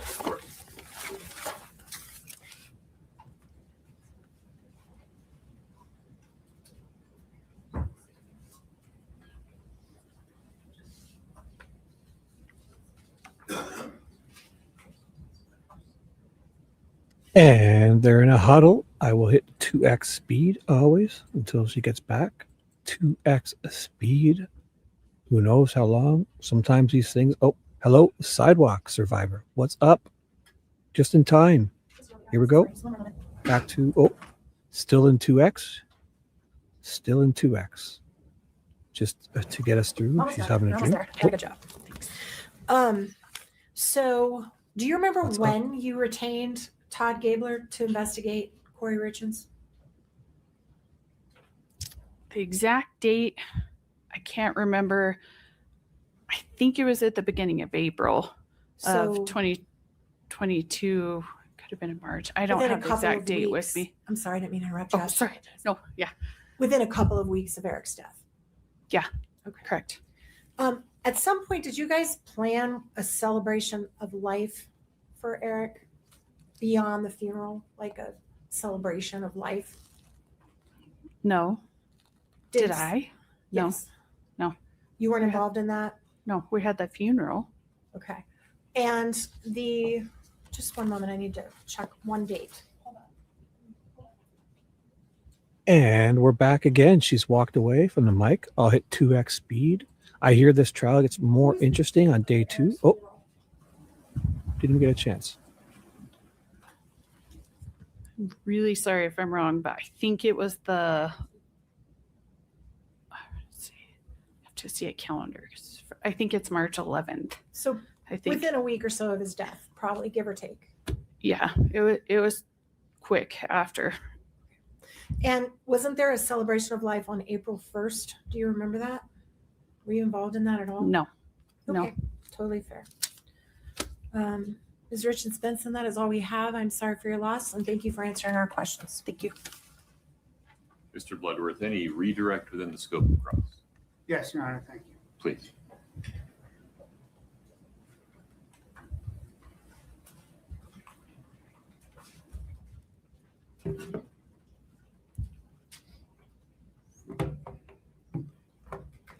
Ms. Richens Benson, you just discussed with. Oh, someone's phone is going I off. don't know what caused that, but let's avoid that in the future. I heard something. Someone's phone vibrated or. Okay, Ms. Richens Benson, you just testified in response to the defense questioning about a civil lawsuit. Correct. Did the civil lawsuits begin on March the 28th, 2022, about 3 weeks after Eric's death? That is when it was filed. It was threatened very quickly after Eric's death. And who filed the lawsuit? 1-Kouri did. Against who? Against me as trustee of the trust. And to defend against that lawsuit on behalf of the trust. Correct. You employ Mr. Throckmorton, or your lawyers employ Mr. Throckmorton and Ms. Carrington. Correct. And then 1-Kouri Richins was arrested on May 8th, 2023. Correct. After May 8th, 2023, did the estate or the trust employ Mr. Throckmorton or Ms. Carrington? No. The defense counsel asked you about a timeline where you presented certain information to the investigators, right? The detectives. Correct. And they referenced that information related to some financial information. Correct. Did that include your reporting that Eric went to get money from his bank and found an empty bank account? Correct. Did you also report that 1-Kouri signed his signature on a $250,000 home equity loan against his house without his knowledge? Correct. And that's what I told the detective that day. And did you also tell them that Eric found multiple credit cards pulled in his name that he had nothing to do with? Correct. And that he talked to a divorce attorney? At this point, Correct. We're going to renew our 401, 403, 404B. I'm also stating for the record that I think he's now kicked the door wide open. I want to recross on all the things I would have had in my direct because it all deals with this stuff.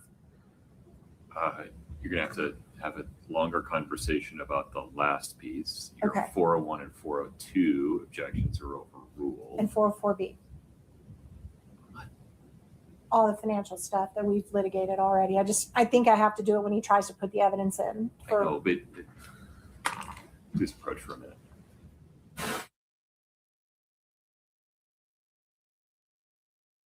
And we're back. They're going to do the little huddle. Fast forward. So it appears as though there's going to be some storms in Minnesota and Wisconsin. Oh, Miss Wisconsin. Oh my gosh. So we're going to finish this one up, and we're definitely, I have a feeling something's up, guys. So keep your notifications on. We're going to finish this day here, and I'm not going to start a new one because I feel there's a storms a brewing, and I feel we might have the inside scoop on something. Who knows? No promises, so can't hold me responsible. But 2x speed to get us through here. Thanks for being here. We're going to watch day one to the end here. And who knows what will happen. But who knows? Let me show you what I think could happen. There was a young man in this chat earlier. And what was he saying? Let me see. He came in and said, yo, yo, yo, yo, yo, yo, yo, two, yo. Then he put 4 tornadoes. And then he puts, oh my gosh, Ted, a big tornado hitting where I'm at. End of world stuff. Oh my gosh. Oh my Ms. God. Richens, Benson, you still have some water? Yeah, I do. Okay. Thank you. Mr. Bloodworth, your next question, please.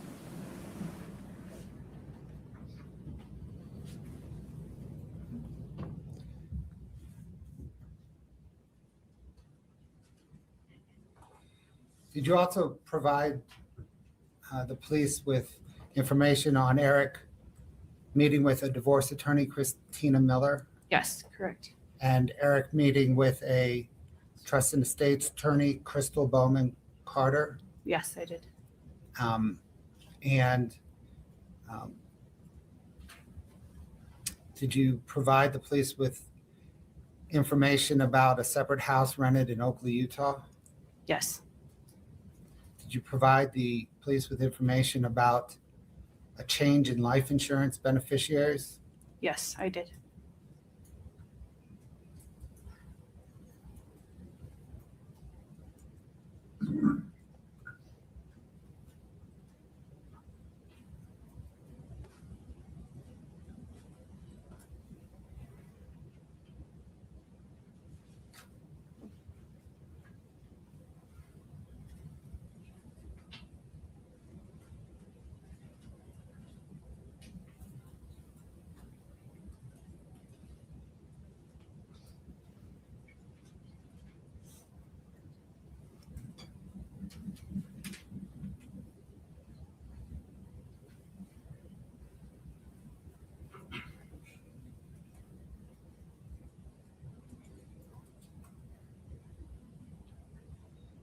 Did you provide the police with information on friends of the defendants and Eric's that they should potentially interview? Correct. Did you provide the police with information about a discussion involving the trust and control of the house 2 days after Eric died? Correct.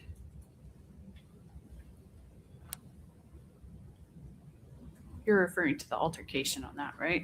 I am. Okay, yeah.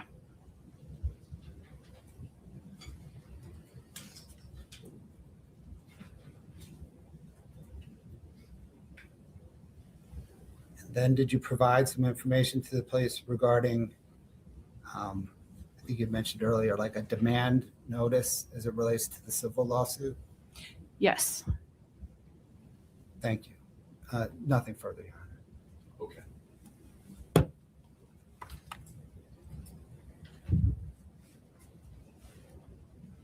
Ms. Nestor, why don't you perform any recross that you think is within the scope of that redirect? We'll take a break, have an additional conversation. Thank you, Your Honor. I'll be happy to. I need to grab that back from the No problem. email. Are they taking a break? I will Sounded like they were taking a break. Okay, so just to Oh, put in perspective, not. what just happened, all those things Mr. Bloodworth talked about that you told the police about, we're talking about March 21st, before y'all even know how Eric died, right? Correct. And he talked to you about a HELOC, is that right? Correct. And what's a HELOC? Tell us what that is, what it stands for. Do you know what it stands for? I do not know what it stands for. That's I'm okay. sorry. What do you know it to be? Like a home equity loan. That's what it stands for. Okay. Home equity line of credit. Does that Okay. sound familiar? Okay. So tell me as far as the HELOC goes, it's your belief that Corey got one of those on the house without Eric's knowing about it, right? Correct. Eric told me. Okay. And one of the documents that you executed as trustee, when you became trustee of the trust, was something called a durable power of attorney. Do you remember that? That I executed? I'm using fancy lawyer words. I'm sorry. A document you had to sign. Where the trust gives you power of attorney over all of Eric's assets. Does that sound familiar? Yeah, I was his power of attorney. Right. Yeah. I And don't that think it was- was durable. I think it was power of attorney. Just leave that word out. It doesn't even matter. All right. So you had a power of attorney, and that was before Eric died, right? That I had a power of attorney before Eric died? To be trustee, if he ever did die. Do you remember? I would have to ask my lawyer that too. No I am worries. sorry because I know all of it's very different, and No worries. I don't want to turn you into a lawyer up there. Okay. This is actually really important. Okay. So there was a time where you had to revoke all prior power of attorneys that were granted by Eric in order for you to have the final power of attorney, right? Do you remember that? Is that on like the letter's testimony, or? Let me have to show it to me. I'm will. sorry. Let me pull it up. Katie, do you have the revocation?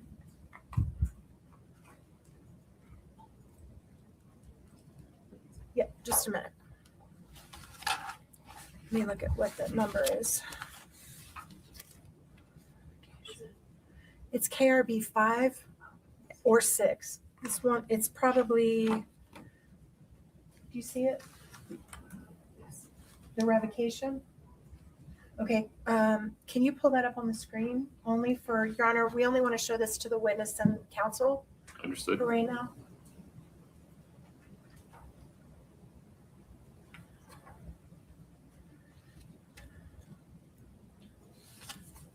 That document is in front of the witness and counsel. Do you see the document?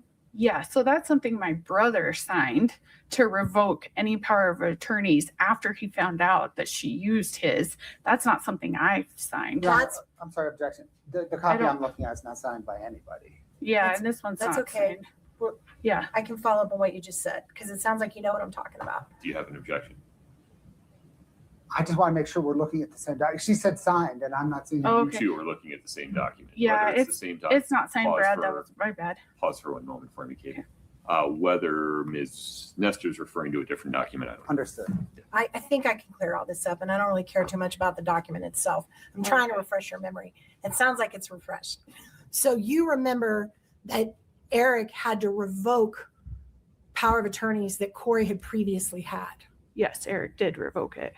And you remember what that means is she had a previous power of attorney from Eric. Is that right? She did have her previous power of attorney, but he did not know that she used it and Okay. took out the money. But the power of attorney she had, and he was upset about it and wanted to revoke it so she couldn't do it again. Is But- that fair? No, to be fair, he said he never signed that one. So there's a lot of litigation on if that's actually proper or not, because he said he did not sign that one. But she did have the Your signature Honor, on hold it. on just a minute. Yeah. Your Honor, we did not ask her to say what Eric said specifically. I would ask that we strike that, or at least tell the jury it's for purposes of why she did what she did and not to take it for truth of the matter.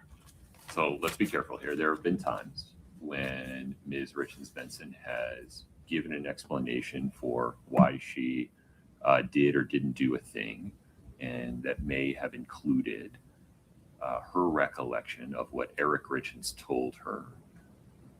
Those comments so far are inadmissible hearsay that cannot be considered for their truth as to whether Eric actually did those things or not, or thought those things or not. Rather, they can only be considered as context for why Ms. Richens Benson, as the listener, the hearer of those comments, did or didn't do whatever she did or didn't do next.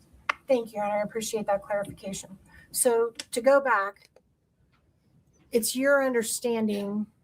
I just want to I'm not going to beat a dead horse here, but I'm hearing you say that you knew that there was a previous power of attorney that had been given to Corey, whether Eric signed it, didn't sign it, that there was a dispute about that. And at some point before he died, he said, I'm going to revoke all previous power of attorneys, including that one.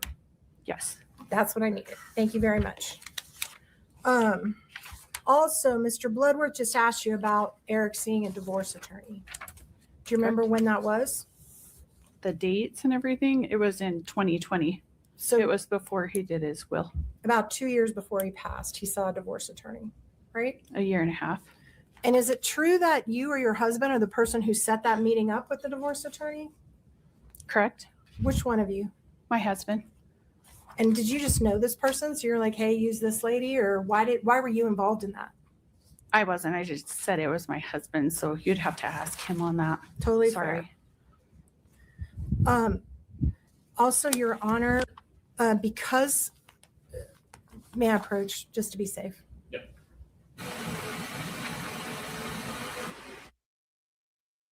And I will hit 2x speed. They are huddling. Oh, they're in a huddle. Definitely dark up here.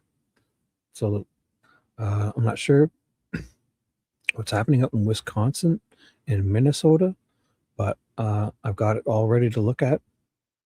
Who knows what's going on? I think Ted is driving into a storm. I don't know. When you were previously being questioned by me, I asked you a question and we decided we weren't going to go into that, but we are going to go into it now. So I'm going to ask it very specific. Okay. Did Corey ever ask the trust to pay her any money in the year after Eric's death, separate from the litigation? Did she ask you to make any disbursements to her or the boys in the year after Eric died as trustee? Not that I can remember. That's all I have, Your Honor. And we will fully release this witness. She can remain in the courtroom for the remainder of the trial. Okay. Mr. Bloodworth, any additional questions for Ms. Richens Benson? No, Your Honor, thank you. You're welcome to step down. Okay, Thank you. Watch your step, please. I'm okay just to go sit. Yes. Let's see, counsel, should we take a brief restroom break before the next witness? Not knowing how long the next one will take, Mr. Bloodworth. Your Honor, There's one more witness. state will probably need 20 minutes. Folks want a restroom break? Want to stretch your legs? Nobody, everybody's shaking their head no. Okay, let's keep rolling. All right. Your Honor, the state calls Clint Benson. All right. Mr. Benson. Yeah.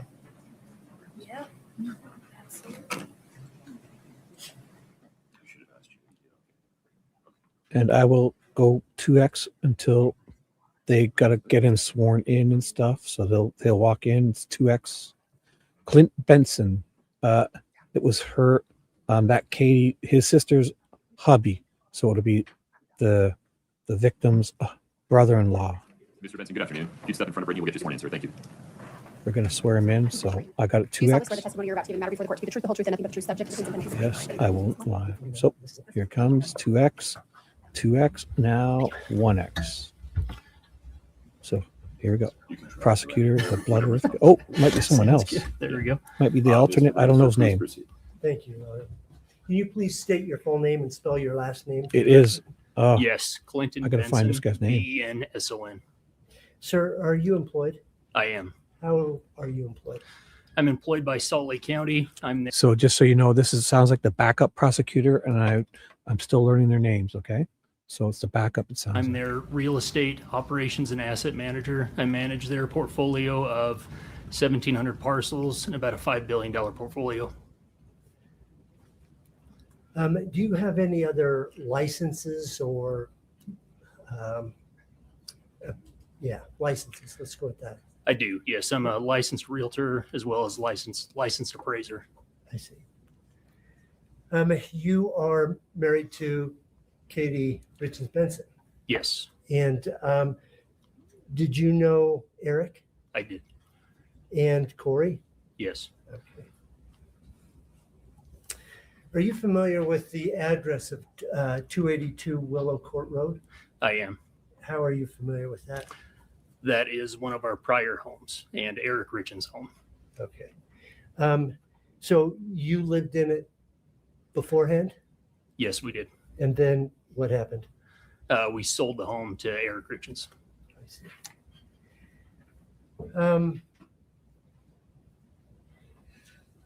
After Eric died,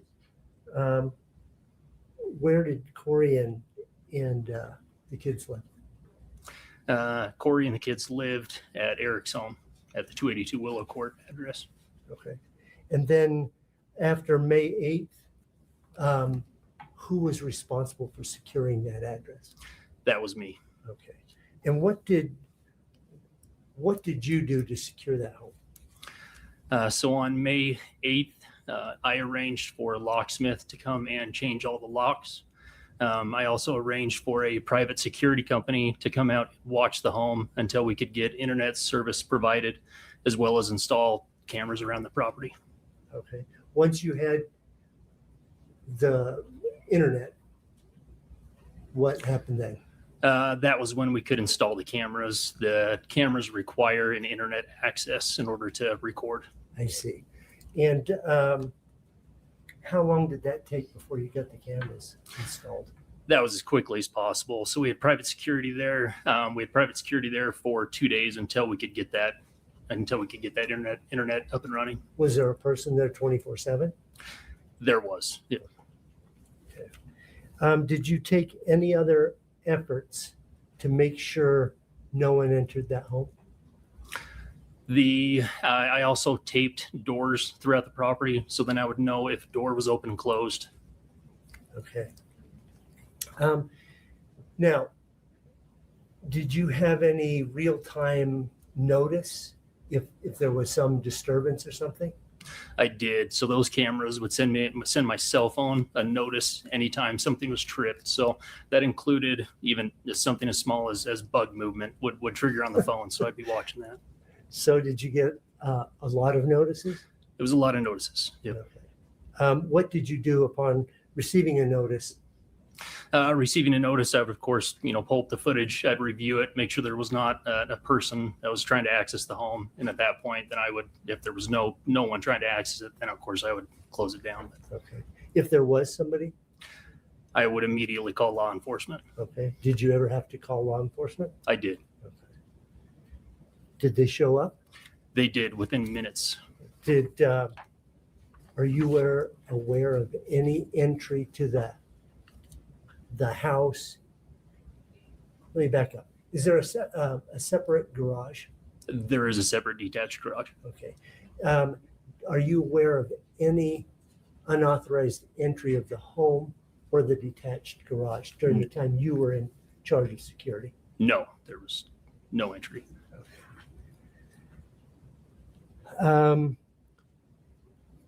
Were there occasions when authorized personnel needed or wanted to make entry? There was.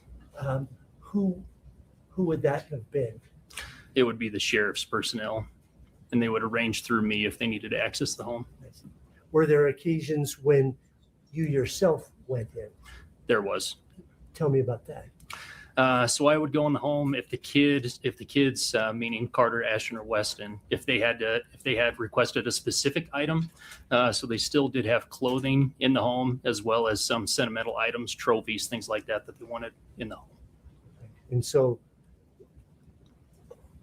how did that work? Just you did it, and no one else, or It was primarily me. Occasionally, there was one instance where there was a live animal in the home.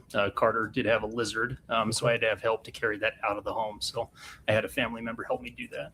Okay. But always you were there? Yes. Okay. And were there occasions when I think there's been mention about Todd Gabler? Do you know him? Yes. Was there times when he asked to have entry? Yes. Were you with him? I was. Okay. How about defense attorneys or investigators? Did they have access? Yes, we would. If they did request access, we would go with them to go through the home.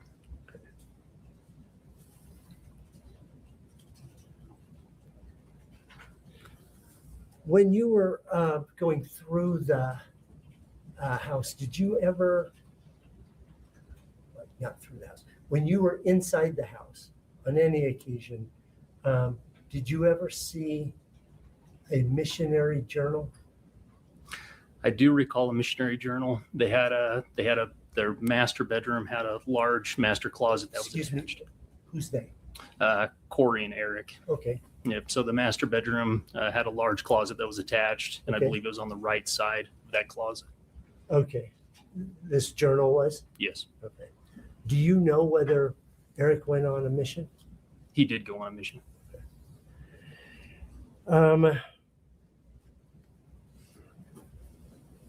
During your time in the home, either during this period or other occasions, did you see some written coupons? I did. Yeah. Where did you see those? In the master bedroom. When did you see that? Do you recall? I Approximately. don't recall when I saw it. After May 8th, 23? Correct. Yep. I see. I'd like to turn your attention to November of 2020. Were you present with Katie when there was a phone call from Eric? I was. Okay. And could you hear the phone conversation? I could. She had it on speakerphone. I see. You had met Eric prior to that. I mean, you had known him for some years before that. Yes. So could you tell what his demeanor was like? I could. He was extremely distressed. I mean, he was really upset.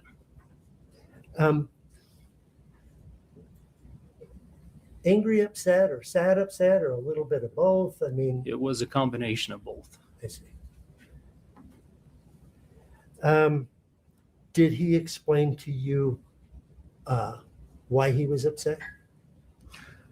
I'm not asking you what he said. I'm asking, did he explain why he was upset? Yes. Okay. Having heard that, did you do something to assist with the situation? I did. Yeah, what did you do? I knew he was on his way over to our home after overhearing the conversation with Katie. In the amount of time it took him to get from where he was to our house, I was able to pull up the Summit County website, the recorder's website, where I could pull up the property address as well as the parcel ID and be able to view all of the recorded documents against the home. I see. And when you looked at that, did you find something that concerned you about the 282 Willow Court? I did. And what was that? I found a $250,000 home equity line of credit that was taken out against Eric's house. Did you pass that information on to Eric? Yes. After that conversation, that passing of that information, can you relate to us Eric's demeanor from that point? Yeah, his demeanor was still very upset and very sad in general. So, do you know what he did following that? What he did following that, so we had a discussion about divorce attorneys while he was there as a result of finding out about that line of credit. So, how did you suggest a name? I did. Was that on request, or were you encouraging? It was on request, and so I mean, obviously Eric was extremely upset about what was happening, and it was just that conversation we were having where it was the next step would be to get a divorce attorney involved. And so, did you suggest a name? I did. Who was that? Christina Miller. Did you work out a system of communication between Christina Miller and Eric? I did. And what was that? Could you just describe it? So I was an intermediary. So I would handle phone calls as well as emails back and forth. So Eric, they had requested certain amounts of information from Eric, and I would handle that passage of information. Okay.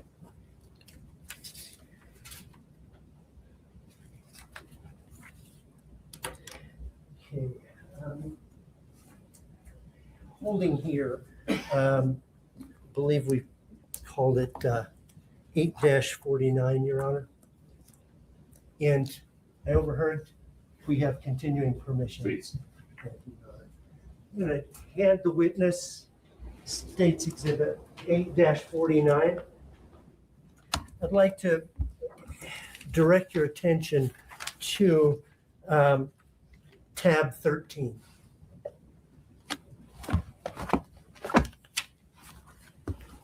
Do you recognize what's there at tab 13? I do. Could you describe what it is? It's a customer cash payment authorization form. It's a Ford paperwork. Okay. Do you know where it came from? Yes, it came from the Heber Ford dealership. Do you know, did you get it? I did. I picked this up. Okay. And once you picked that paperwork up, what did you do with it? I gave it to Katie. Okay. Does it have Eric's signature on it?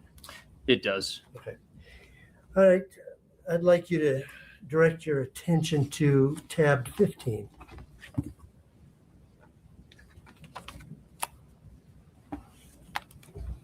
Do you recognize that? I do.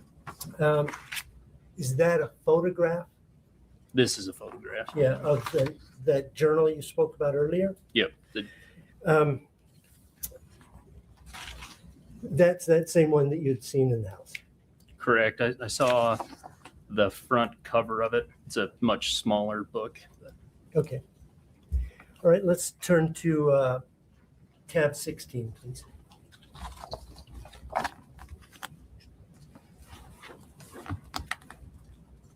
Do you recognize that? I do. What is it? It's coupons. You had mentioned earlier that you had seen some coupons in the house. Yes. Are those the ones? Yes. Okay. Okay. I'm going to direct your attention back to March 4th of 2022.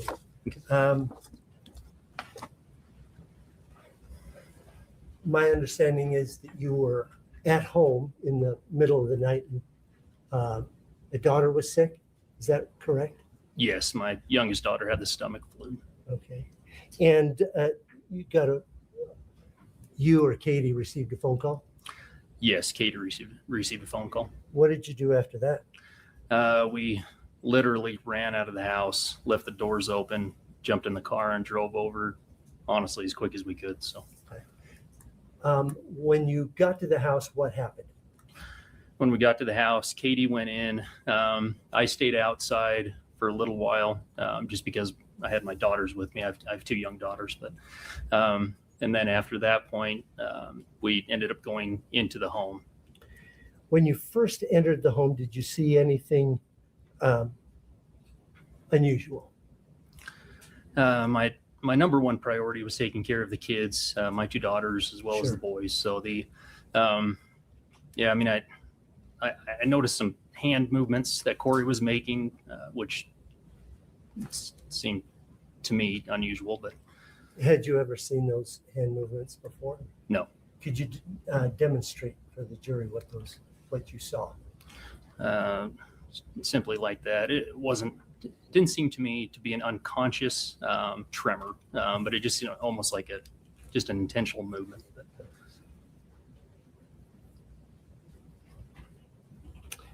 Once you were in the house, where did you go next? I went up the steps up to the bonus room that Eric had. Okay. Who was up there? It was Carter, Ashton, Weston, and then my 2 daughters. Okay.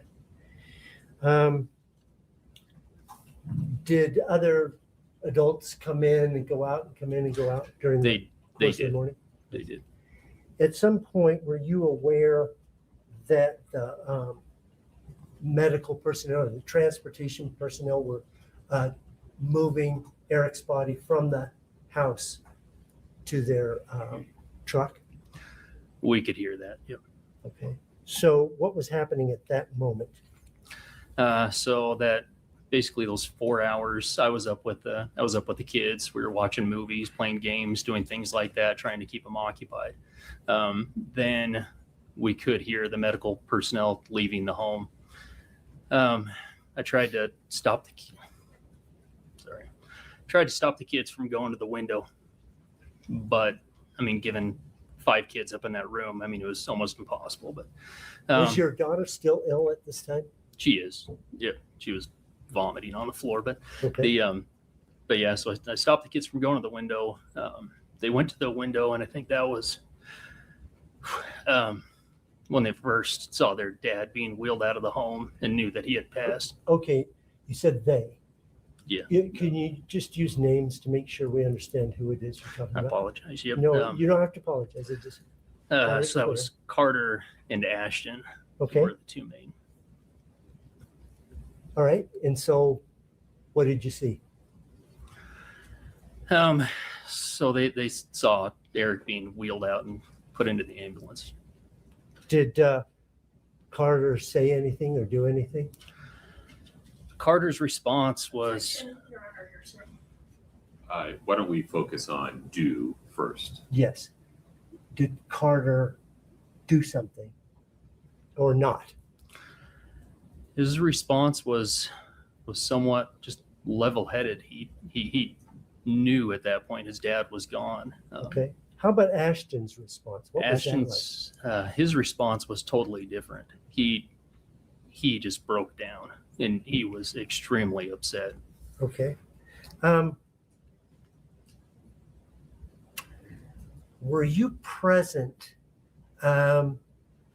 for any requests by anyone, including Katie or yourself or anyone else, of Kouri to inform the boys about what had happened or the status of their father? Sorry, can you say that question again? Did you hear anyone ask Kouri to tell the boys that their father had passed? I did. Okay.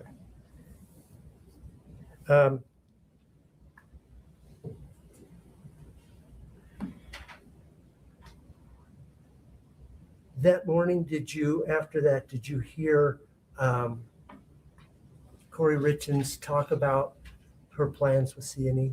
I did. Tell the court about that. She had what sounded like what I would say would be a fully baked plan of what she was going to do with that company as of that morning. She was going to have, his name's TJ Pellegrino, I believe is his name, but she was going to have him take over running Eric's company alongside with Cody Wright. I see. Can I have one moment, Your Honor? Of course.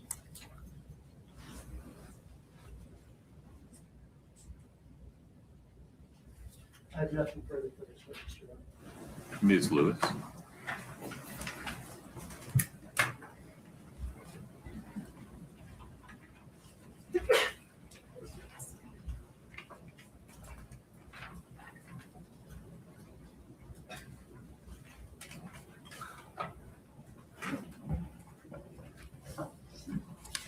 So this is the backup defense attorney too. So we got a live stream ready to go, guys. Going to be around 4 p.m. East, 3 p.m. Central, 2 Mountain, and 1 p.m. Pacific. This will Let's be go done back anytime to here. 2012 for a moment. You said that that was when you sold the home, you and your wife sold the home to Eric, correct? Correct. And Eric and Corey were living together at that time, correct? I believe so. I can't say for sure, but I Okay. believe so. Well, when Eric moved into the home, Corey moved into the home with him, correct? I believe so. And they were married less than a year after moving into that home together. Yes, that sounds correct. All right. So that home was always lived in by both Eric and Corey from the time Eric took possession of it, correct? From the time of possession, did they live in that home the entire time together? All right. Yes. Did they live in that home as their primary home? Not talking about when maybe some of them stayed somewhere else, but was that their primary home together from 2012 until the time of his death? I am aware that Corey had leased a home in Oakley where she was going to live separately for a period of time.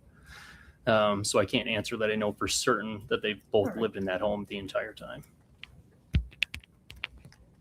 Are you aware that Corey never did live in another home during that period? No. Right. So you talked about then at that same, well, not that same time frame. You talked about then in 2020 that you helped Eric hire a divorce attorney. Yes. So 2 years before his death, you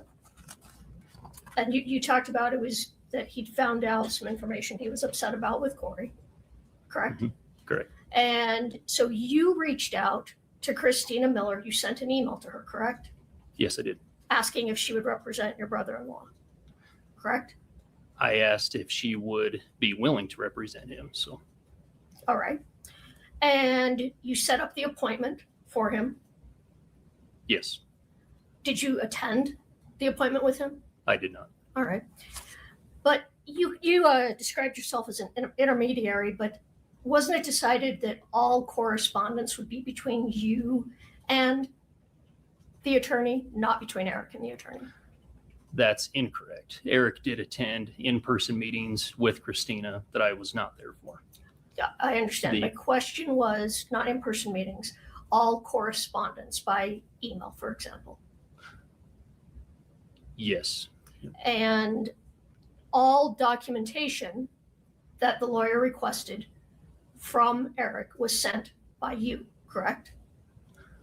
As far as documentation that I knew about, Eric may have sent additional documentation that I didn't know about, but anything that I was aware of, I did send. All right. So as far as you know, all documentation was sent by you.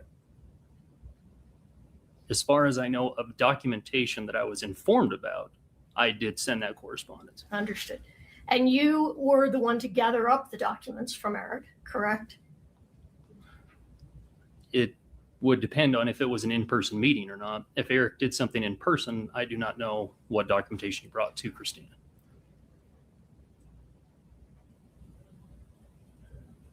All right. Let's just take a step back. Did you send the documentation to the divorce lawyer that was requested? Yes. All right. And is it fair to say you were doing this because Eric didn't want Corey to know he was considering a divorce at that time? Fair? Eric was aware that Corey was watching his emails and didn't want her to know. So he didn't want her to know he was considering divorce. I can't speak for him, so I don't know exactly what he was thinking at that moment. All right, but he asked all the correspondence be with you and not with him. Email and things being anything sent, either email or mail, was all done by you. I can't say in general all correspondence. I So understand. we got to clarify that. It's only correspondence that I am aware of. So whatever Eric did outside of my knowledge, I can't answer that. I understand that. And you're not aware of any other correspondence that Eric did. You're just not aware. No, the divorce attorney would be the best source of that information. All right. And we'll get a chance to talk to her. So anyway, but ultimately, Eric decided that he was not going to divorce Kouri, correct? Correct. And nothing came of these meetings and correspondence, correct? Well, because of the trust was created because of this correspondence. I'm sorry, I didn't mean to talk over you. Yeah, so I recommended Christina Miller as the divorce attorney. She recommended Crystal Bowman to manage and write Eric's trust. I understand that. But nothing happened as far as a divorce, correct?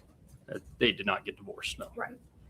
Fair to say that at that time, you and your family, or at least you and Katie, were supportive of him divorcing Ms. Richens, fair? We were supportive of Eric no matter what the arrangement was. We were supportive while they were married. We were supportive of the divorce as well. So that was his choice. All right. Now I want to talk about, jump to May of 2023. This is when you took control of the home on Willow Creek. Is that right, Willow Creek? Did I say that right? Yep. It is Willow Creek. All right. And you said you had the locks changed. Was that immediately? As quick as the locksmith could get there. All right. So within the week? No, within a matter of hours, that locksmith was there. And then you had cameras installed. I installed the cameras. You did that yourself. I had the help of a family member. All right. And you installed cameras outside the home? Cameras outside as well as inside the home. As well as inside. Is that the only time cameras were installed? Were they all installed at that time? Or were there cameras that then were installed later, additional cameras?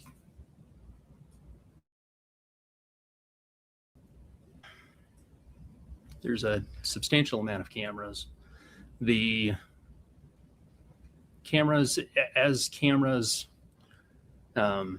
needed more batteries, things to swap out, things like that, I had to have a replacement. And so I did add an additional camera here and there in order to have a replacement on site. So yeah, I mean, I'd say that the original bulk were installed, and then later on I would add supplemental cameras for more redundancy, batteries, things like that. All right. Both inside and outside. Correct. When was the last time the cameras were installed in the home? Do you mean the bulk of the cameras, or if I brought in another camera? When was the very last time you installed any cameras in the home? Or outside the home, to be clear? That would have been years ago. I mean, it's been a long time. All right. Now, you said that whenever someone needed to enter the home, you went with them. Yes. That's true. So every single time someone has entered that home, you have been present? Yes. Now, law enforcement has entered that home many times since May of 2023, correct? Yes. And each time there was more than one law enforcement officer that entered the home. Yes, I believe so. You'd have to check their records. All right. And they came to execute search warrants on the home. Yes. Do you recall how many times they searched the home between 2023 and today? I don't have an exact number. They would have a better record. If I told you 10? That seems reasonable. Does that seem reasonable? Mm-hmm. And the last time they searched that home was 2 weeks ago, I believe today, correct? Yes. So almost 4 years after Mr. Richens' death, law enforcement is still searching the home. Yes.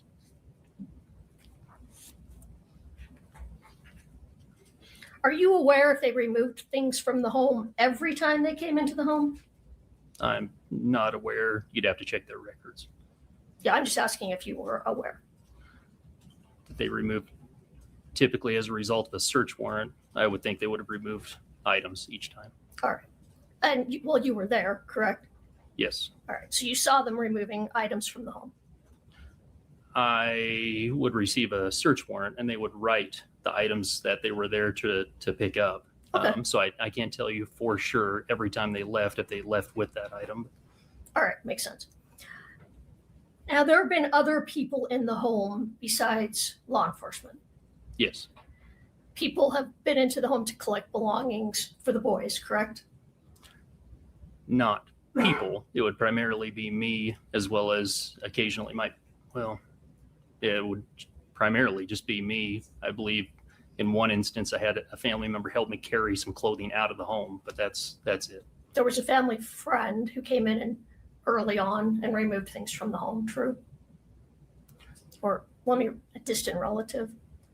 I wouldn't say removed things. So anything that was taken out of that home was all the children's belongings. So it would be their clothing, if they requested a trophy, if they wanted a fish out of the home that was a stuffed fish, for example. So those would be the items that would have sentimental value that the kids had wanted out of the home. And that would be me. So they would give me the items that they had wanted. I would go pick them up, and then I would take them. All right. Okay, let's move to Mr. Gabler. Mr. Gabler, this is the private investigator that you and the family hired, correct? Yes. Mr. Gabler was hired by Crystal Bowman for the estate. For the estate. And, but he was paid out of the trust. No. Well, Ms. Bowman didn't pay him, correct? Yeah, he was initially paid by myself. So you personally paid him at first? Yes. And eventually he was paid out of the trust, correct? Correct. He was paid at least $100,000 out of the trust, correct? Correct. You'll have the records. So. All right. The trust that the three boys are the beneficiary of, correct? The three boys are the beneficiary, yes. Okay. But that money was used to pay for an investigator. Fair? Fair in regard to, in regard to ongoing litigation, that would be it. So understood.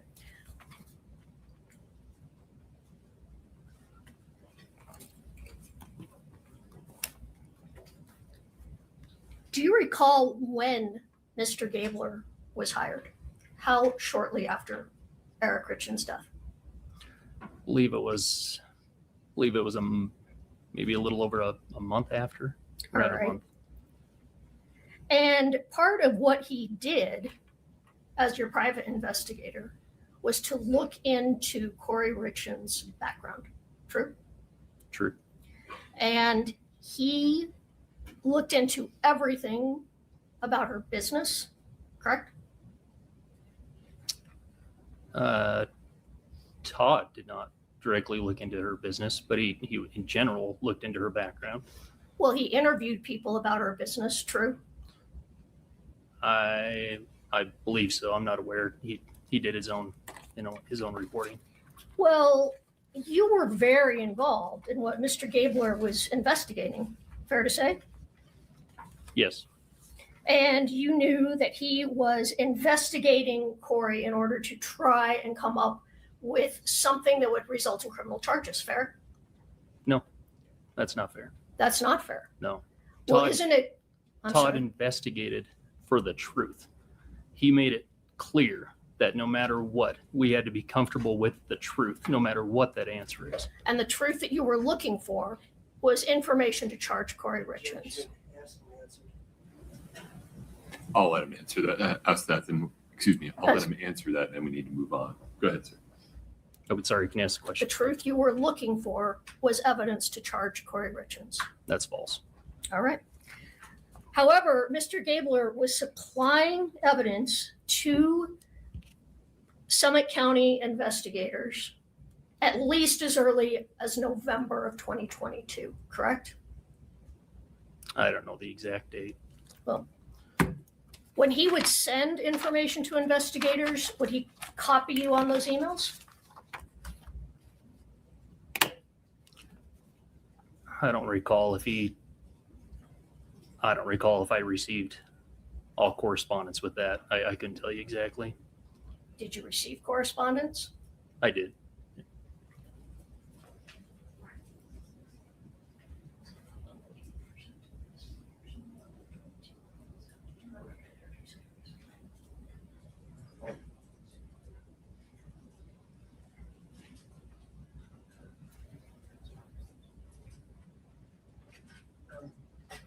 Your Honor, may we approach? Of course.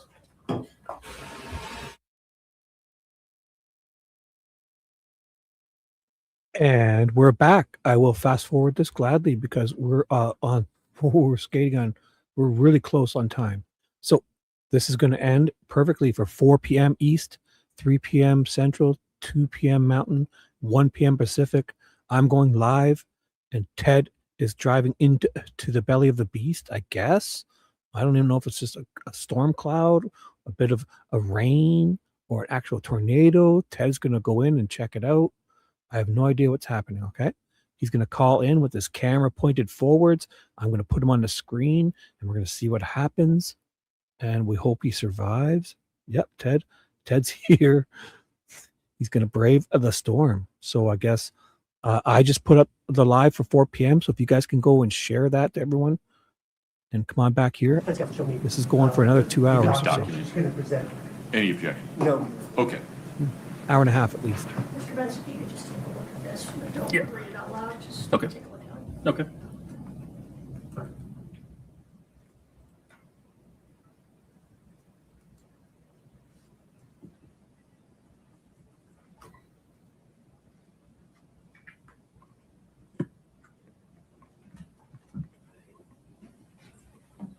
Do you see the date on that, Mr. Benson? I do. So let me ask again. As early as November of 2022, Mr. Gabler was sending information to Summit County Sheriff's Officer, to the investigators, detectives in this case, about Corey's possible involvement in her husband's death. True? Correct. And you were copied on that. Yes. All right.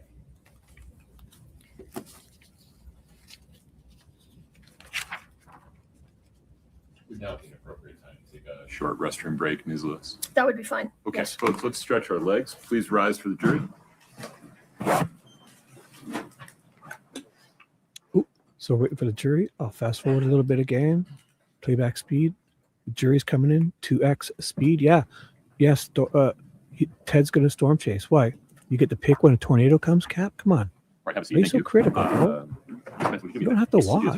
Come on. Come with us, bro. We'll call you back in a minute. Okay, sounds good. Thank Going into the eye of the storm. So he wants to call him back. you. Leave all that there. Yep. Oh, they're probably going to go for a break. Yeah. So they're going to go for a break. I'll just listen to what he says. They're going to go for a break. I'll skip ahead.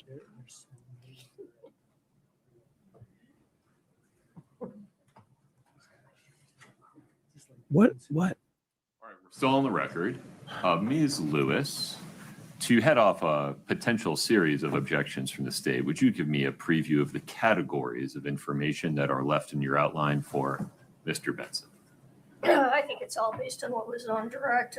Is Mr. Gabler being in and out of the home, other things about people being in and out of the home, and then the night of, or the night day of March 4th, following up on some of the questions they asked.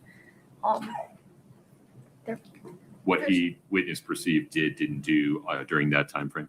What he perceived, what, yes. that Okay. sort of thing. All right. Any concerns, Mr. Burmester? No, not on those. Okay. Folks, let's take a 10-minute break. But I'm trying to hold myself accountable. If you would help me do the same. He's Back going to go on take the a record 10-minute at break. 3:55. I can see where it starts up again here. Court's in recess. Here it comes back around here somewhere. The guy's walking back in. I'll get us there. They're muted. I'll go 2x in case 2x. They're muted, talking. They're muted. Yeah, V. Yeah, I'm ending, but we're going live again. I got another live stream. Go share it, promote it, hype it. Come on, V. Get on the team. Yeah, we're going directly live after this. Yes. So no, I'm not leaving. Just moving over a little. Silly. So 2x speed. I'm glad I did that. The bearded judge is speaking. They've got it muted. It's 2x speed. Oh, I should have went farther, but I didn't. He's got to be going soon. They'll stand up. The jury's going to come in. The sound will come back. Come on, guys. Speed up. Speed up. Yeah, Ted's calling in on mine. We're going live. It's already posted. It's been posted for half an hour, guys. Wake up. Check it out. Go share my community page post or the live I have ready to go. This will hopefully be done as soon as this ends. I'm going to start that one. So, Ms. Lewis, please proceed. Thank you, V. I know. Ignore me. Here she comes. We were talking about Mr. Gabler. As part of Mr. Gabler's investigation, I get it. he was allowed into the Willow Court home a number of times, correct? Correct. And he would go into the home and look through things all through the house, correct? Correct. Were you with him? I think you said you were, but you were with him every single time he went into the home. Yes.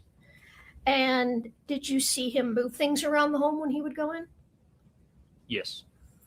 All right. And this was, well, let me rephrase that. Do you know when the first time was that he went in the home? I don't know an exact date. You would probably know that date.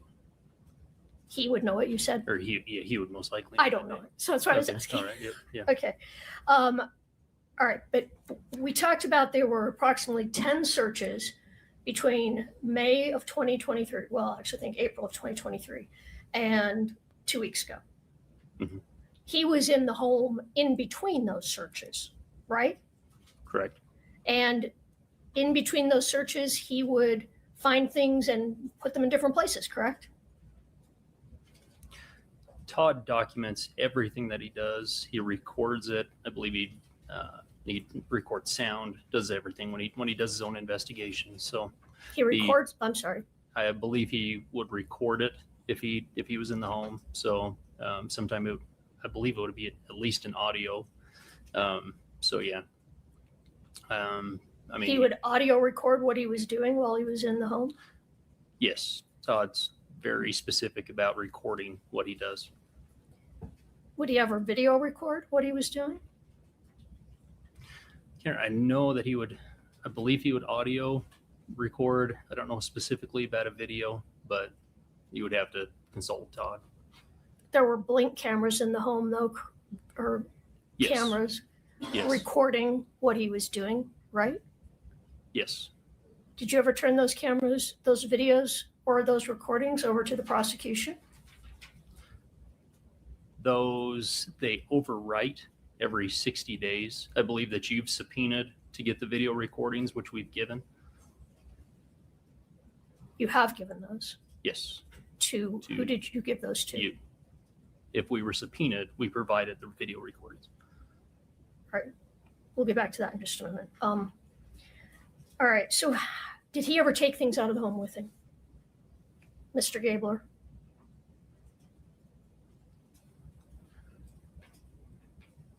I don't have a specific record of what he would have taken out of the home. He would have a record of that. Okay, well, I don't need a record right now. I just a yes or no. Do you know if he took things out of the home with him?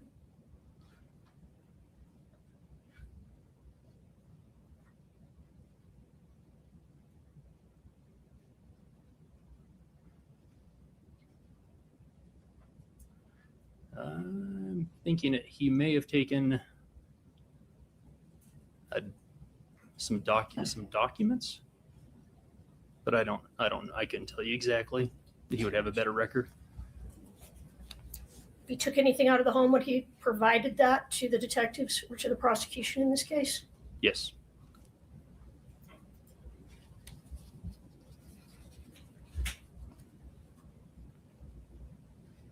When you were in the home with Mr. Gabler, just the two of you, did you stay right with him throughout the house? For the most part, yes. All right. Was he ever allowed to just wander around while you sat down in the family room or something? Typically, I was with him. Okay. Typically, not always. I can't guarantee that he wasn't ahead of me walking into a room when I was in the living room. So I would think typically I would have been right there with him. So fair to say that during all these times that Mr. Gabler was searching the home, moving things, he was looking for things to help the prosecution. Fair? No, that's not fair. What was he looking for? Todd was doing his own analysis. which he then provided all to the prosecution, correct? I believe he did provide it. You'd have to ask him. All right.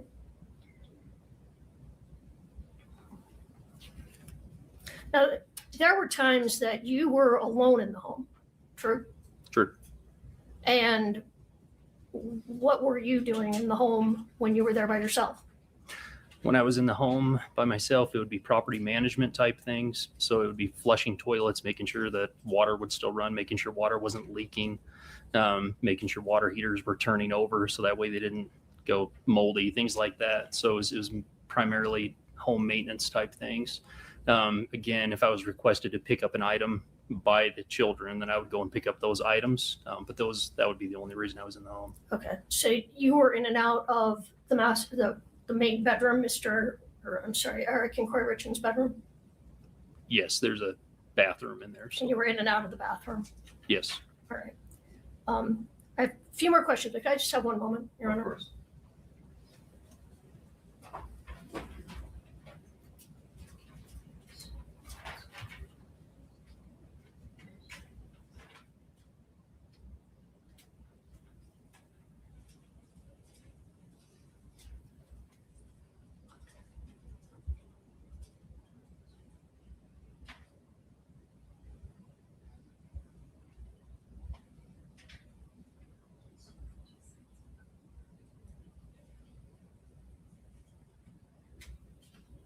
Oh, I should have hit the 2x. Here we go, 2x, because we're really tight on time here. It's going to be perfect.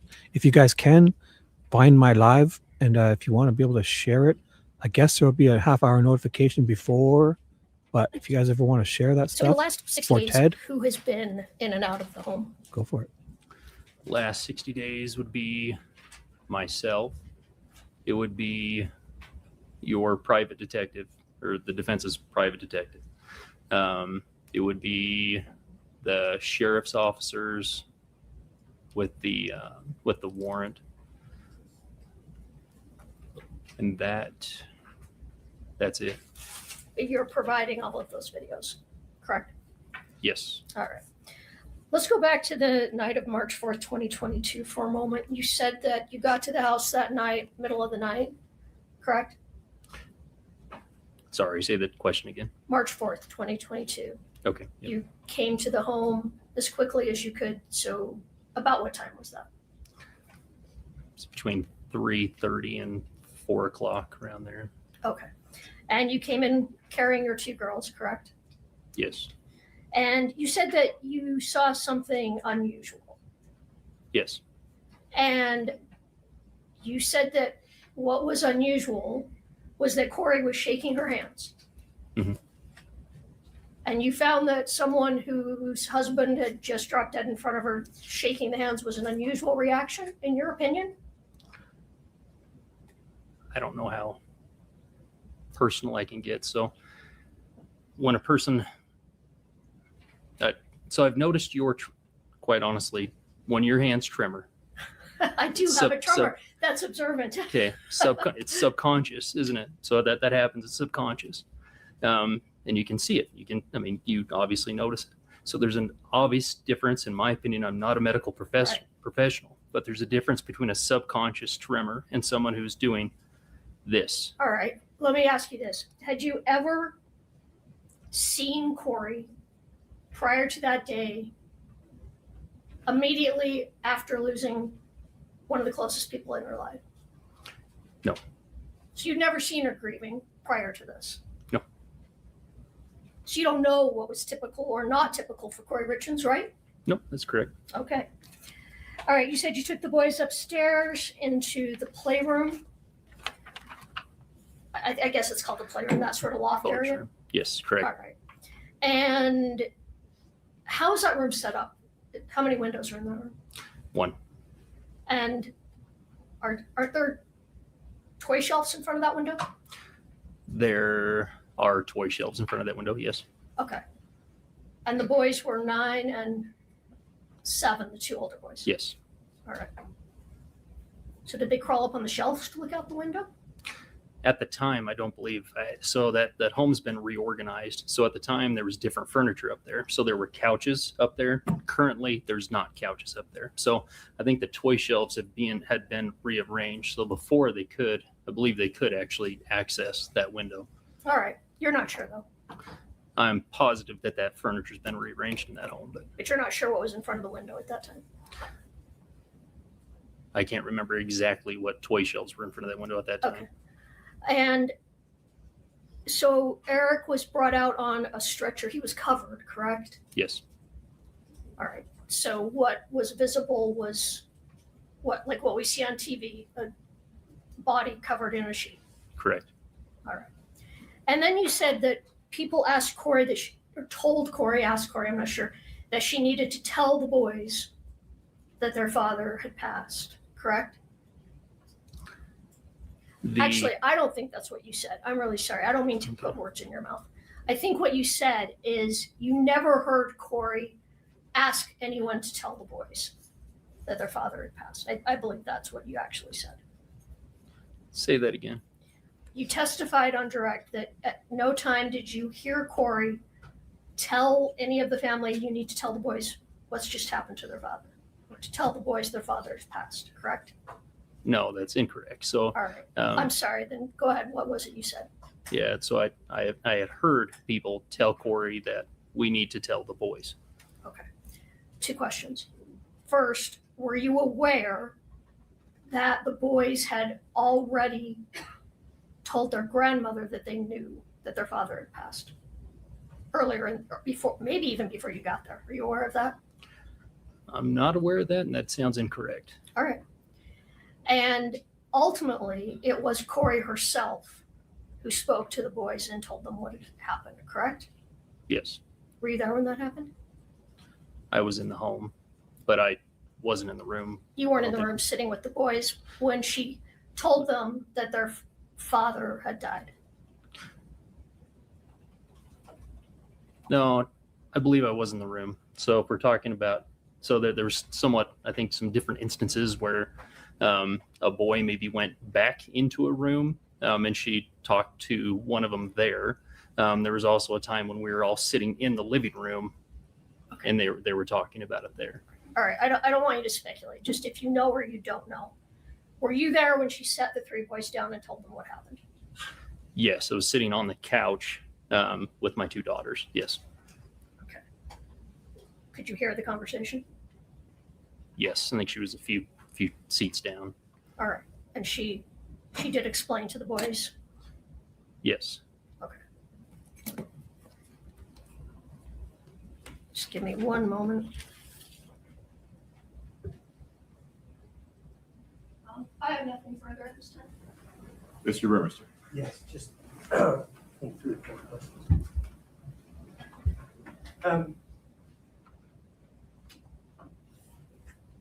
Regardless of how the furniture is today, do you have a distinct recollection of seeing the body being wheeled out that window?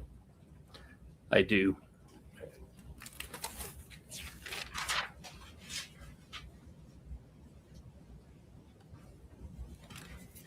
Was there any occasion when you were with Mr. Gabler after charges had been filed? Well, first of all, I'll ask that. After Charges home, filed, yes. ever go in with Mr. Gabler? Yes. In those instances, did you ever see Mr. Gabler identify something and leave it and tell the police later? Absolutely. Yeah. Todd would not, if anything was of interest, he would immediately call the sheriff's office, and it would be documented. Did you ever see Mr. Gabler bring items in and leave them in the house? No. So I think you testified that Eric bought the home in 2012 Yes. from you, Correct. Me and my wife. and the next summer, 2013, is when Eric married Kouri, correct? Yes. In in the backyard of that house? Correct. Correct. Thank you. Nothing further, Your Honor. May this witness step down, Ms. Lewis? Can I ask just one question? Of course. And I'll fast forward a little I bit. understand. Seems like they're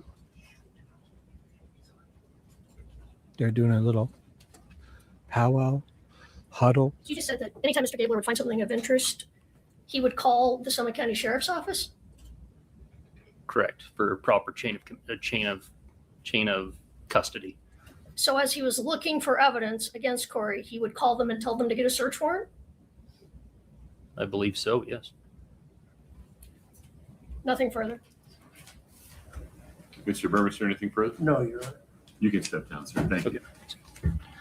Okay, so there's a cop that comes right up. Oh my gosh, I gotta find this guy's name. I thought this guy was the last guy. Oh my gosh. There's a cop coming up. I don't know. I'll find his name. Do you know this guy's name? Okay. Guy? Little cop? I'll put it up when I figure out his name. They didn't show this on the. So I have 2x speed. There's a guy coming up who looks like a little police officer. When I figure out his name, I'm sure V will tell me. Please. Well, he'll say his name. Actually, I should pay Do you attention. solemnly swear the testimony you're about to give in the matter before the court to be the truth, the whole truth, and nothing but the truth, subject to the pains and penalties of perjury? Thank you. Have a seat.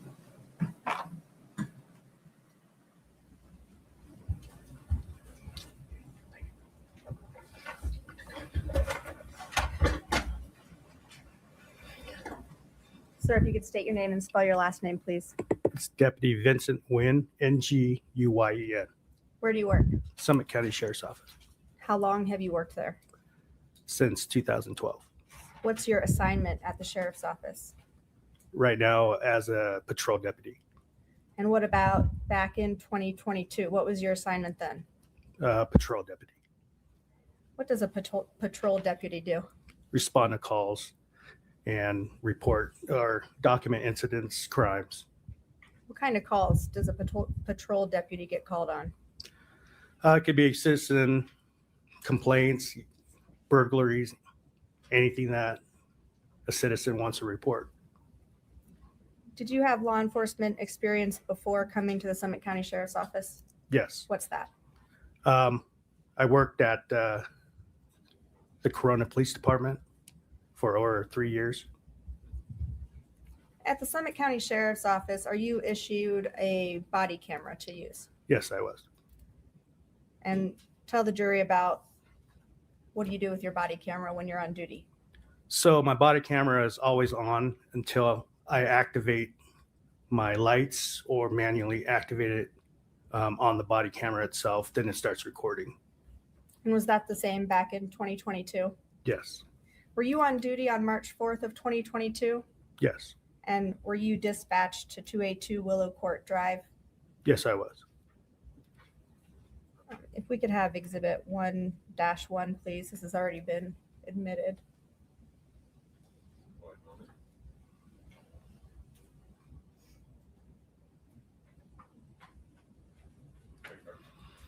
Do you recognize this? Yes, I do. And is this the home that you responded to that morning? Yes. Is it located in Summit County? Yes, it is. What time did you arrive at this home approximately? Approximately 3:40 in the morning. And when you entered, who was there? Sergeant DiPotello, Deputy Pimentel, and also fire personnel. Was Miss Richens there? Yes, she was. What about her kids? Were they present? I was made aware that they were in the residence, but I did not see them. And you were wearing your body camera on that day, Yes, I was. and it was active. Yes, I was.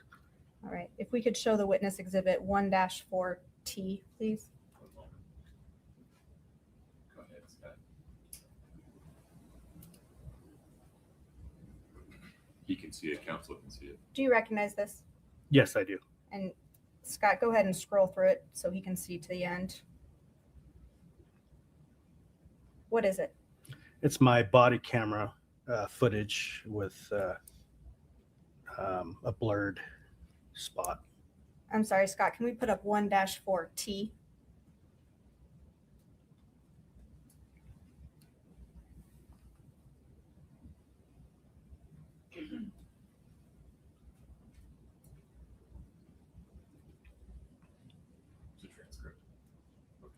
Do you recognize yes, transcript this? And what is it a transcript of? of what was on my body camera. Fair and accurate representation of the words that were spoken on your body camera that night? Yes. Okay, I'll move to admit 1-4T.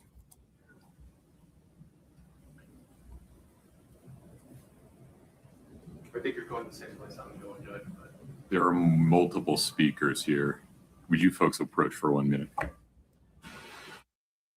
Oops, I'll turn the closed captioning off again, and I'll go fast forward speed. And if there's no speaking in the body cam, usually body cams have audio. That's why I've been getting rid of the highlighted comment and putting on closed captioning. But just in case, if I don't hear audio speaking, I'll put the highlighted comment back up. But until then, usually body cams have audio too, but they're sometimes hard to hear. So to see a video that has audio. The audio is also represented as part of a transcript on the bottom. There are multiple speakers in this video. There's the deputy, there's some other people, there is so pay the attention. defendant. You may take everything the defendant says as true and give it whatever weight you think it deserves, if any. You cannot take what the deputy or the other people say is true. You can only consider those statements for context. Vincent Nu regarding what the defendant was responding to, the effect on the listener. Anything further on that, Mr. Ramos? no, Judge, thank you. Okay. So let's see. Do you want to admit that number that you just mentioned? Yes, please. Would you give me the number one more time? 1-4 with the letter T for transcript. Exhibit 1-4T, as in Tesla, is admitted. Where do you want to go next? Now, if we could show the witness 1-4D, like David.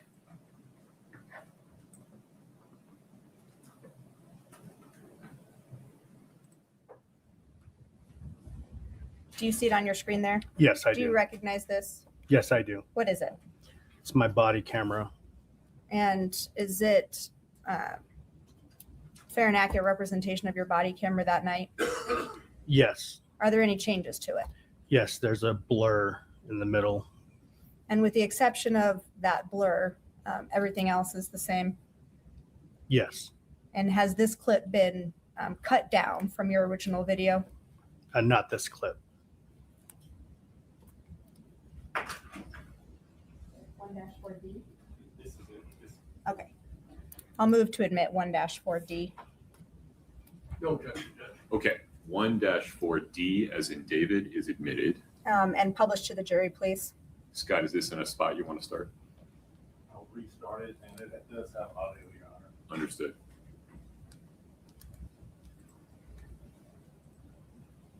Go ahead, sir.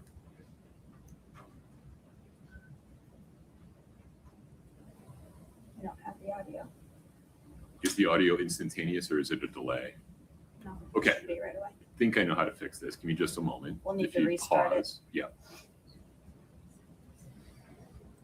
We practiced this earlier. Give me just a moment. Your Honor, most body cams, there's a 30-second. That's what I thought too, but it sounds like they've edited around that. One moment, folks. Scott, would you do me a favor? Would you disconnect from the HDMI and then reconnect? I'm just going to turn it up speed until they start playing it again. 2 times speed. 2x, 2x. Let them work out their. Okay, you cue the video again for me. And no medical history other than his Oh. asthma. I mean, it's Lyme disease, but I mean, it's painful sometimes. What does he take? What medicine does he take? I Can you find it and tell us?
Sure. Yeah.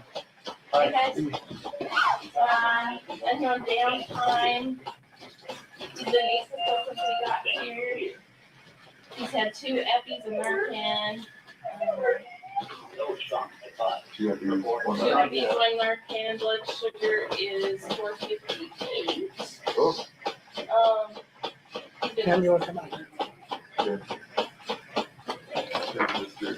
No history, had chest pain when he went to bed. What's your first name? What's your first name? Yeah, let me talk to you about this for a second. Let them do their work in there. So what happened today?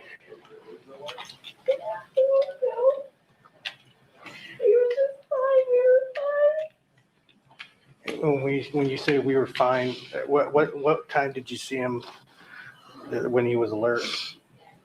We had a drink together at 9 to celebrate something at work tomorrow. Okay. We went to bed. I went to bed with my kids. He went to bed in their bed. What time did you guys go to bed? 9:30. 9:30. Okay. 9:45. And then what alerted you to him today? Right now. You know, I just woke up. When I sleep with my kids, I'll just wake up and I go back in my own bed. Mm-hmm. I just crawled over on his side. And he was laying in bed. Okay. He was on his back on the bed, and I just. Okay. And he was on. You said he was on his back. Okay. Where are your children now? To sleep in that room. 2 are awake with their ear to the door. I don't want them to come out. Please don't make them come out. Where are the other 2 at that are awake? No, away bedroom. And where's that at? Who's there? First one to your left. Okay. Is there any family members we can call right now? Yeah, I need to call my mom. I need to call my mom so bad. Okay. I think I don't know. 911's still on the phone. They got me. I don't know. Here. Okay. I call my mom. Yep. I'll give you a phone right now. Okay. I need to call his dad. He's gonna be okay, right? Like I got in bed and then I just got. Yeah, they're doing their best. Okay, ma'am. Here, you can use my phone.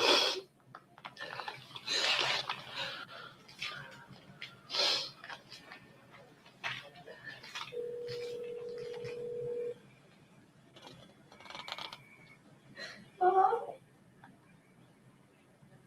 Mom. Mom. Yes. Go to my house.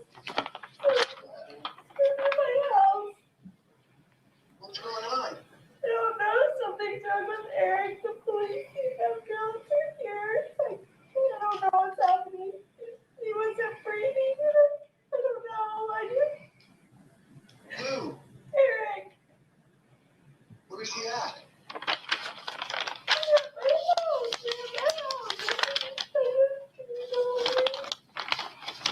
I'm on my way. I think my partner found your phone.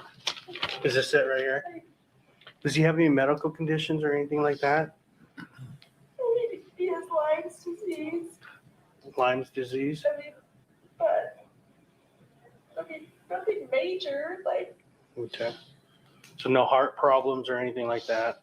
no, he just said his chest was hurting when he went to bed, but that's, not. If he doesn't drink enough water, when he gets on the bike downstairs, I don't know, it didn't.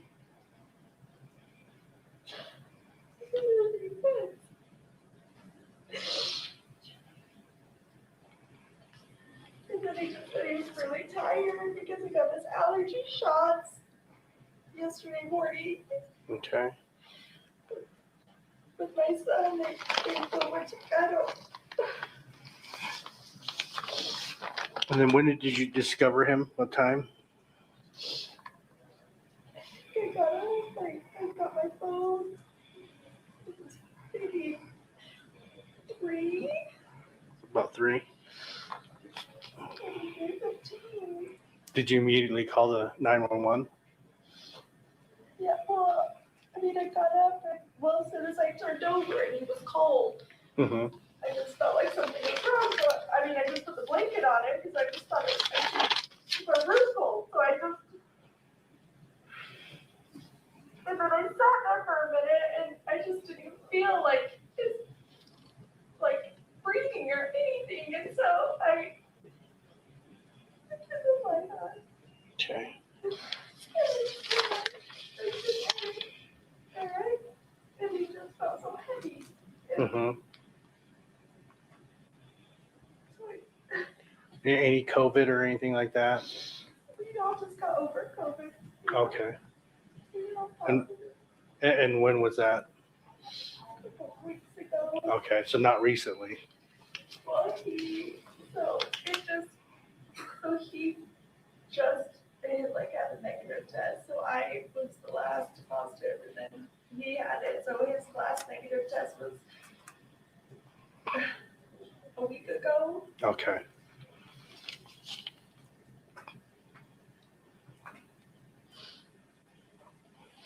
Hey, ma'am, what's your name? I'm sorry, what was that? Kouri. With a C? Kouri.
We gummies. Sometimes when he goes to go gummy before he goes to bed. Mm-hmm. You didn't seem like you did though. It's like a gummy, as in like a THC gummy? Okay.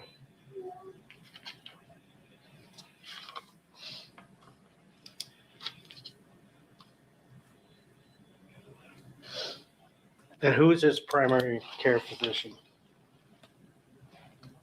Herb Webley in person. Who?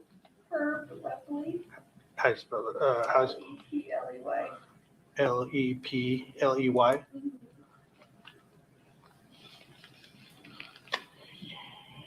When was he last seen? Just a physical. Like, and everything was fine. When was that? 6 months maybe.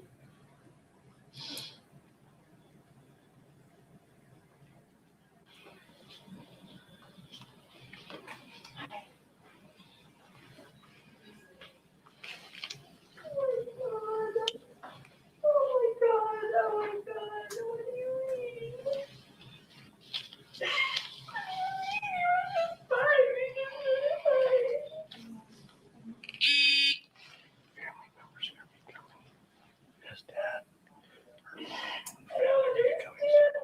Kids are in that door over there. There's 2 kids that are awake. They're in that door. Yeah, she's to the left. Yeah, I think the master bedroom. Or the master bedroom. So basically, she said, went to bed at 9:30. She slept with the kids because then she goes to bed. When she went to bed, at around 3 o'clock, moved in her bed. She feels cold and heavy. He has Lyme disease.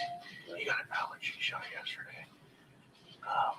He might have taken a gummy, THC gummy, last night.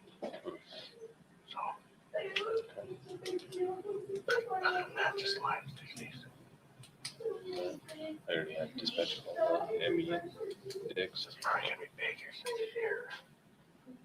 I don't know. Whoever the on-call is.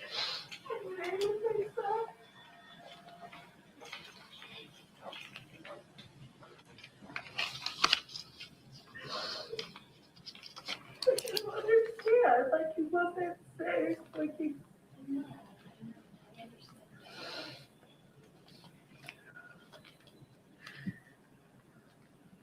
Did you call someone to come here? I remember.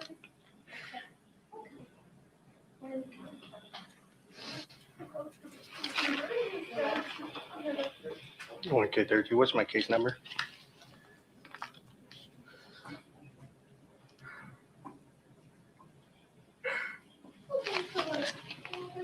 Copy.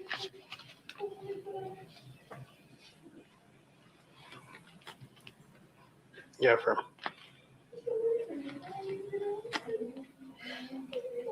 And the complaint's going to be of the wife, first name of Corey.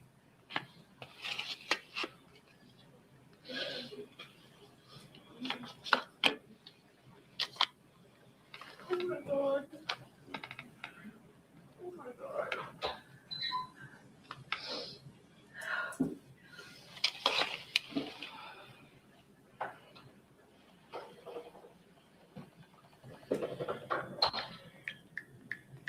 And you said that here. And you said that here.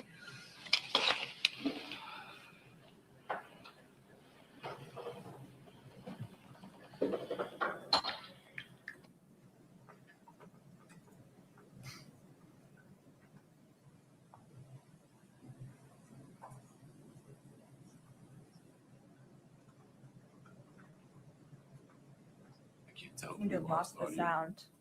Scott, pause there for a minute. Thank you, sir. Scott, don't change anything for a minute, please.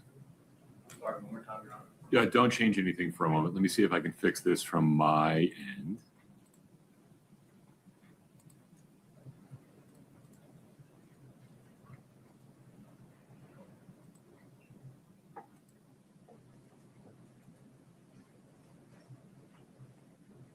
Scott, can you go back 5 or 10 seconds and test sound for me?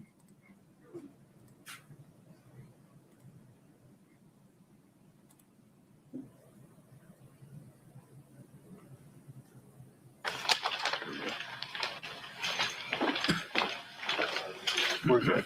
We're just waiting for our Emmy, OME, and our detective to show. Yeah. I wonder if he had an aneurysm or something with all the blood. Okay. That's, I mean, there's a lot of blood for some unknown reason. Were you first on scene? We were second. The Southside Fire guy was here before us. And there was blood before they. A little bit coming out as soon as we start doing compressions with the Lucas. It's when the blood came out. So, Okay. All right. I don't know. No pulse or anything? No, no, he was cold. I think he'd been down a while. Not a long time, but he'd been down a minute. He was asleep the whole time. So. Okay. All right. Yeah. Pretty young. Yeah. Maybe took some gummies. Yeah, that's what she was That's saying. what she said. And then the hydrocodone. I think there was hydrocodone or something. It was 96 or something. 2016. 2016, yeah. Pretty old. Did he take that? We don't know. It was sitting there though. It's in the drawer right there. There's something. It What is. is this right here? Is that it? Where he's taken for Lyme disease? Yeah. Not Chuck's Lyme? Started to look at it, and it was filled in 2016. Yeah, that one. Is that under his name? I think he sleeps on that side of it though. With what? I don't know. That might be hers. Is it in It's his his. name? Oh, it's his. Okay. But it's empty, right? Or something like Yeah. that? I mean, we gave him Narcan. That would have, you know, such a line in there. And then you arrived, he was already on the floor, right? Yeah, she had pulled him down to the floor. Corey? I'm gonna need to ask you some questions real quick, okay? Has he ever been in the military? No, No. Does he use tobacco? no. No. And what does he do for a living? He owns a stone mason company.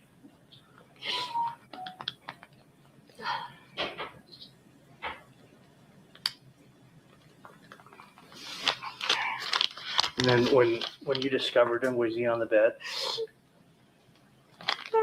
Yes.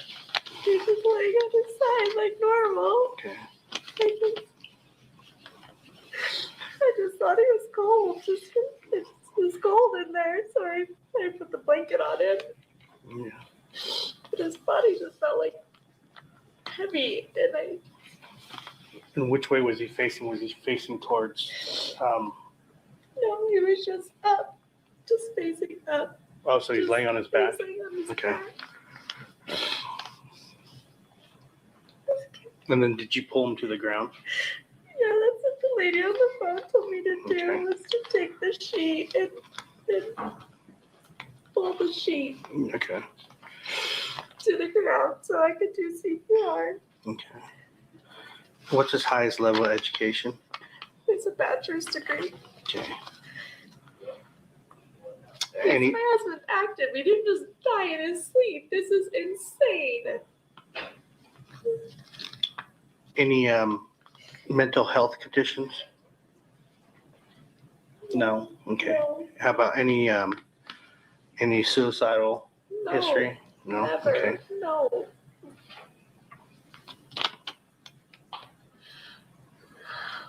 Has he been seen by a doctor in the last 30 days? No. Okay. Has any prescriptions been filled in the last 30 days? No.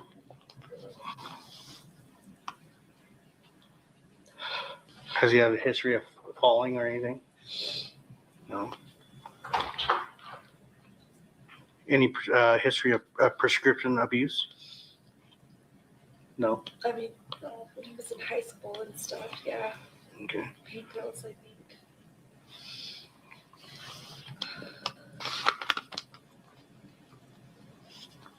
Or maybe a reaction to his shots yesterday. I mean, he said he didn't feel good from them. Like, He didn't look good last night. he looked pale last night, and I asked if you were okay, and he said yeah, but he was saying his chest was hurting, but Has he have any history of illicit drug use or anything in the no, past year? no, never. Okay.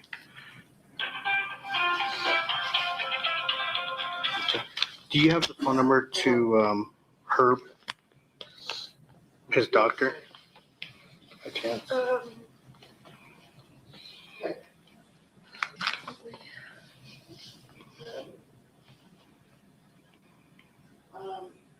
I don't know yet, Ronnie. We'll see what we can get. I don't. It's just at the Park City Family Clinic and Hospital. Or, Okay, I can look it up. I'm sorry. No, that's all right. Who told the boys? Carter said a cop told him. Why would you tell a child? No, they shouldn't have told him. I answered them. Oh. Not to tell him. They all know. They told me. How do they know? Well, Carter told me, a cop told me. Would they have told him? No, I wouldn't be. We were in there, so we were maybe a fire Do they department. know? Maybe they, yeah, they Oh know. my freaking God. Oh my God. Oh my God. Oh my God. Oh.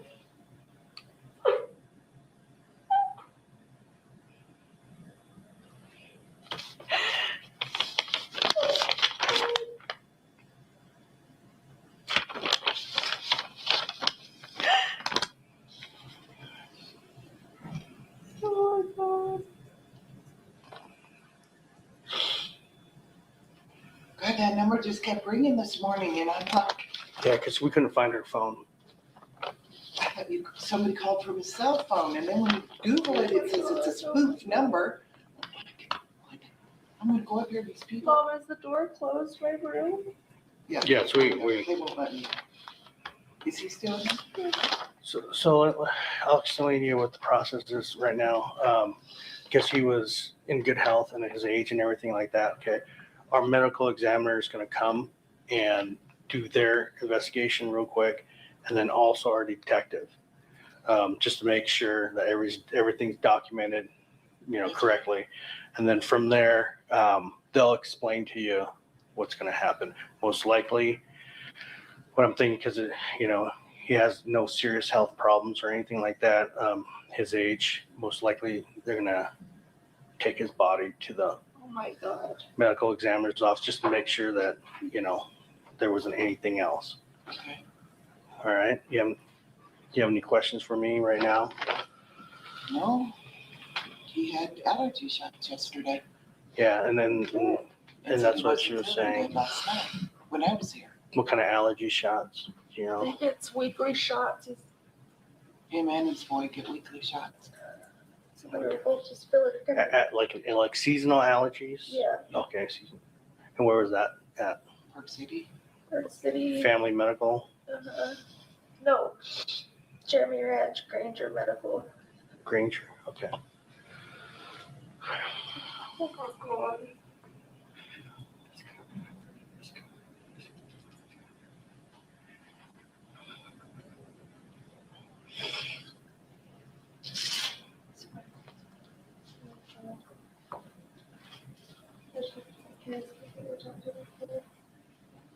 I did.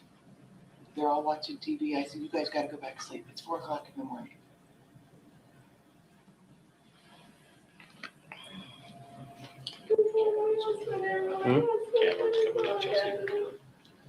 Cam? Yeah. Need to go over there and sell it for to get the van keys. Okay. So, is this here with you? Yep.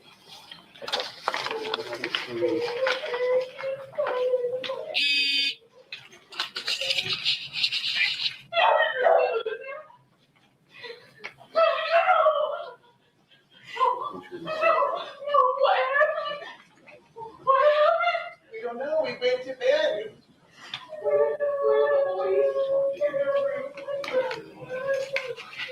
Hey, Clint's here. He's gonna help. Where are my boys? The kids are in the Where's my brother? He's in this room. No.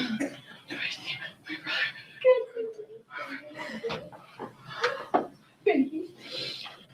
Corey, is there a way we could relocate your boys upstairs? Yeah. Because there's going to be a lot of traffic. Yeah, I'll tell her now. What? Wait, come on. Come on. Come on. See you too. Bob, come on. Come on, Bob. Say Bob. I love you so much. Come on, my sweetie. Come on, sweetheart. Come on. We're good now.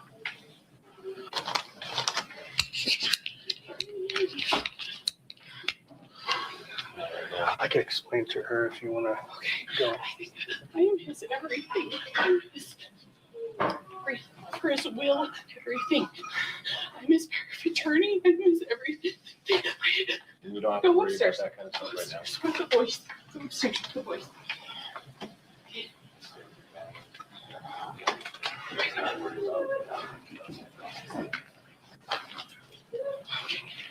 I'm sorry. This is No, it's all natural, okay?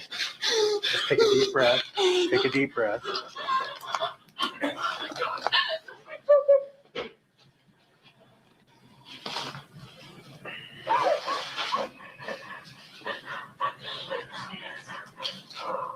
Okay.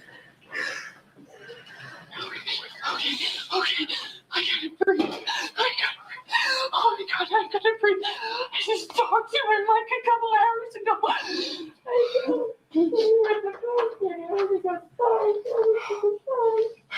You just woke up and he wasn't breathing? I went to bed. I went back to bed because I'm a nightmare. So I went back in our room and I was breathing. And I just turned over to cuddle him, and his body was just so cold. He's been gone a while. So the only information I know from what the medical staff that was here is he was cold to the touch, okay, and it seemed like he was down for a while. We So went to bed. He was fine at 9:30. I mean, that's when I went to the bedroom with Ashton. I mean, so unless anything. I didn't even yell. He didn't say anything was wrong. Nothing happened. Like, nothing happened. Oh my God, this is not real. Nothing happened. Like, I didn't hear anything. I'm right across the room. Like, if he was in pain, why didn't he yell? It sounds like he wasn't. I know, but why? I mean, I'm such a light sleeper. I could have heard anything. I just could have heard anything if he just said Kouri. Like, I would have. And he was so cool. He was so cool.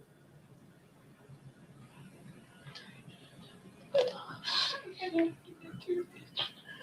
lost my brother.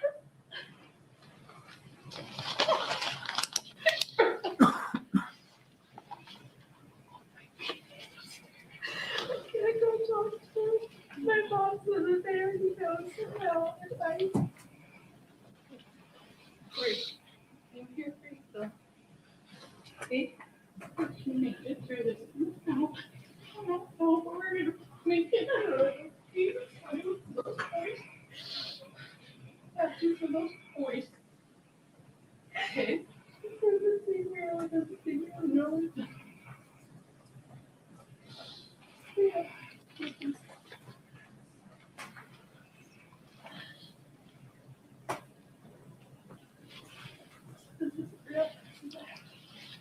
I'm probably gonna go.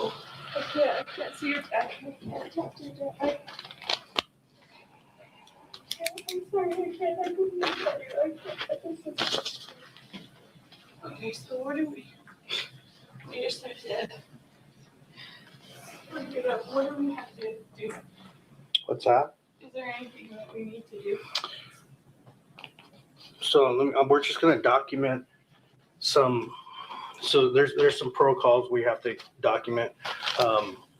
Like I explained to them, next thing is our detective and our medical examiner is going to respond to the location. Okay. They're going to do their investigation and document everything. Okay. And then most likely, because of his age, his health and everything else, We do autopsy. most likely. But that's their that's their field, not ours. So for us, our thing is now we have to just secure the scene until they get here, and then once it's released, it's up to them. And then most likely you guys will be able to, I told the guy that. Okay, I think we want him to go to the funeral home in Oregon. Okay. And that's something you get to talk to our medical examiner about.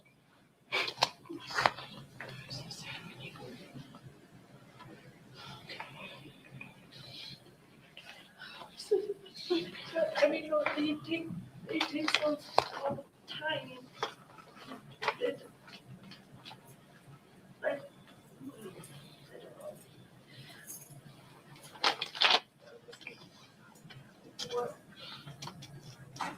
Seriously, we were just laughing and drinking it.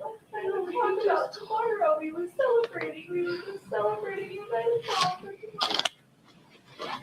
What for what?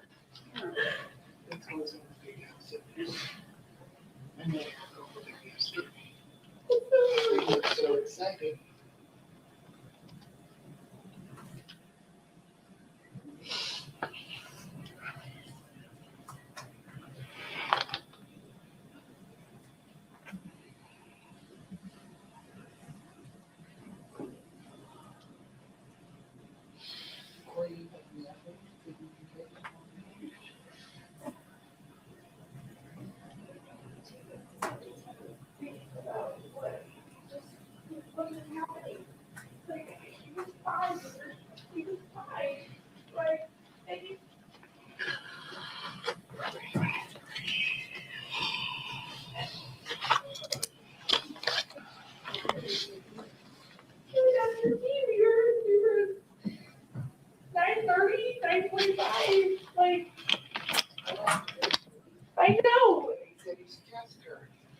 I know, and then you said, well, let's have a drink and then let's go to bed. I was like, okay, so we did, and then that was it. Good night, I love you. Good night, I love you. That was so good night, I love you.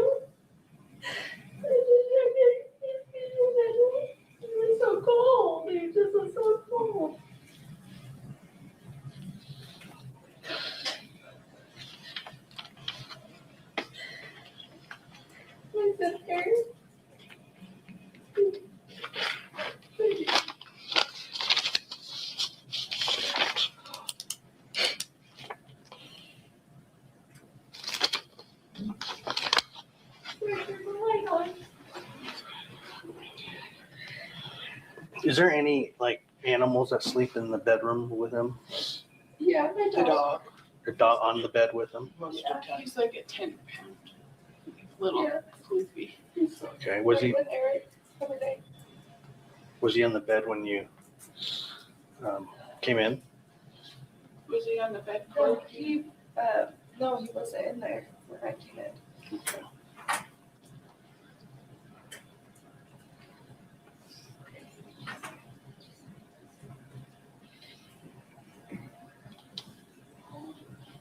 Is your dad on the way, Katie? I don't know. what to He do. called me, and I just like screamed, and everyone woke up, and then we're here. I don't think he can even function. Corey. I'm trying to find someone to go with. Oh, my dad's almost here. Oh my God, I can't tell him, Katie. I can't even. I'll do it. I don't. It's fine. He was fine. I'll do it. My sister's almost here. Can you just please explain to them the process that they can't pass the threshold until it's really. What you're doing? Yeah. Okay. Yeah. Was that what you're doing, standing there? Okay. Yeah, I thought you were like seeing if I was gonna pass out or something. No, 'Cause I like my. And that too, you know. I'm so shaky. I think I'm gonna stay sitting until I will go. He had that stuff on his nose. It was like, what is that? So, like I said, I'm not a medical personnel person, but what the ambulance said was he did have blood I in his saw mouth. all the blood. So, everywhere. you know, they don't know. It might have been an aneurysm. They don't know.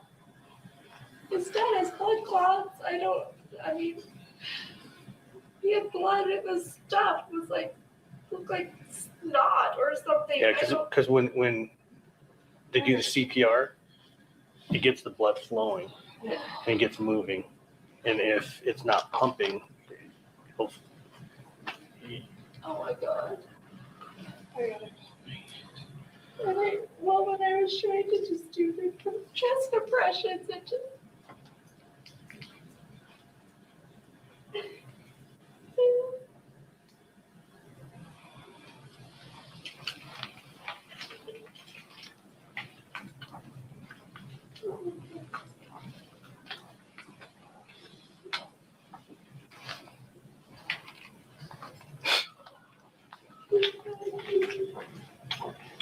So Corey, does he have any other medications except for that? He has high cholesterol. Where would he keep his medication? Our house, not for that. Our house cleaner just cleaned. I can't find where she put anything. But he doesn't take his Lyme disease doctor just is weaning him off of his Lyme disease medication, so he's just taking vitamins for that. We gave him something like for the pain because it causes him it just burns his body, so he has pain medicine. And Is it that green bottle? I honest to God don't know. I don't know. That was the one I found in his bag that he just took to St. George because we just went to St. George. I would assume that, but that looked old to me. I'm sorry, I don't know. I'm sorry.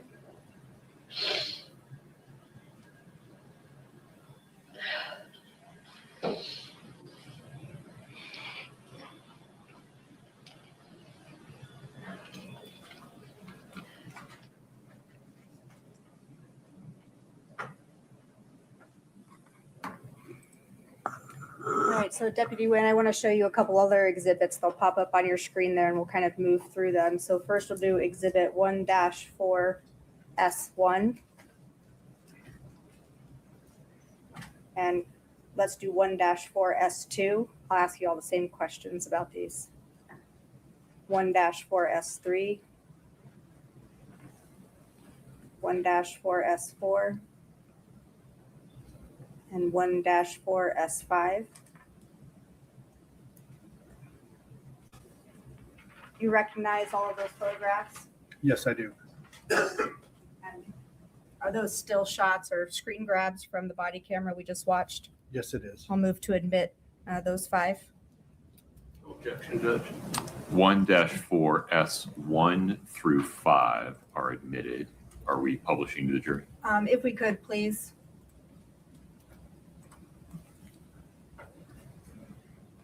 And Scott, if you could just move through each of these.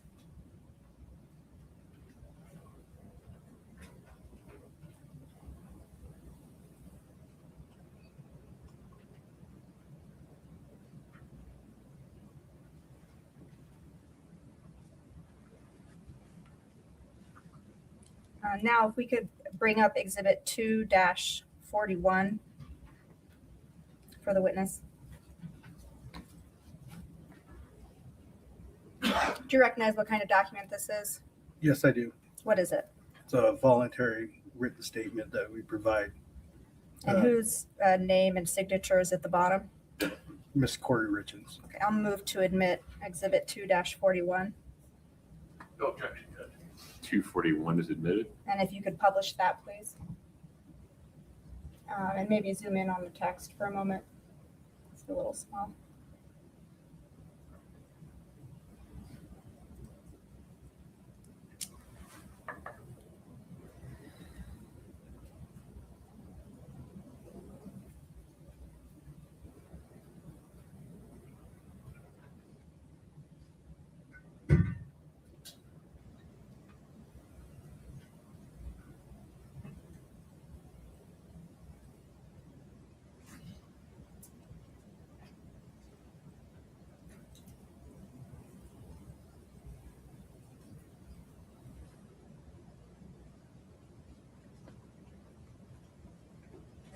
Scott, you can take it down. And the jury will have a chance to review this in their deliberations as well if you didn't have a chance to read it.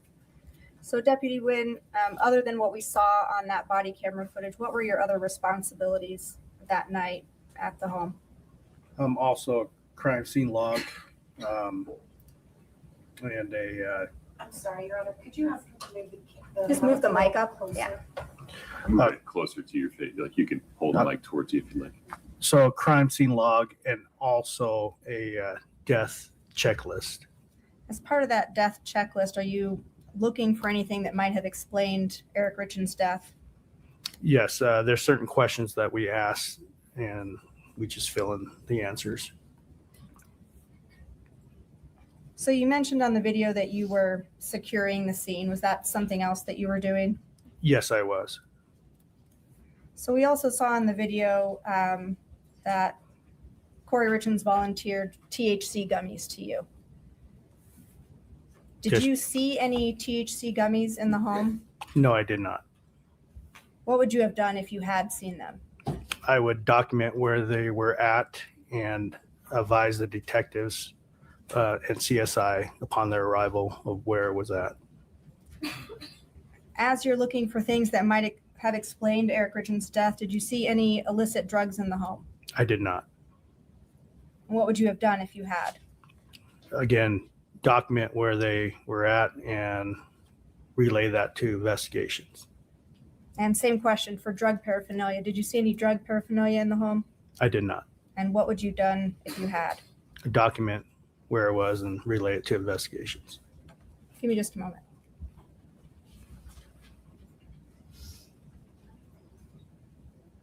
Those are all my questions for you. Thank you, Deputy Wynn. Mr. Ramos. Thank you, Judge. Judge, before we get started on the motion, as we were watching the video, I had what had previously been provided to defense of a transcript, and we've seen the transcript that was shown.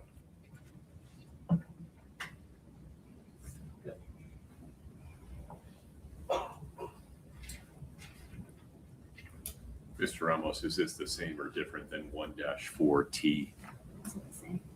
So, and I'll Or is it- explain. or is it a partial? So it appears to be sections, kind of clips. So as this was being presented, that's what I was going off of. I noticed that the transcript that was presented is different than what we have. Come up for a second, yeah.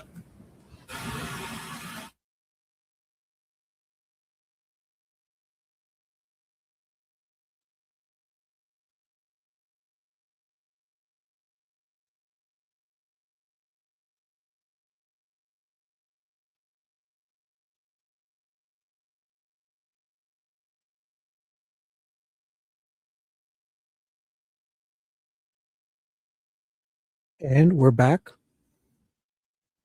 I'll fast forward. I'll 2x speed it because they're just having one of those little huddles. Ted's excited. I can start early from that next live stream, but we've got to get this done properly so I can have it on my channel. They're having a huddle now. It's in 2x speed. So there's at least 25 minutes left. And then I'll start that other live stream. And I'll drop that other link in this chat in case you guys can't find it, but it's on my channel. But I'll put the link in before we leave. Actually, I'll put it in now and I'll pin it. So good thing I went 2x speed. And they're back. Here we go. Thank you, Judge.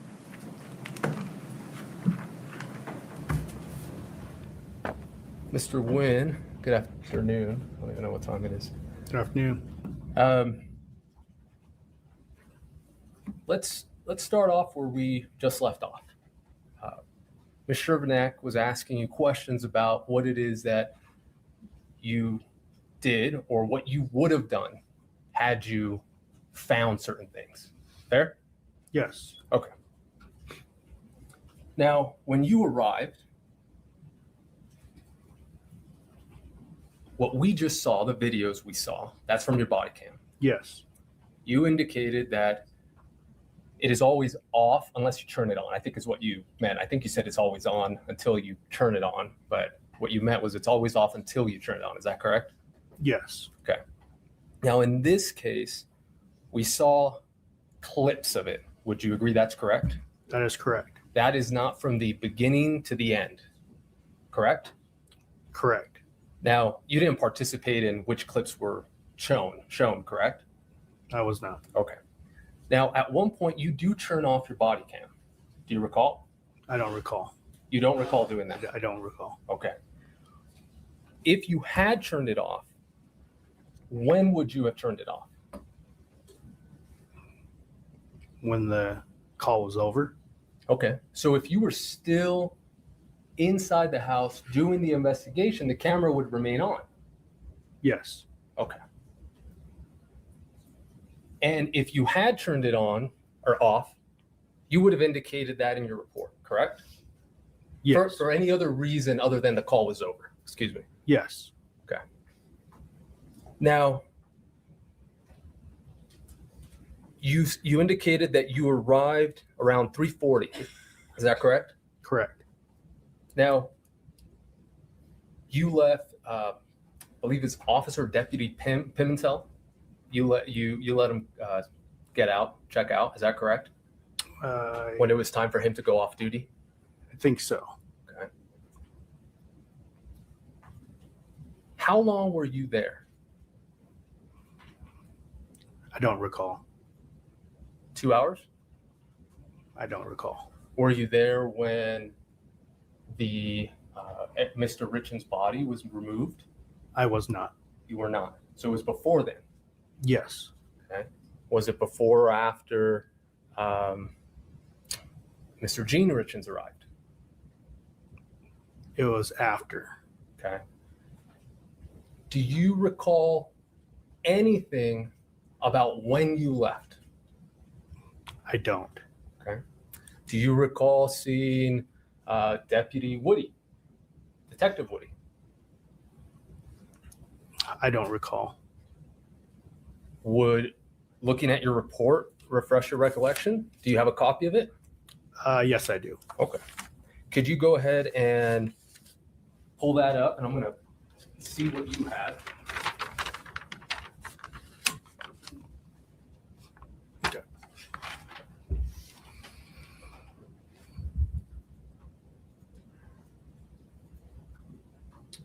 Give me 1 second. This is different from what I It's had. probably you have it on the other side too. Yes, sorry.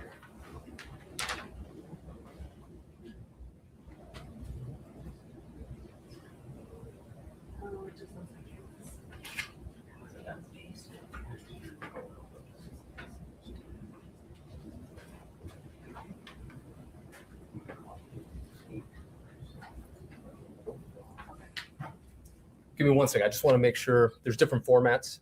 So I just want to make sure I have the same one you do. Fair? Fair.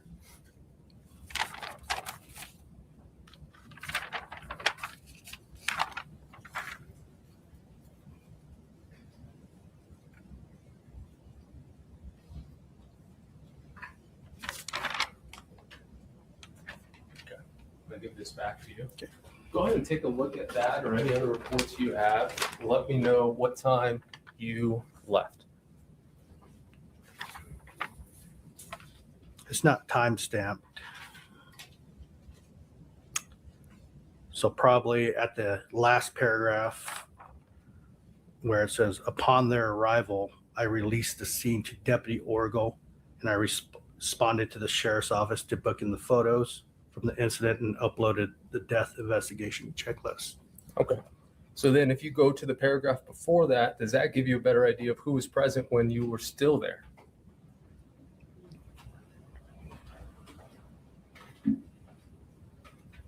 Yes. Tell me. Well, while waiting for... You don't have to read it. You could just, if that's refresh your memory. So after Sergeant DiBotello left, upon Deputy Orgel and Detective Woody and the medical examiner Sessions upon their arrival, then I left.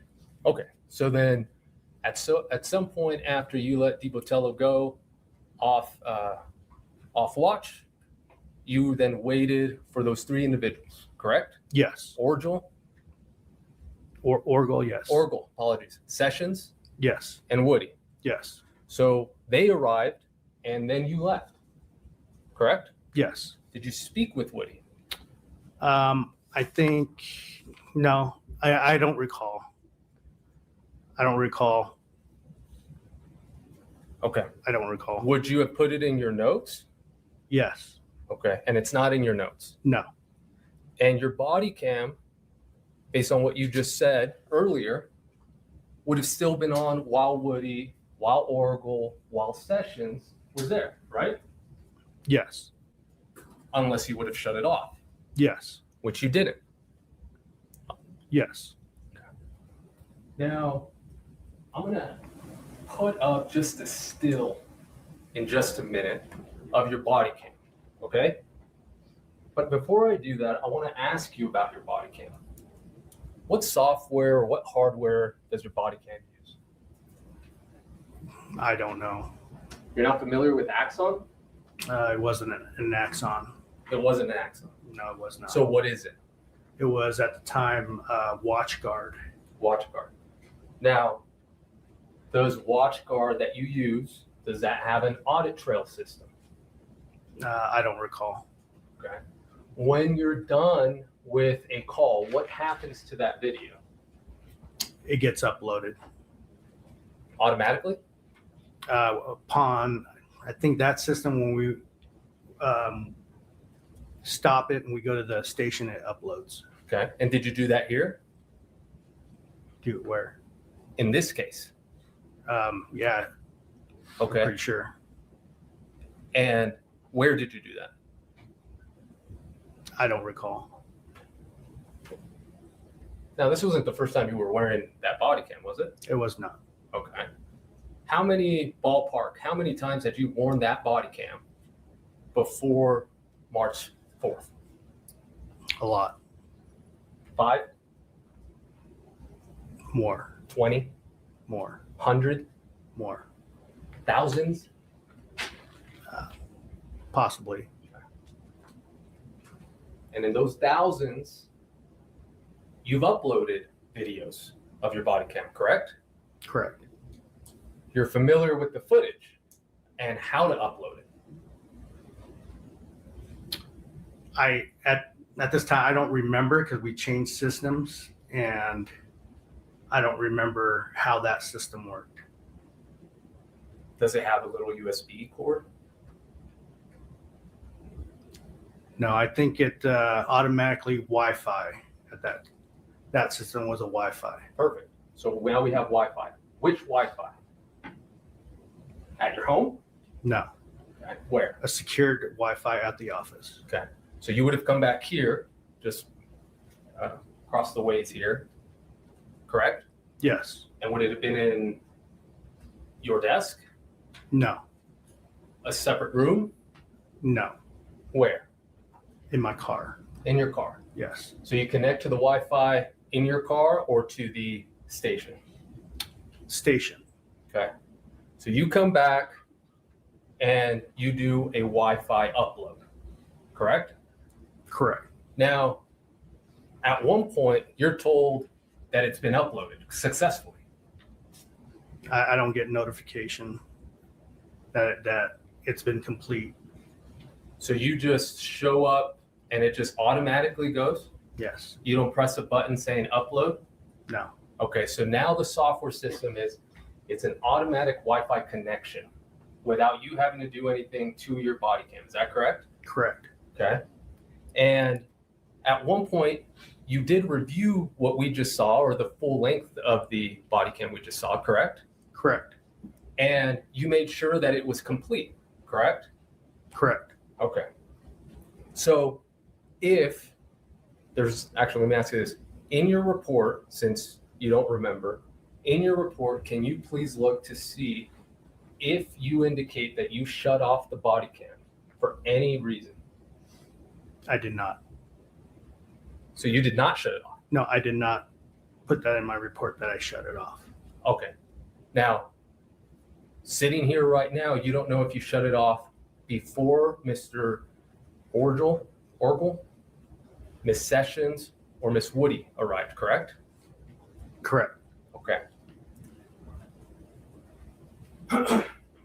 Let's talk about how you secured the crime scene. Where we saw you going around the house was limited to the first floor, correct? Correct. Did you go anywhere else? Just the living room. Okay. You didn't go in the kitchen? No, You didn't go in the garage? I did not. The detached garage? I did not. Okay. Now you took photographs, right? Yes. And you started getting bits and pieces about what happened, correct? Yes, correct. Okay. And you started telling your fellow deputies about it, correct? Correct. And you start piecing everything together, right? Correct. Okay. You heard, for example, or you saw rather, when you arrived, EMS personnel, correct? Correct. Now, do you know any of those? Did you know any of those EMS personnel before arriving? Before arriving, I didn't know who was responding. But individually, have you worked with them before? Only one. Which one was that? Sergeant Cernich. Cernich. He's the one in the red, right? Correct. Okay. And Cernich and all the other EMS are talking amongst themselves about what happened, correct? I assume. I wasn't listening. Okay.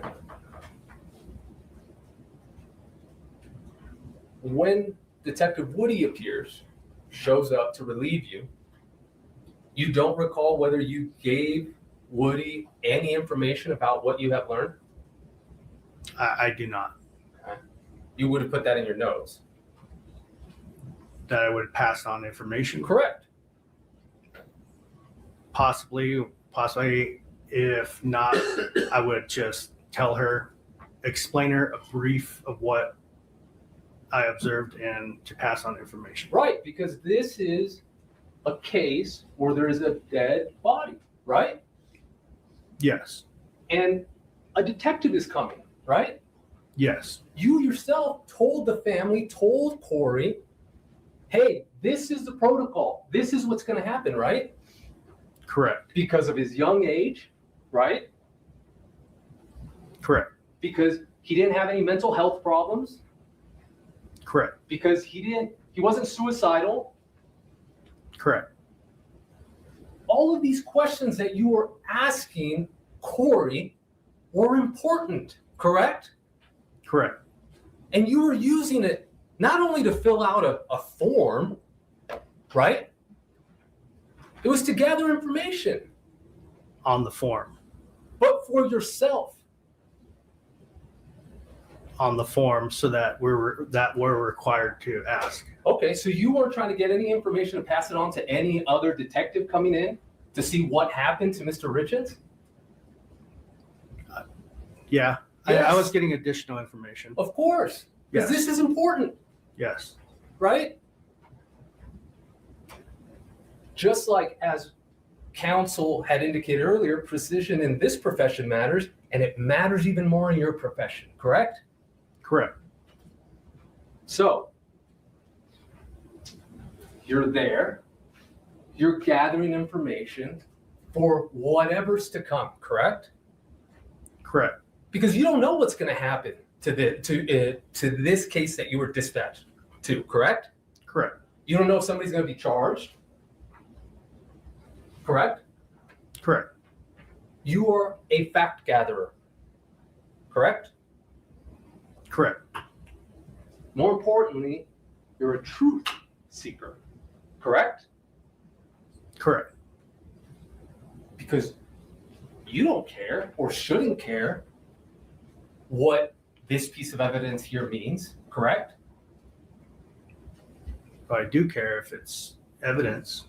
But that's important. My point is this, is you are going to approach every single piece of evidence equally. Correct. Okay. And in order to do that, you need to know what it is that you're looking for, correct? Not necessarily. Okay, let's take this example. You knew that they had taken a celebratory shot, correct? A drink? A drink. Yes. Okay. So, you know he's young, Mr. Richens, correct? Correct. You know that the protocol is to have a deputy and a medical examiner come in, correct? Correct. Because it's unusual that he died, correct? Correct. Okay. So maybe something is in this drink, correct? Possibly, but Possibly. Possibly. Did you possibly go to the kitchen? I did not. You did not. Did you possibly look in the sink? I did not. You did not. Did you possibly tell another deputy he was there, go to the kitchen? I did not. Did you possibly tell somebody else, go look in the sink? I did not. You did not. That possibly is important, right? Yes. Yes.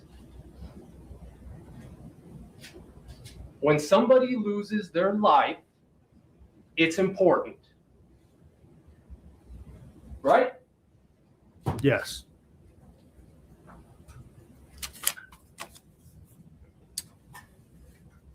You asked, and we all heard you ask Miss Richens countless questions, right? Yes. And she answered all of them.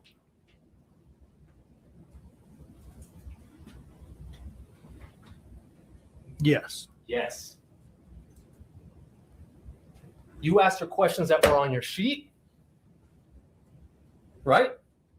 Yes. And then you asked her questions as things came up, right? I did, yes. Yes.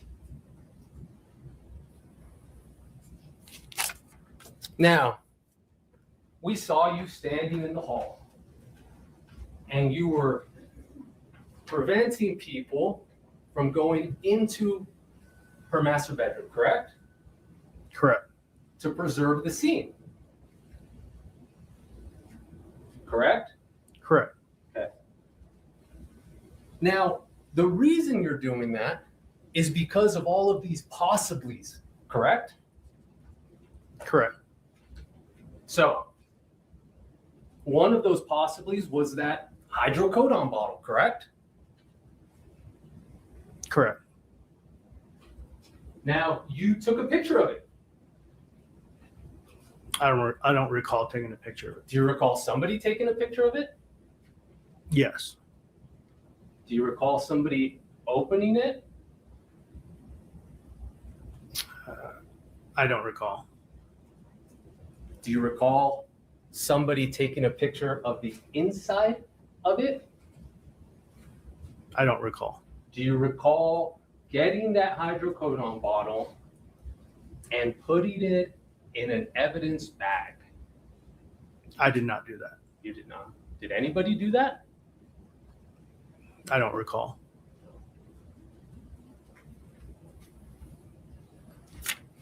Now, having a celebratory drink, you found out, happened in the house, correct? Yes. They didn't go out somewhere,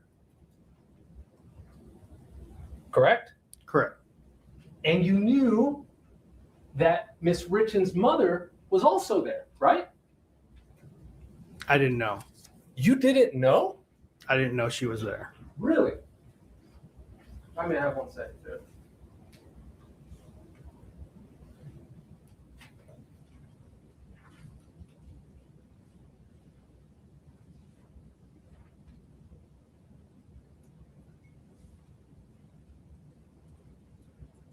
I think we all knew that she was there because we just heard Miss Darden say, yeah, you look pale. So you didn't know that Corey's mom was there the night before? I did not know she was in the house the night before. Fair. Now,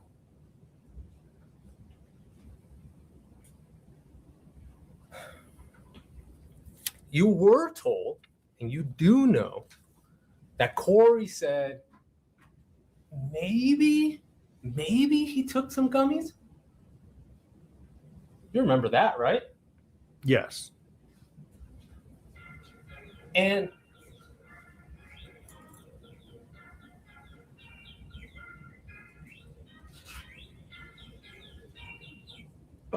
Someone's ringtone went off. Ringer. And you have, I imagine, familiarity with gummies, right? Yes.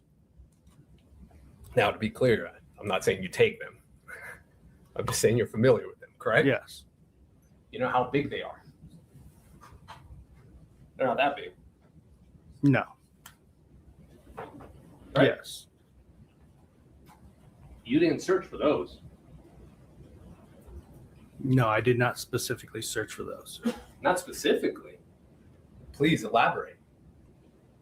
I didn't go out and search because I was not in charge of looking for medication or anything like that. Oh. So you weren't in charge of it. Who was? Deputy Pimentel. Okay. So you told Deputy Pimentel to go do that. That was his job, to look for medications or anything like that. Right. But what I'm saying is, somebody would have to tell him, hey, go search for this. I passed that information to Sergeant DiBotello. Correct. You're passing along the information. Now, you were there for an unknown time, and you indicated Pimentel was the one who's in charge of looking for that, correct? Yes, he was assigned for that duty. Now, at one point, you relieved him. Correct? Deputy Pimentel? Correct. I don't recall. You just indicated a little bit ago that you relieved him so he can leave. Oh, when he left, yes. Yes. For him to leave. Correct. You relieved him, right? Yeah, not the medical checklist duty, but to relieve him to leave. Correct. Yes. On his way home. Correct? Correct. Okay. So who did you assign to take over his responsibility? I don't recall. Could you please look at your report?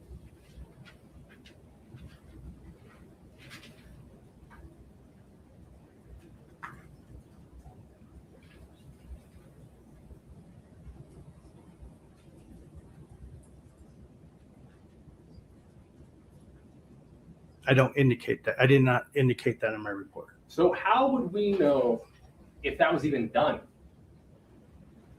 Because Deputy Pimentel will possibly write a supplemental report that cover what he did. Okay, so we'll ask when he's called by the state. We'll ask him. Now, here's a thought. You don't search for gummies, and you would agree this whole environment's a traumatic environment? Yes, it is. Right? Yes, it is. For everybody. Correct? Correct. Yourself included. Correct. I mean, there's such a thing as secondary trauma, correct? Correct. So let's give everybody some grace. Now, you found out about the gummies from who? Found out what gummies? Who told you that he might have taken gummies? Oh, from Miss 1-Kouri Richins. Correct. So who would know where the gummies are? Miss 1-Kouri Richins. And did you ask her? I did not specifically ask her about the gummies. Not specifically about the gummies. Please elaborate. I asked her about his medical prescriptions. Nope. We're talking about the gummies. Did you ask her, Miss Richens, about the gummies that she told you about, that she volunteered? Did you ask her where they were? I did not. You did not. Did you tell Pimentel to ask her? I did not. You did not. So it's not like they were hidden somewhere. You knew where they could have been. Correct? I did not know where they... You couldn't have asked a question? You couldn't have asked where they were? I could have. And you did it, right? Correct. Now, you have been an officer since 2012. Correct? In Utah, yes, correct. What about before? 2003. 2003.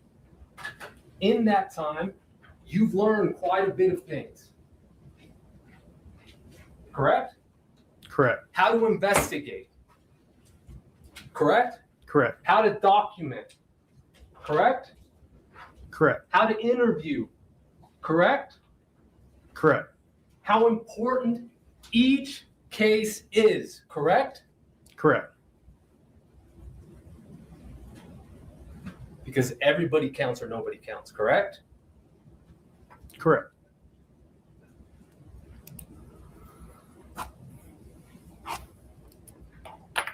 Now, we talked about things that you didn't do.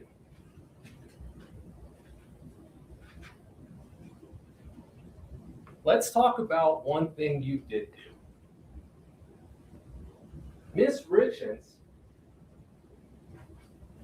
told you how she got into bed and felt Eric's cold body, right? Yes. And she starts trying to say, well, I mean, we keep the temperature up, right? Or down, correct? Yes. And what do you do with that piece of information? What do you notice? That the temperature was set at 70 degrees. Cold body, and you check thermostat, correct? Correct. And you even make a note that you thought it was a little warm, correct? I put down the temperature, correct? What was the temperature? 70, And what did it actually read at? 71. That's attention to detail, right? Correct. Because she told you something about a temperature and you wanted to verify it, correct? Correct. But it's only what you want to verify. That's it. That's it. That's it. I guess. Oh, is there more to this? I don't know what happened there. It seemed to end in the middle there. But that was the end of day one. If there is any more of that, I will get more. But Ted is antsy. We're going to just go live, okay? So I'm going to end this now, and you guys can head on over to the new link. And Ted is backstage. We're all ready to go, okay? So thanks for being here. I will update if there's any more of this, guys. I'll start the next one with him, okay? But if not, then we'll just start day 2 next time, okay? So thanks for being here, and come to the new link. It's posted in chat. It's the the pinned comment, and come see Ted in a tornado. See ya. Bye. Dude, you just touched Christy Boner's hoo-hoo. Shitty! Low 5. Yeah. Let's get out of here.